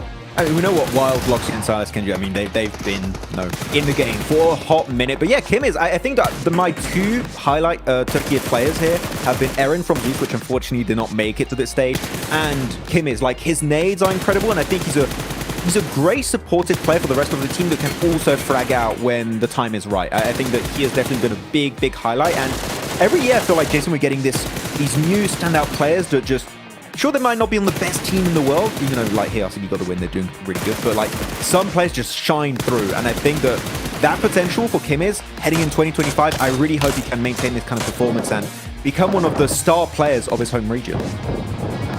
I think he definitely is becoming that. I mean, it used to be Frozen way back in the day from IWNRX, like the new blood, you know, barely just hitting the age you needed to even participate in these events. And I think we're constantly seeing a lot of new names like you're kind of talking about, Max, from obviously not just Turkey, but from other regions around the world as well. Thinking back to like Lemon, what we saw in CSA, then to jump onto Navi, who qualified already to the Grand Finals. It's definitely the year of newcomers, definitely the year of uncertainty here. Well, at least for RCB, one thing they can be certain of is they're going to be into the finals. Now, taking a look back, though, at Miran Sejong, having a decent start, taking out DXavier, and I was looking at, I think it was Lamborghini, who kind of fell off the side of the hill they were fighting on, and because of that, his teammate had to kind of join him, otherwise he was going to be in a 1-on-2, and DXavier faltering 10 points with 9 eliminations. You do kind of wonder, though, if they won that fight against Miran Sejong, could they have been potentially contesting for top 6? I think it was totally possible. It was totally possible. They got to be definitely bummed out. It's just, honestly, DXavier and Miran Sejong just kind of really, they make me frustrated, man, because Miran Sejong in particular, like, they were holding a position to try to go for the chicken dinner. It's just, if you have any clue about the leaderboards and you're doing elimination tracking while you're playing, like, you got to realize that we got to put a pep in our step here. Like, a chicken dinner with 6 eliminations, it ain't enough. Like, we needed to have a game like Falcons did. Even if we're in the worst position, like, we have to start pushing it. To see them just kind of wait idly, it just, it frustrates me here because they're not playing towards the leaderboards. They're playing it like it's a regular match. Man, though IWNRX are they got a few of these 0-point games, and they had a decent result the last Erangel, Hodge. It was decent. They got to the late game, they had a few eliminations here and there. It was a good match. But here they just got completely ran over by, I think it was 4MV on the southern eastern side. We had some incredible dock nades to initiate that fight, and then they just crumbled almost instantly. So yeah, IWNRX with that goose egg, I think it might be GG's unless they get a huge win to wrap up the day. And even then, it might not be enough if they can't get the eliminations to back up that game. I mean, speaking of GG's, what about Stalwart, man? They started in 6th place today. Obviously, you have to think back to the hot drop on Sanhok. They lost up against DXavier. That must have been a hit to the morale, but they have been slowly dwindling, falling further and further down the leaderboards and further out of reach of reaching top 6 here. We do see 4MV. They move up to 7th place, but D+ able to get themselves up to 67 points in 6th place. Pretty much off of Osal. I don't know how he survived so long, was able to get so many eliminations towards the very end there, but it was enough to push D+ here. Yeah, just camping the cliff, the bottom of the cliff. You're not going to be spotted out by Falcons, and you can make it way further in the game than you should realistically be allowed to do. So I think he had a good understanding of what was happening in this late game scenario. Yeah. But Jukes, this last game, like, what is, I don't know. By the way, I think congrats RCB to are like Falcons good for winning the last chance, dude. Right? Oh yeah, also that's in the bag for sure. But yeah, dude, this last game was just so chaotic. Let's look at the second page. Oh. Dude, that is just 67 down to 52. That is, like, that's 15 points out for Loops. Yeah, that is heart-wrenching, guys. That is it for this page. I'm calling it here and now. All the teams are on the page? All of them. All of them, okay. No chance. But what if hot drop on D+ Kia? That is the only option. Like, literally the only option, and you have to go elimination crazy. And even then, I don't think it's going to be enough. And we haven't seen that all tournament long. People refuse to do it for reasons I just still cannot explain or describe. But yeah, that's literally the only option they have. And all these teams at the second page, like, especially that kind of could do that. And I'm talking like, MSJ on up, like, they should all go for that same strategy, but it ain't gonna happen. I think Radio Seal's just looking at his screen and just like, please guys, don't do the mistake I did at CMWC. You don't want to be me, okay? You want to go for that fight earlier. Yeah, you're gonna have to see it happen. But with the points that Ringham Carabra were able to secure this game, they're currently standing with 78 points. I don't expect two teams, realistically, Hodrix, to drop out of top 6. I don't expect RCB and D+ to fall out. So I think we're competing for one slot now. I think it's one spot remaining here for London. And 4MV are going to compete for it. 77, of course, as you go lower, you're going to have to get even bigger games like your Loops, your Stalwarts, your DX. It seems unrealistic unless they take that chance, that one single opportunity to maybe crush it in that last game, and go to the finals in the last game. Your most important game, maybe, of some of these players' careers is just about to happen here on Miramar. You know, Max, I kind of want Hot Jukes to be wrong and see one of these teams on the second page get into top 6 just so we have a nice little content piece, or it means by kind of has a content piece, because he's just going so in. Yeah, no chance, none at all. He's playing the flute, or I guess that's the trumpet, calling it, you know, time of death, and then they come back in. And I don't know if I fully agree with you, Jukes. I feel like there is a chance. It's just not a very big chance for a lot of these teams. And if at any time in your career you're gonna have a pop-off match, this is the time to have it happen, to get yourself into top 6 and get into the finals. Hey, you know what? It's my job to just say what's in my gut. That's how I do it. And I'll tell you what, I wish my gut is wrong here. Like, I would love to see that happen. It's just the way these teams are playing. My gut's telling me the other way around, and I hope to see, you know, like these 4 squads. I'm talking Loop, Stalwart, DX, MSJ, all hunt down D plus Kia and then just go crazy this match. Because in my eyes, that's literally the only path to victory. Yeah, because the thing is, if you do that, sorry, just to wrap up the point, if you do drop on D plus Kia, but then you have a bad game, you're setting up 4MV for success. So like, you're helping out your direct competition. So it's also something to keep in mind. What I'm going is, what if you are D plus? Do you change your drop location and play safe? Because you know that teams could hunt you. I would. All you gotta do is just play safe. Just put some points on the board. Like, honestly, like 1 elimination could be enough for D plus. Literally. Damn. 1 elimination, 1 more match, potentially separating D plus from getting into the finals. Unfortunately, having to take the flight back home. 10 seconds till we head into our final game of the day here. Give me some quick predictions of who you think is going to take this last match, Hot Jukes. Let's go, baby. It's going to be Falcons. Another chicken dinner. More points. Let's see a record. 4MV. 4MV. All right, well, let's see what's going to happen here. Let's head into that final game of last chance of the PUBG Mobile Global Championship 2024 League stage. John Allen and Blank, take it away. It's been a day of lasts, Blank, but this is truly the last match of the last chance. 12 of 12, a full satisfied fraction. 1 match left as we reduce our team's opportunities down to the last moment. Max could be right, you know. I think it's somewhat of a surprising thing for 4MV, but they have been getting ever closer to the end game every single game. It has been so close, and I think, you know, another 4MV win could be on the cards. They are trying as hard as they can to get in towards that top 6. It has looked shaky. The boat hasn't always been fully upright, but right now it's looking like clean sailing through this hellish storm, and they're doing fairly well to keep those sails up and blowing, because I think right now that's what 4MV needs. They just need to see this game through. They can't go out early once again, and they might just make it. For D+, it is a much more different game for them. Right now, it is super shaky. You know, these seas are not kind to D+. Osal's doing absolutely everything he can to keep his team into this as we head over to the northwest. The circle up towards the top, so everybody on the approach needing to find their way on through. And this is the most important rotate of the year for some of these teams. D+ Kia going on the long drop up towards Impala. IWNRX may be close by to it as well, out on the west edge. They have already made landfall here. If they find a weapon, Chips is a little bit exposed. You've got to be worried slightly that IWNRX are going to spot this, but it looks like they are busy. They're preoccupied, grabbing those vehicles, getting on their rotate themselves.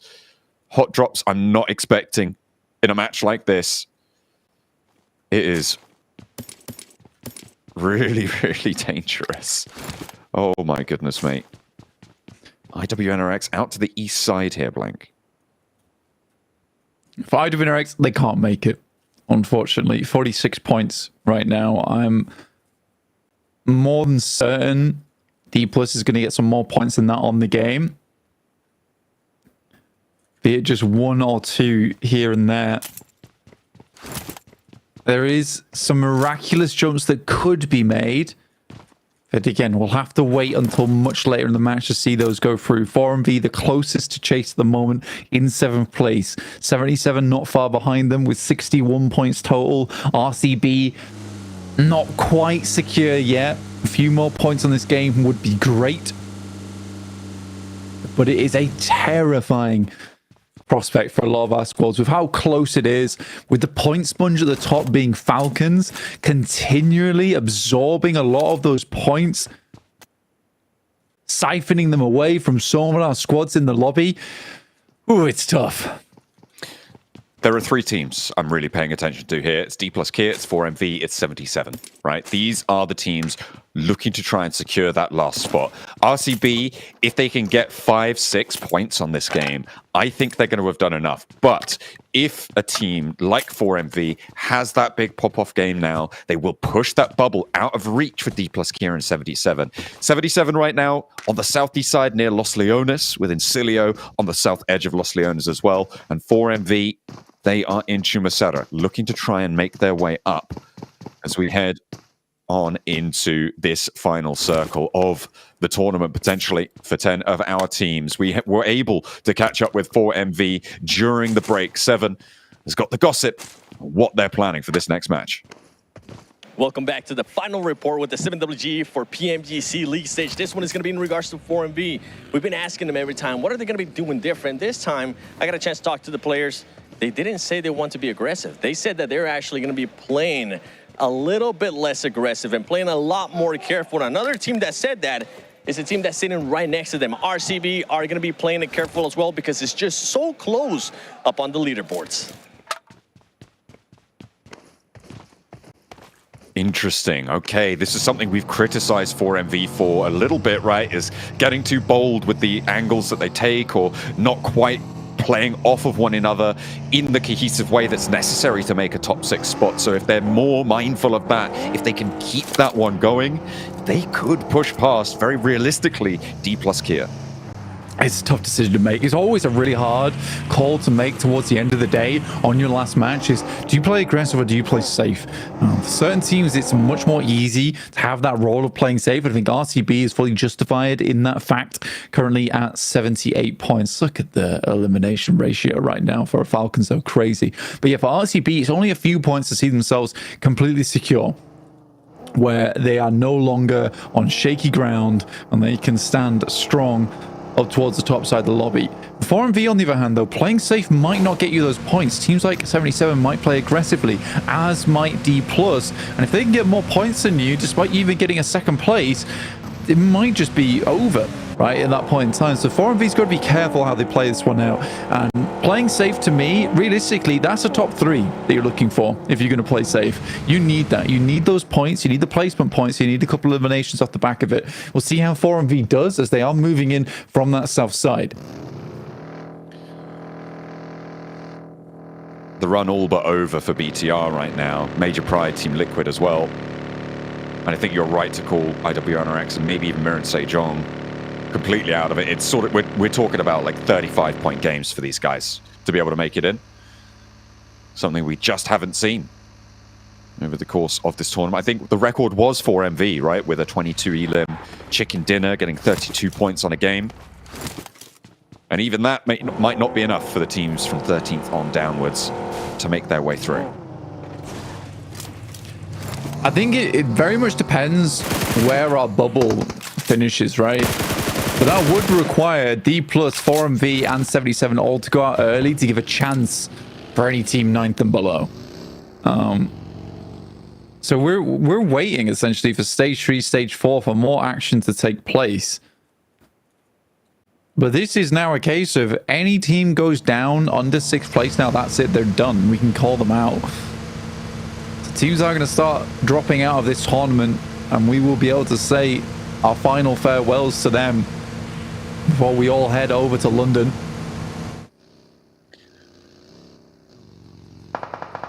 Well, not all of us. 10 of these teams. 40 players, Blank. And all the substitutes, the coaching staff as well. They won't be, and that will be a hard pill to swallow. A bitter taste left in the mouth, but every single one of these teams who's made it here has trod a difficult path and deserves glory in their own right. From top to bottom of this table, every single team has made their mark in some way. But at the end, they could not quite stand up to the test of the rest of this lobby. And we will start to say goodbye to them. D+ on the rotate out. Major Pride are above them. Over towards Truck Stop. As we head over towards probably the more interesting part of Miramar on that northwest. Plenty of cities, plenty of interesting locations, a lot of high ground in this area as well. We move up over towards the northeast around Hacienda. Again, even more high ground to play around with. It's not easy to confirm where this location goes. So 4MV, tough rotate for them. They have a player on the south side being cut out right now by Miran Sejong. Scary place to be. And right now, 4MV is split. They said they were going to be more cautious about this coming into the game, but maybe they're back up to their old tricks and it could be the end of them. Team Liquid, they're in a scrap with IWNRX, and the team more likely to be able to make it. IWNRX are currently winning it, and by more likely I mean more than 0% into this lobby. 46 points, they have a marathon ahead of them to be able to get their way through, but they need to be sprinting the whole way. The lactic acid build-up is going to be too much to bear. The first point, though, tucked under the belt. 4MV, one of the players took a heavy hit there and is still split off from the rest of the squad. And I'm glad to see it. They left the player behind in favor of a stronger position inside the circle. It's finally happened. And it feels more and more likely they'll be going on as 3.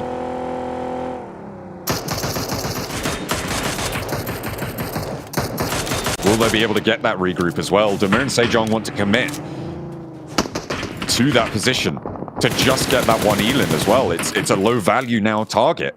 The rest of 4MV can regroup on it. Voin Donkey ID from the edge of the crater fields, taking shots. SLR in the hands of Vexy. That is a demonic presence sat over the top of 4MV, and maybe the Indonesian team could ruin the Mongolians' day.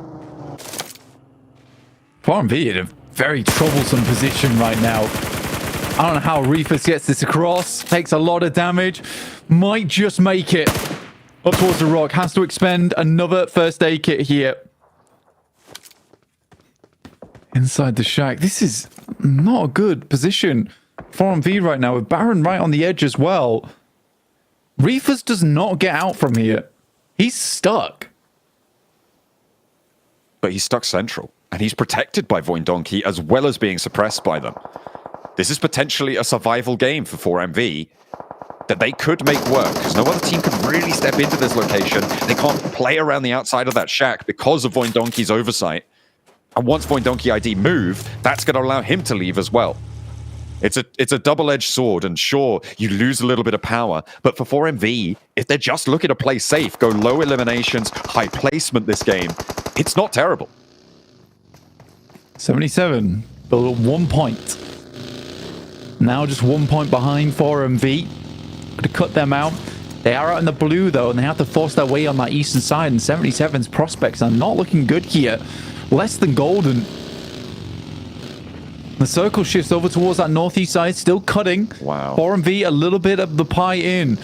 Baron needs to make an almighty rotate. Actually, if he can get round towards that north side of the circle and cut in towards one of the compounds in that area, might create a very good anchor for the team. A big factor of this circle is Voin Donkey ID, though. Still, with that hard north shift, it puts them on a massive high angle against the rest of the lobby. They just need to hold off the Xavier and BTR, and they can be really safe tucked away on the high ground ridge of Crater Fields. That long ridgeline that extends south from it. Major Pride with the mad dash. Looking to try and cross the open fields, and into the compound they go. Making it safely with 3 players alive. I think they lost one earlier, not on this dash. It's a good rotate from D+, but 77 are not far behind them here. On that northeast edge, to play the ridge side that sits just behind them. AZ taking a couple of pot shots through the smoke. Not going to find too much off the back of it, but overall, a real interesting scenario going down. RCB losing 1 player on a knock. More sent in. Does bounce back though, so the Vicious won't quite finish him off there. That might go far enough. RCB need to hold this spot. They just want consistent points in the meantime. DXavier spotted one and the flush over towards Voindonkey ID. They took a knock, but it looks like they may be able to get that res. I think it was the drop down there. Nades continue to go on forwards into this fight, though, as RCB looking to get everyone back and healthy, stopping the Vicious from moving on forwards. The wide sweep out the side, but Rez is already down, looking to get flushed away, but Wild is knocked in response. And the Vicious looking to draw RCB short here. The Molotov to keep them safe. They really want this res onto Wild. That's a good res. Good Molotov as well off the back of it, getting Kimmers back up again. Loxy now must hold off versus these two players. Sends one nade and has to immediately send back. Kimmers just sending more Molotovs through. They're going to run straight through it with the pump shotgun. David takes a burn, but it's not enough. And RCB slowly losing players. That lineup from the sidelines there and the back lines from Diminor is so brutal for RCB, and they could fall down here, Blank, in the last game. 78 points. They need anything they can get. 1 point, confirm the flush. Wild looks for the cross, but will not find it. Diminor still a brutal presence for them. Loxy on the doorframe for RCB, trying to keep Turkey alive here, and now needs to step into the breach.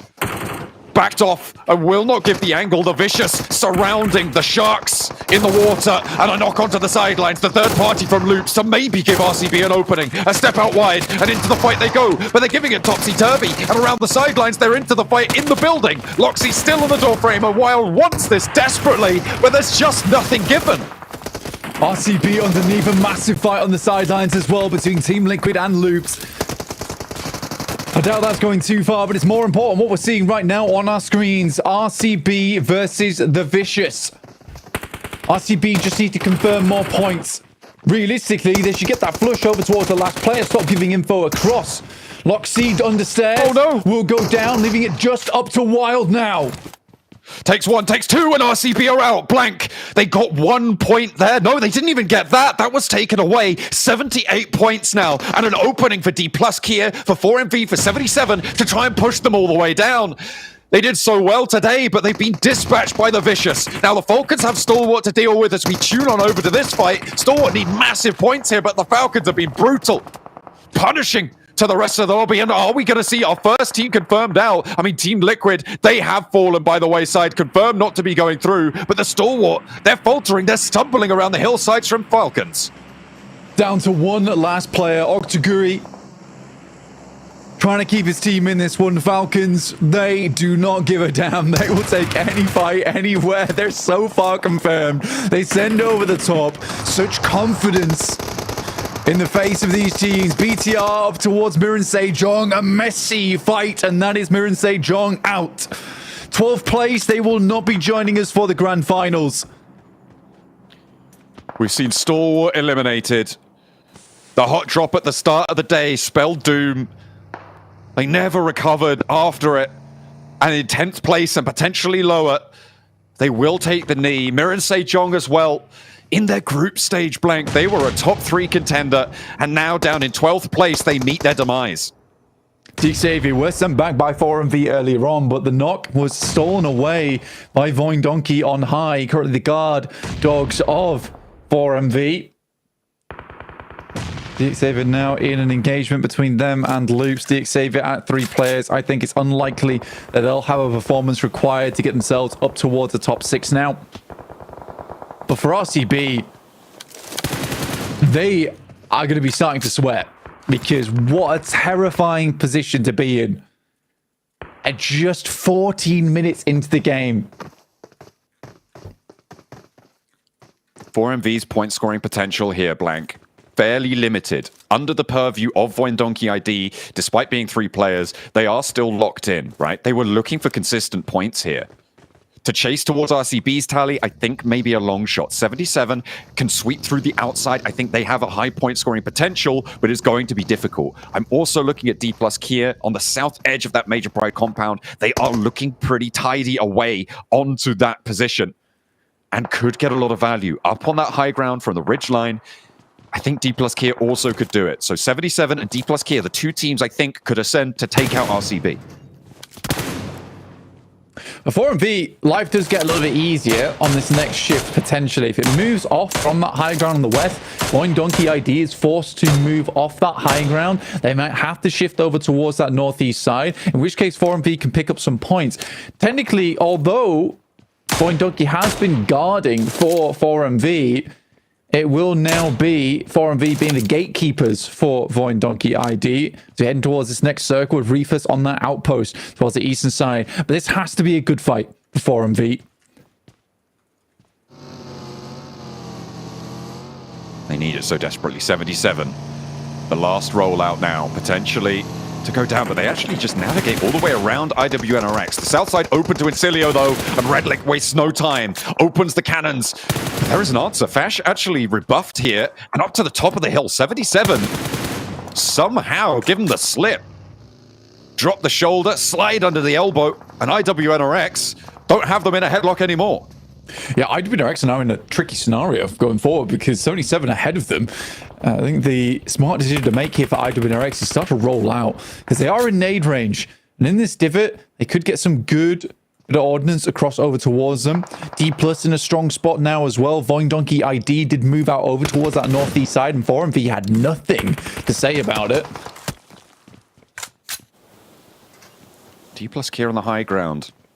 I mean, with that slip that 77 gave them, now they counterpoint them on the other side of this high ground. And I thought that they were going to have a difficult game, but now blank, there are 3 teams doggedly pursuing that 78-point mark for RCB. 77 continue to send down towards that southwest side, get themselves a good position to hold out both loops as well as DXavier. Some great nades from D+, but a little bit short on the push. Everyone goes through and Palucci dodges it masterfully. Limbo Boom has been spotted there. Frozen actually finding a little angle, and that is the back line for 77. The 2 players that stayed up on high, the 2-2 split for them still in action. We'll see if they can keep that one going, but in the meantime, Major Pride and D+ Kia gonna be locked into this fight. I think, is that the back line for 77 completely gone now? Is the Ascendant over the ridgeline? Hang on a minute, no, IWNRX? Have they just fallen? What has gone on in the picture-in-picture? I've been looking at this fight, but goodness me. There's action all over the map. Major Pride looking to keep this push going. D+ Kier not giving an inch. The nades are funneling their way into the gaps now. Major Pride can't find an opening. Nolbu finally presents a little angle for them to try and exploit, and immediately they descend. Like hounds at the smell of blood, they roll around the edge, but Nolbu's ready for it. Suppression for Fabian as he steps out to keep his team safe. IWNRX moving to this fight, but what's more concerning is the fact that Doc's down, as is his teammate Apex versus Pochinki ID, leaving him with just 2 players now, John. And 4MV's hopes, as have 77, dashed by the wayside. 2 players for 4MV, 2 for 77. Desperately clinging on. It all rests on what happens in this fight, blank. The opportunity to jump up could be opened if Major Pride from the bottom of the tables win this fight against D+ Kier on the bubble. 67 points they've got, and they are not out of the woods yet. D+ inside the building, lacking on nades now. Major Pride continuing to assault this location. Circle shifts over towards 77. Magnum and Zadira both trying to confirm spots in the circles for themselves. Out pushes D+. Evo Station has nothing to say against it. And it is a quick takedown there from D+. Sit themselves now at 70 points. In comes BTR, looking to clean out the final players here from 77. But Magnum grips desperately to life. A nade cooking now. 2 players from BTR in the same shack. If he clocks it, it's good. But the Molotov's there and burning away. 77 falls short of the mark. It's all up to 4MV to change the destiny of D+ Kier. But to get to 70 points, they need D+ Kier to go down now before the placements start to kick in. To even have a chance, and Baron's down, leaving it just with Reefus. And D+ from the high ground may have to do absolutely nothing here. Pochinki ID with shots over towards the Vicious. Loops as well. Looking to move them aside. Loops for a second may think that they have an opportunity. The placement's starting to come through, so we're at least now at 71 points for D+ Kier. Loops with 7, putting them up on 59 blank, meaning they are 11 points behind at the minimum. Depending on how far D+ Kier can go from this north side, that is the target they need to set for themselves. Reefus, the Lone Ranger. 4MV knows it's over. Again, it's that tactic that always catches teams off guard. Trying to play too safe when you've got to go further than that. Sitting underneath Voin Donkey ID, allowing them to get out on that northeast side. Disastrous. Loops as well. A team that was chasing loses another player to Voin Donkey ID, leaving them as one player. And now there is no other team chasing other than 4MV with a very small chance. And I think with that, D+ might have just secured their spot. The bubble lower than we expected. We'll see how high it pushes with D+ Kier's position, but our top 6 seem all but done for now. They are locked away. The Falcons with a day-to-day to rival any I've ever seen, Blank. They have managed to push so far, so high. At the end of yesterday, they were able to get to, what is it? 43 points, I think, they were able to find on yesterday. The fact that they were on 128 plus 8 now, this is a record-breaking day for the Falcons to find the top spot, and D+ Kier now have another fight. And it is because they don't have any pressure on them. Falcons is a team that has suffered from success in the past. The fact that they consistently get up towards the top side of lobbies so many times but unable to take it, that pressure was crushing for them. Like 1,000 feet deep in the ocean. It was absolutely smothering, and the fact that they got in and then suddenly they performed like this, there's no other reason for it for the fact that they're having fun with the game again. 2 players on the south side. Blank, they need 143 points to get the century. And right now, they are on such a close margin, but D+ Kier just looking to close this one down. Fabian with the backlines under control. They move back into the fight with Zedwolf around the underside, under the bonnet, slipping the pipes there, but unfortunately can't quite catalytic convert it into a point score there. And now it's just Nolbu at the backline to move in for Swain, a 1v1 against IWNRX to keep D+ Kier alive, and of course they could do it. 6 points now, and they push the bubble even higher. And this will confirm it. For D+, a great fight, and lovely to see Nolbu finish it off. The lad that was pushing D+ to be more aggressive since their group stage. And it has panned out, and it's worked out. And although D+ will be making it in at a 6th place, potentially even up towards a 5th here, knocking RCB down slightly.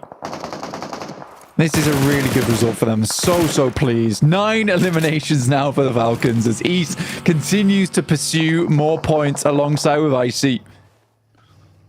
I mean, it's still, they've just got 10. Blank, they're on 138 points. They are 6 points shy of a 100-point day. The placements are starting to kick in as well. 5 teams remaining. A couple more elims. 4MV go down. Things get messy on the north side. It can change here. A nade over for Reefus finds Icy. But that is just the flush. East still stands, but he's under a lot of pressure now. I have no idea how East is still alive, by the way. He's on 1 HP after that nade. It's unfortunate they didn't get the full flush down. And 4MV once again has to play very slowly. D+ losing to Voin Donkey ID, who have been quiet today, but finally sit things up. And imagine if 4MV was in their location. The crossfire finds Vexy, though, and D+ Kier looking to move forwards their west side point. And that is the Falcons out, eliminated 5th place, 10 elims. Not quite the 100-point day, but it is monumental nonetheless. And now all we have to do is close it down. Our top 6 all but decided here as D+ Kier want to go as far as possible. Secure that spot, maybe get to the 5th place. I think they might have already done it here. They're 8 elims, a 3rd place guaranteed. 5 points chalked up already on those placements. And with Voin Donkey on the ropes, they might be able to finish it out. Even removing their opposition in 4MV as well, right at these last moments. D+ knew what needed to be done, and this is what I'm talking about. For RCB, as well as 4MV, great report coming from 7. They're both going to play safe. I do not agree with that mentality going into the last match. You've got to give it your all. And that's exactly what D+ do here. It's likely we're looking at a 78-point bubble blank on RCB's scoreline. Going down at 0. They've been sweating this entire time, but it has unfolded in their favor. The fates were on their side this time around. And over to London they go. They will make that trip, but will they be able to go further than that? We'll have to wait and see. as December rolls around the corner. BTR with their final shout into this one too. But it is too little, too late. BTR, Voin Donkey ID, and D+. The Count's looking for a chicken dinner at the end of the day to take to them to London for the special banquet held by the Counts themselves. All slowing down here. D+ is worried about how many points other teams has got, which is why they're taking this slow. They want to get a second place, really confirm their location in the standings. No one with south side control over the road. BTR on the ridgeline could just get opened up on. One Donkey ID. Shooting out a rhythm here. As our teams seem to know it's all done. It's all tied up. Pretty little bow put on top of our top 6 as D+ Kia. They have gone the distance. They've made it work for themselves. Getting a little bit more bold with it when other teams didn't. This crossing to the south side, the other side of the road here for Lapar. I mean, this is discipline for BTR, and this is a good game for them. He finds the shot onto Razak, and Nolbu shuts it down. A 1-2 punch from either side. 9 eliminations found for D+ Kia. Voin Donkey ID eliminated for the final time in these league stages, but they'll be going to London. And D+ Kia will join them. Last day, last match, last circle, last chance, but not the last time we'll see D+. They look to finish off BTR in front of them. Nolbu once again leading the charge for the team. A nade downside should do a lot of damage. And can D+ finish this now with a chicken dinner? The nade drops short. Chips is spotted, but he's lighting them up something awful. BTR finally get the knock. Nolbu's already healing. Does he have any more nades? Does he have any more pushing power? Seems like he's going to go for it. I mean, he has to. Why not? Nade back up on high, right to Nolbu's feet. He darts out the way of one. The second is there to put the punishment down. And 3, 2, 1, bang! Goes the dynamite up to the high ground. BTR close down the game. They will find the final chicken dinner, but it is not enough to get them all the way. Tempered celebrations here for the Indonesian Bigatron Knights, and it is elation for D+ here, a second place and a spot in the finals. A great day for a lot of our teams, and for MV, a quiet ending for them, 77 similarly. But for D+, they took it all the way to the end. They did not play safe, they played dangerous, and it paid off. Paid off massively here for D+, and I think you can see on Fabian's face as well, like how much it kind of means going to the last game, have a finish like that. I mean, Osaw, he was the player we talked about when it came to groups, but Nolbu, man, he has played phenomenally for D+. Definitely one of the reasons they were able to qualify here for the Grand Finals. Dude, masterfully played from Nolbu in that 5 vs Major Pride. Even IWNRX to some extent, like he clutched it up and kept the hope alive for his team at the biggest time of need here, Hot Jukes, to make sure they remain in the top 6. And yeah, I gotta say, not only Nolbu and Fabian, everyone I feel like on the team has been doing good. Chips too had his incredible moment during the league stage.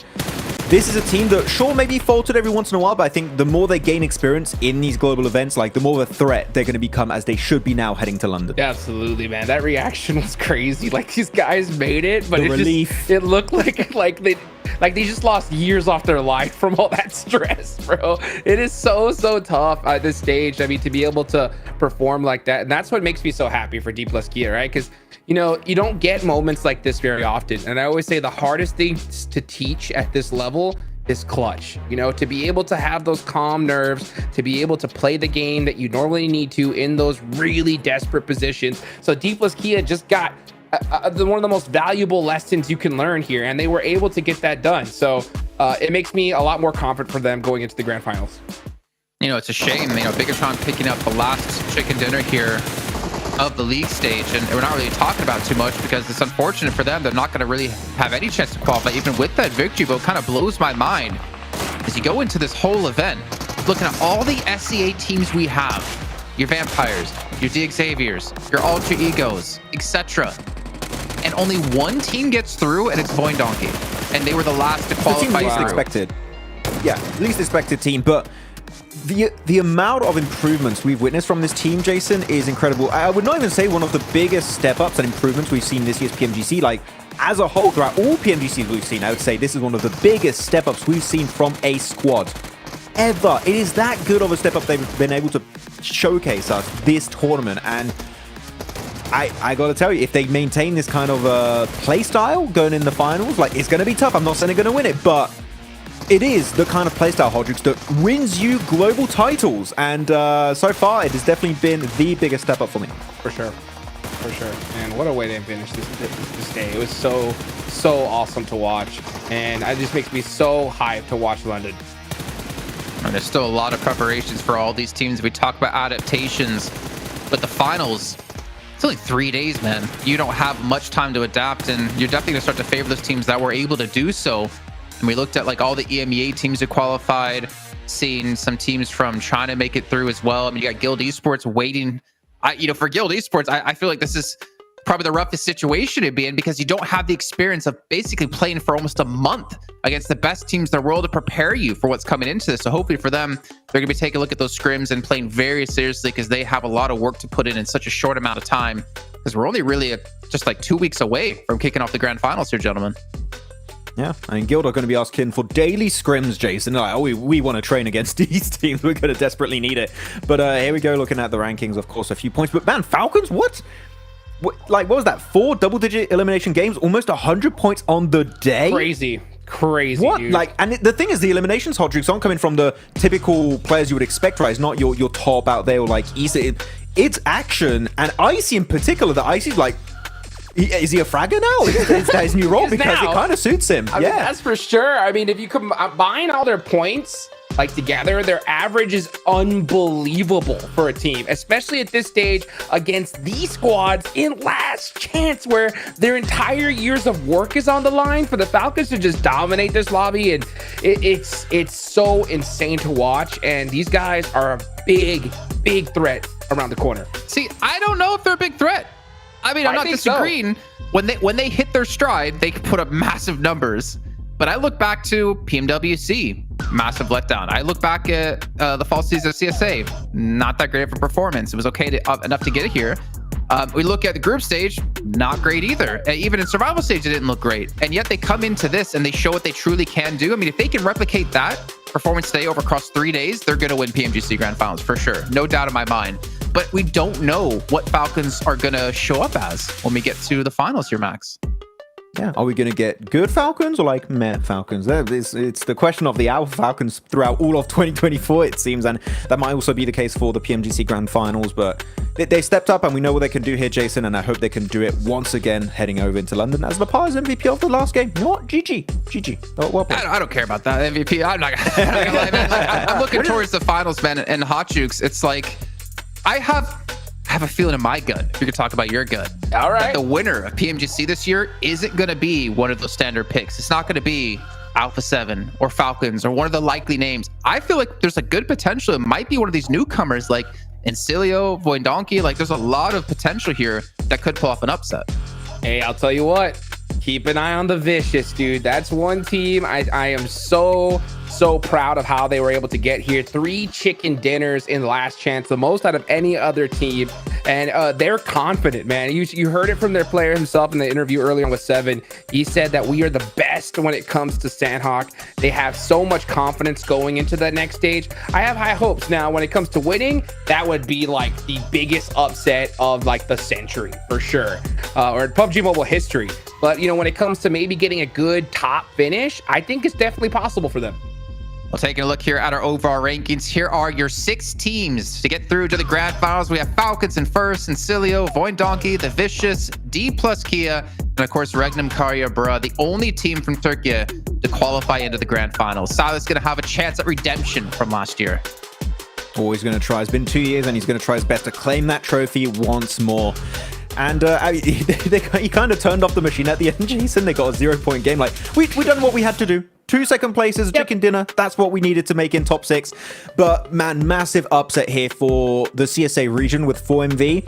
I'd have to say, Jason, after what we've seen them do in PMSL CSA, they're not performing the way we expected going into this tournament. They just have a global event curse right now for MV. They struggle so much to play the way they do in CSA and bring it over here, and that transition, unfortunately, does cost their spot to the London Grand Finals.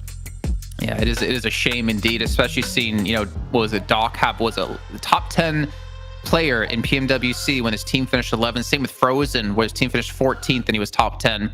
As I look down the rest of the list here, I mean, Loops, Bigatron, Stalwart. I think for Stalwart, again, in my opinion, it was great to see them, how the performance we saw. They were definitely a formidable force, and considering they're like a newcomer team, only really playing in the fall season, not really a big background of these players as well when it comes to any big events. To see them get this far, I think is definitely a good sign. But also Mir and Sejong, Jukes, obviously in group stage, they came so close to making it through the grand finals directly. Yeah. But it gives me hopes for them. And it gives me hopes for South Korea as well to really start pushing out even more teams in the future. Yeah, I mean, it's good to be able to see Mir and Sejong, perform the way they did.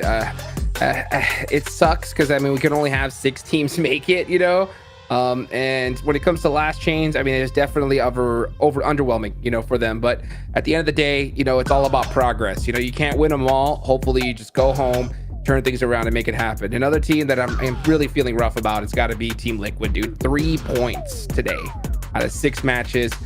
Knight's not going to be happy. Hopefully these guys can just go hit those books and then come back strong next year. As a quick side note here, what we have on the screen, Max, when was the last time we saw Icy be the MVP of the day? I don't know, man. Usually, the normal contenders for the title here. Sure, they've been doing great. We saw Top being on the top 4 fraggers or damage dealers at least, and even Action having some clutch moments to help qualify them in the first place on the first day and even during survival. But yeah, is Icy like the 4th fragger of the team now? Again, it seems like now you're in a meta where your 4 players need to have that fragging potential. I think Icy was kind of lacking behind, but he's back up there, and they've been stealing eliminations. They got 12, and they were still going to qualify anyways, but it's cool. Yeah, good stealing eliminations from teams. And again, if we get this Falcons we witnessed today, Jason, in the Grand Finals, that trophy could maybe finally be given away of Falcons. Well, it's going to be tough. Considering I think Last Chance was probably the most competitive lobby we've had in terms of like the skill difference between all these teams. But going into the grand finals now, you cannot forget about the 9 teams who already qualified from groups. We haven't talked about them in such a long time. You cannot forget about, you have Team Spirit, DRX, Alpha 7, Navi, TJB, Nigma Galaxy, Brute Force, Influence Rage, and Thunder Talk. They're all waiting in the grand finals. So Falcons, yes, you can do that in this lobby at the moment, but it only gets more tough from here on for every team out there. And I feel like that's where we're going to see what true champion can shine, when you can adapt to that lobby and still dominate.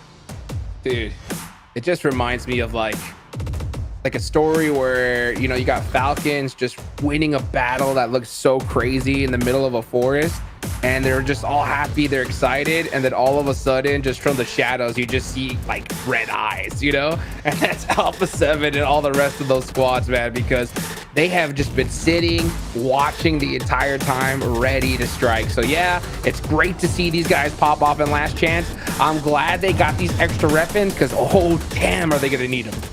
Yeah, those teams I've been watching, as you said, Hot Tricks, and they're ready to work. They've been to work for a minute for the grand finals to get ready for that stage, and they're going to come out swinging for sure. And I got a few teams that I'm very excited to see how they're going to perform. I'm just looking at Alpha 7 here, Hot Tricks. Can they do the back-to-back here, PMWC into PMGC? Finally, they've broken the curse and claimed the trophy once more. That would be an insane achievement for the Brazilian squad, and with how they've been playing in the league stage in their group, I think there's a very high chance they repeat that success once more. I kind of like that storyline. I think it would be sick to see Alpha 7 win PMGC, especially, falter on the last day last year. But at the same time, Max, I feel like the perfect way to close out our 2024 year of PUBG Mobile Esports is a team we never expected taking the victory. It's been the year of uncertainty, and it's only been shown at PMWC and now here in Last Chance. I don't know who you're feeling to win it all, Max. I feel like you're probably going to lean towards Alpha 7. I don't need to ask 7 because he's always due Brazil.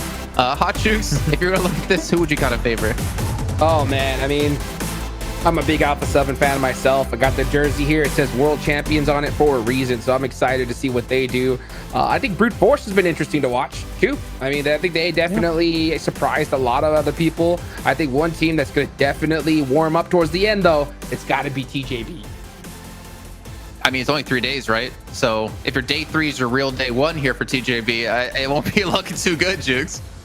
That's true. That's true, man. Who are you thinking? I mean, we're forgetting something, guys. Incilio's going to win if they get like 3 hovercrafts. They have 2. They will not have full power. You give them the hovercraft, it's an easy win. But no, for real, I would say no, that's a good point, anyone can though. make it. Because I feel like, Max, the longer we went on in this league stage, the more and more hovercrafts we saw and how more meta-defining it kind of became. It's very meta. Like, if you have a military circle shift, everyone wants to just get to the coast or the river, get that hovercraft instantly because you can just make that transition. Or you just do a team spirit, you put a car on the boat. It's like technically a hovercraft. It kind of works out, but it's very meta. You put a boat on a hovercraft and you take it with you to the water on the other side of the map. Oh my god!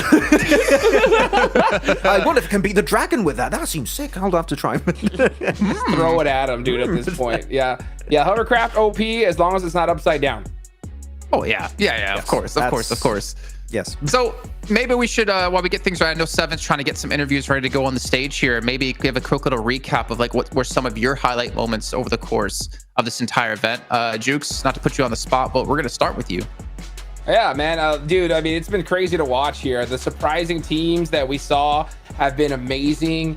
A big shock that all the large names that we really expected to clutch it up didn't. I mean, I'm so shocked that we saw Vampire have such a terrible day 1 performance. That's something that I think really sticks with me.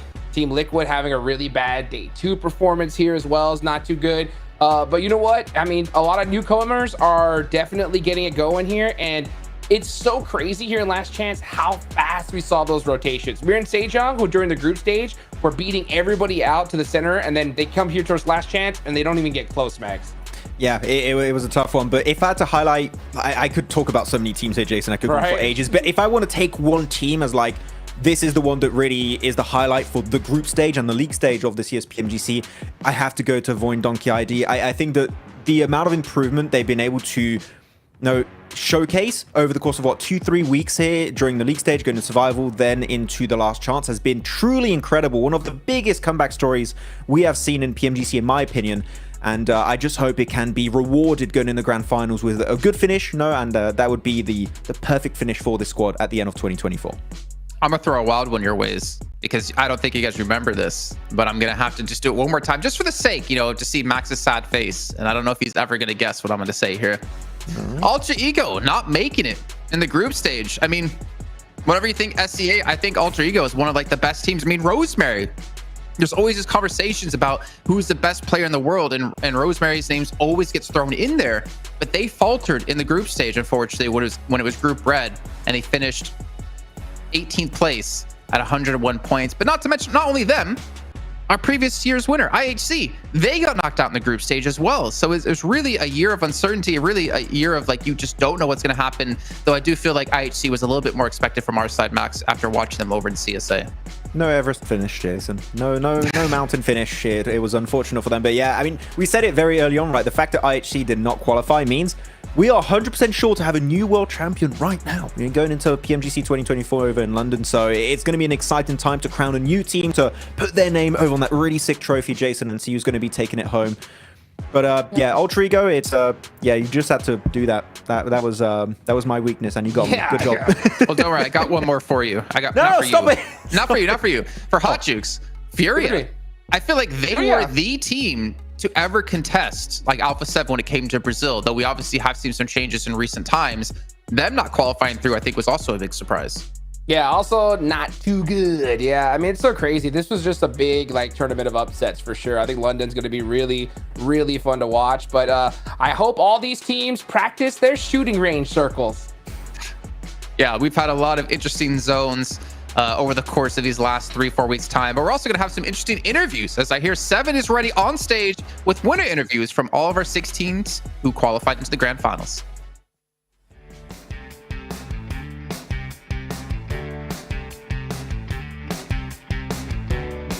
Just like that, in a blink of an eye, 2024 PMGC League stage has ended, and we know everybody that's going to be in the Grand Finals in London, so why not? Let's get a chance to talk to them. I'm going to start with none other than Top from Falcons.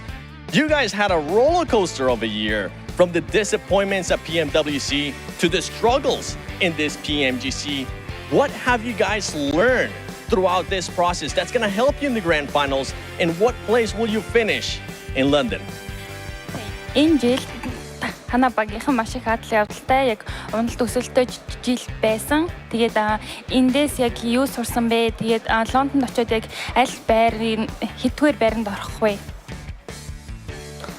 За энэ жилийн үед яг уналт босолттой жил байлаа. Тэгээд Лондонд очиод ер нь өмнө жилийнхээ дутуу үлдээсэн зүйлээ ерөнхийдөө аавна гэж очино. Тэгээд одоо л яг яаж тоглохоо ойлгож байна гэх юм.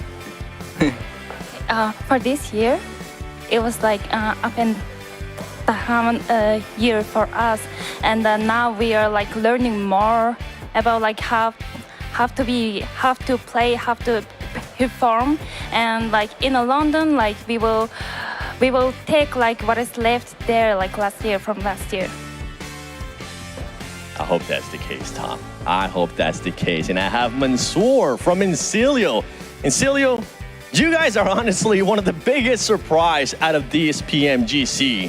What have you guys learned throughout this PMGC besides the experience that you will take to the Grand Finals and hopefully will help you lift a brand new PMGC trophy? Чему вы научились на этом PMGC, кроме опыта? Что ты можешь об этом сказать? Мы научились играть сглаженно вместе с командой и улучшили свою коммуникацию. Для меня этот турнир очень важен был, и мы прошли на гранд-финал, так как вы видите. В этом же году я начал свой киберспорт, сцену в киберспорт, и прошел на PMGC Grand Final. У меня прям бешеные эмоции, так как вы видите. Throughout the PMGC, except from the experience, we learned how to get better in the communication as a team play. This is my first PMGC ever, and this is my first pro career, my first year in as a pro player. So yeah, we're gonna show the best. And as you can see, I don't have words to describe my feelings right now. So yeah, I'm just glad I made it to the PMGC on my first year to the Grand Finals. That is a great achievement. Thank you so much. Thank you so much, Top, because those are some great achievements, and you guys can go ahead and walk out, because I want to get a chance to talk to some of the other players from the top 6. And we're going to continue on that order. And the next one is going to be none other than another big surprise throughout this PMGC. Actually, 2 big surprises throughout this PMGC. The first one, I'm going to start with the man that sprayed me in the face earlier with some water. None other than Potato. Along the lines of Incilio, this is a lot of your players' first time in PMGC. Your coach, Deji, was able to do some amazing things during group stages to get you to be where you need to be mentality-wise. What can you guys take away from this league stage to Grand Finals to hopefully be first place? Oke, ya seperti yang semua orang tahu, yang kamu pemain yang punya experience, tetapi anak-anak kamu juga bisa dibilang first timer lah di tingkat global kan. Jadi dari pandangan kamu sendiri, apa yang bisa kamu bawa dari league stage ini ke grand final nanti supaya kamu bisa mendapatkan kejuaraan?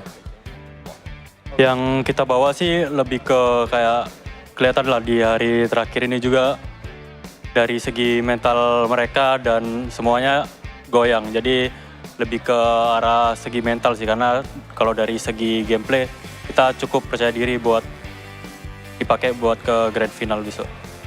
Okay, so basically I think the most important lesson that we learned from throughout the league stage, basically the mental side.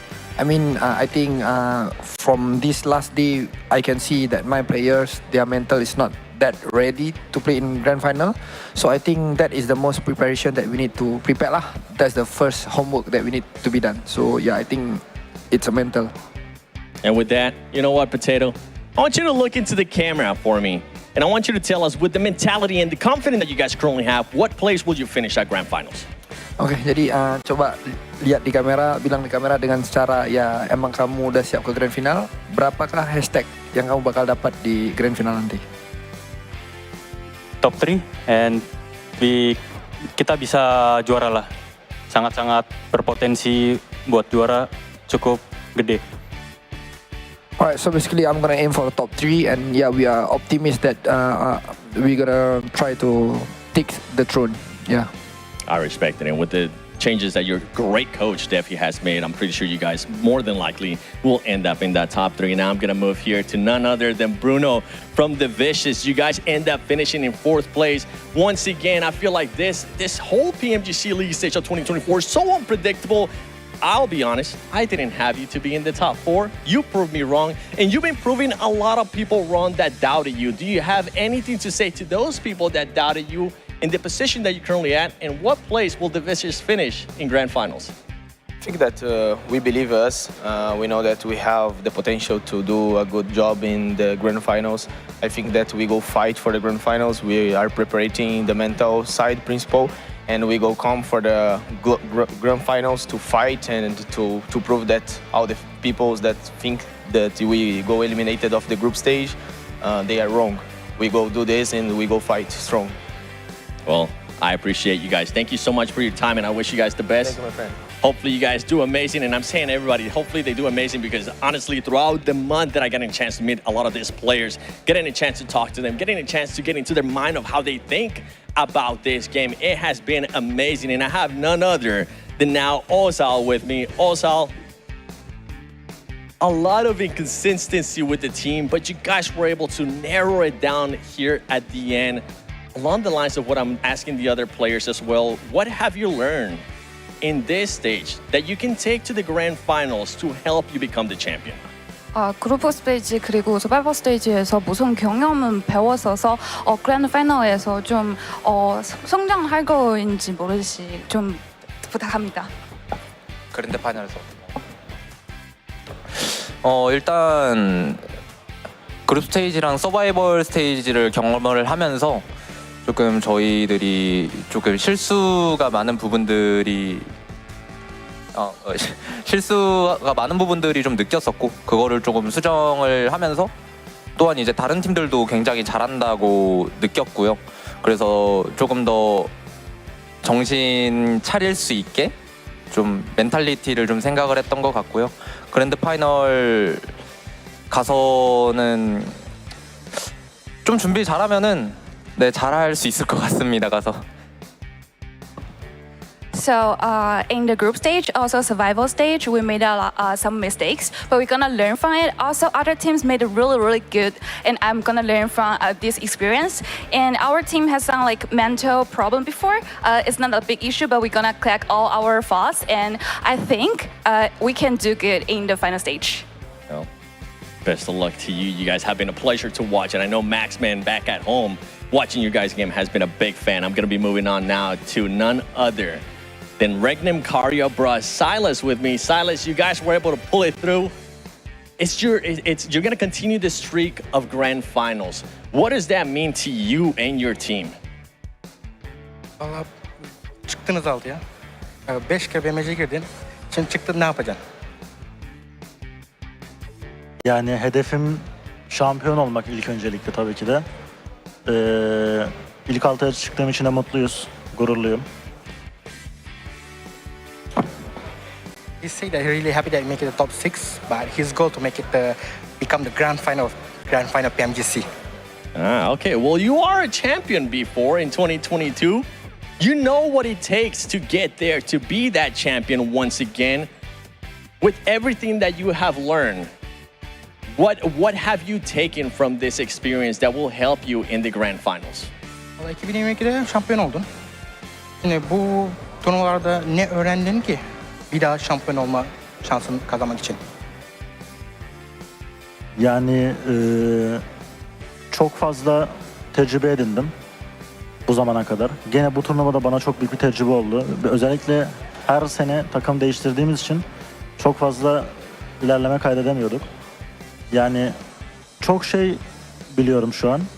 O yüzden neydi soru? Nasıl oluyor? Yani tecrübeliyim yani. said that through all PMGC, he changed a lot of teams, so he got a lot of experience. He's 5 PMGC experience, so we are hoping to use all of it to make the grand final, be the grand final.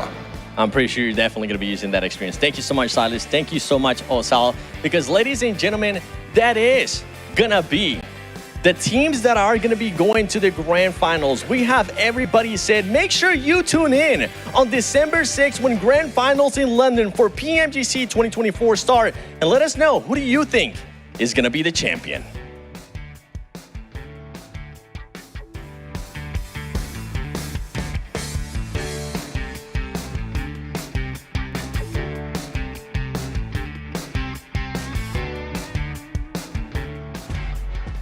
All right, well, 7 there's basically doing my job. I don't need to really say much more than that, as it's going to be coming down to the 6th and 8th of December for you guys at home who are watching, and you can root on who you think is going to be the champion. And gentlemen, I mean, obviously good to hear from those teams. Also, Osal talking about, you know, they know they made a lot of mistakes. They have a lot to learn from. And thing is, I feel like at the grand finals, you have to be playing perfect almost the entire time if you legitimately want a chance to take home that title. Yeah, I mean, improvements have been made for multiple teams here, but it's gonna be an intense week and a bit, Jason, before those teams do make over to London. Of course, fixing those mistakes, analyzing your competition, because the teams that just qualified today, they need to start looking at the wider picture. Like, okay, the teams that already qualified through groups, we now need to prepare for them. And if they qualified directly through groups, guess what? They are going to be a big threat going into London. So, yeah, it's going to be an intense week. We might not see it, but I can tell you they're going to be very much hard at work. Gonna have a day off now and be able to go relax and celebrate. But honestly, if I were them, I wouldn't be doing any of that, considering the biggest event of your life is literally just 2 weeks away. Yep. Perfection is required, guys. Man, I hope you guys got your calendars marked. I'm gonna be watching for sure. Unfortunately, I won't be there in person, but I will be watching. So I hope to see some crazy action. Boys, good luck. Well, hopefully, Jukes, if you're not going to be there, you can at least watch on your Infinix GT20 Pro. You can watch like the pros. That doesn't quite have the ring as playing like the pros with 120 FPS, 144 hertz AMOLED screen. All right, Max, show us what you got. Got a nice wallpaper of London in preparation, Jason. Got the Big Ben right there. And yeah, I thought it looked nice. There you go. Yeah, well, you know what? You can see that in person as well. If you go pick up some tickets to the grand final, 6th to 8th of December, you can go watch your favorite players go head-to-head live to see who gets crowned champion, and also participate in some activities and fun that all London has to offer you. But gentlemen, it's been a pleasure working with you the last, 3-4 weeks of time. But that pretty much does it here for us. We're done with the league stage. That leaves only the grand finals left, 6th of 8 December. Make sure you guys put that in your calendars, because you're not going to want to miss this year's finals. Will it be a team you expect like Alpha 7, or could it be a newcomer? It's only one way to find out, and it's on December 6th.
way we ride.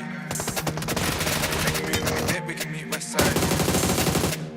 In the dark, the lights with the flame ignite, yeah. It's a bag full of rings, getting switched tonight. Pure fire, ripping the drill, bringing the heat, and you know that the deal. Getting the door, babe, you know that the real. I'm gonna confirm that I'm lit in the field, yeah.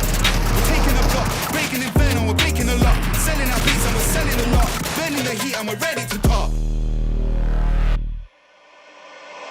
Pure fire, fire, we're gonna come bring that fire, yeah. We could've gone lifted higher, yeah. Out of control, inferno, wild, more fire, fire, we're gonna come bring that fire, yeah. Waves up, lift that higher, yeah. Out of control, inferno, wild, fire,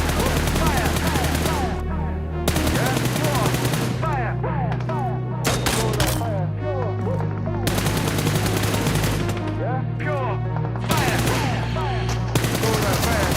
fire, ripping the drill, bringing the heat, and you know that the deal. Getting the goal, baby, you know that the real. Gonna confirm that we're lit in the field. Taking the block, bringing inferno, we're breaking the locks. Bringing the heat like we're bringing the heart. Pure fire, yeah, more fire. Roll that fire, pure fire, yeah, pure fire. Roll that fire, pure fire, fire. We're gonna come bring that fire, yeah. Could've gone lift this higher, yeah. Out of control, inferno, wild, more fire, fire. We're gonna come bring that fire, yeah. Waves up, lift that higher, yeah. Out of control, inferno, wild, pure fire, pure fire, more fire, pure fire, yeah. More fire. Pure fire, fire. We're gonna come bring that fire, yeah. We could've gone lifted higher, yeah. Out of control, inferno, wild, more fire, fire. We're gonna come bring that fire, yeah. Waves up, lift that higher, yeah. Out of control, inferno, wild, wild, fire. More fire. Roll that fire, pure fire, yeah. Pure fire. Roll that fire. We get real lit with the way we ride. Make a move and we dip, we can meet west side. In the dark as a bitch with the flame ignite, yeah. It's a bag full of bricks getting switched tonight. Pure fire, ripping the drill, bringing the heat, and you know that the deal. Getting the goal, babe, you know that the real. I'm gonna confirm that I'm lit in the field, yeah. We're taking the block, breaking inferno, we're breaking the lock. Selling our beats and we're selling a lot. Burning the heat and we're ready to pop. Pure fire, fire, we're gonna come bring that fire, yeah. We could've gone lifted higher, yeah. Out of control, inferno, wild, more fire, fire, we're gonna come bring that fire, yeah. Waves up, lift that higher, yeah. Out of control, inferno, wild, fire, yeah. More fire, go that fire, yeah. Pure fire, go that fire, pure fire, ripping the drill, bringing the heat, and you know that the deal. Getting the goal, baby, you know that the real. Gonna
meant to rise and shine again.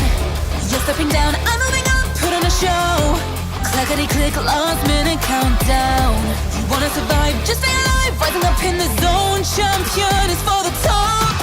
With my crew strong, facing the storm.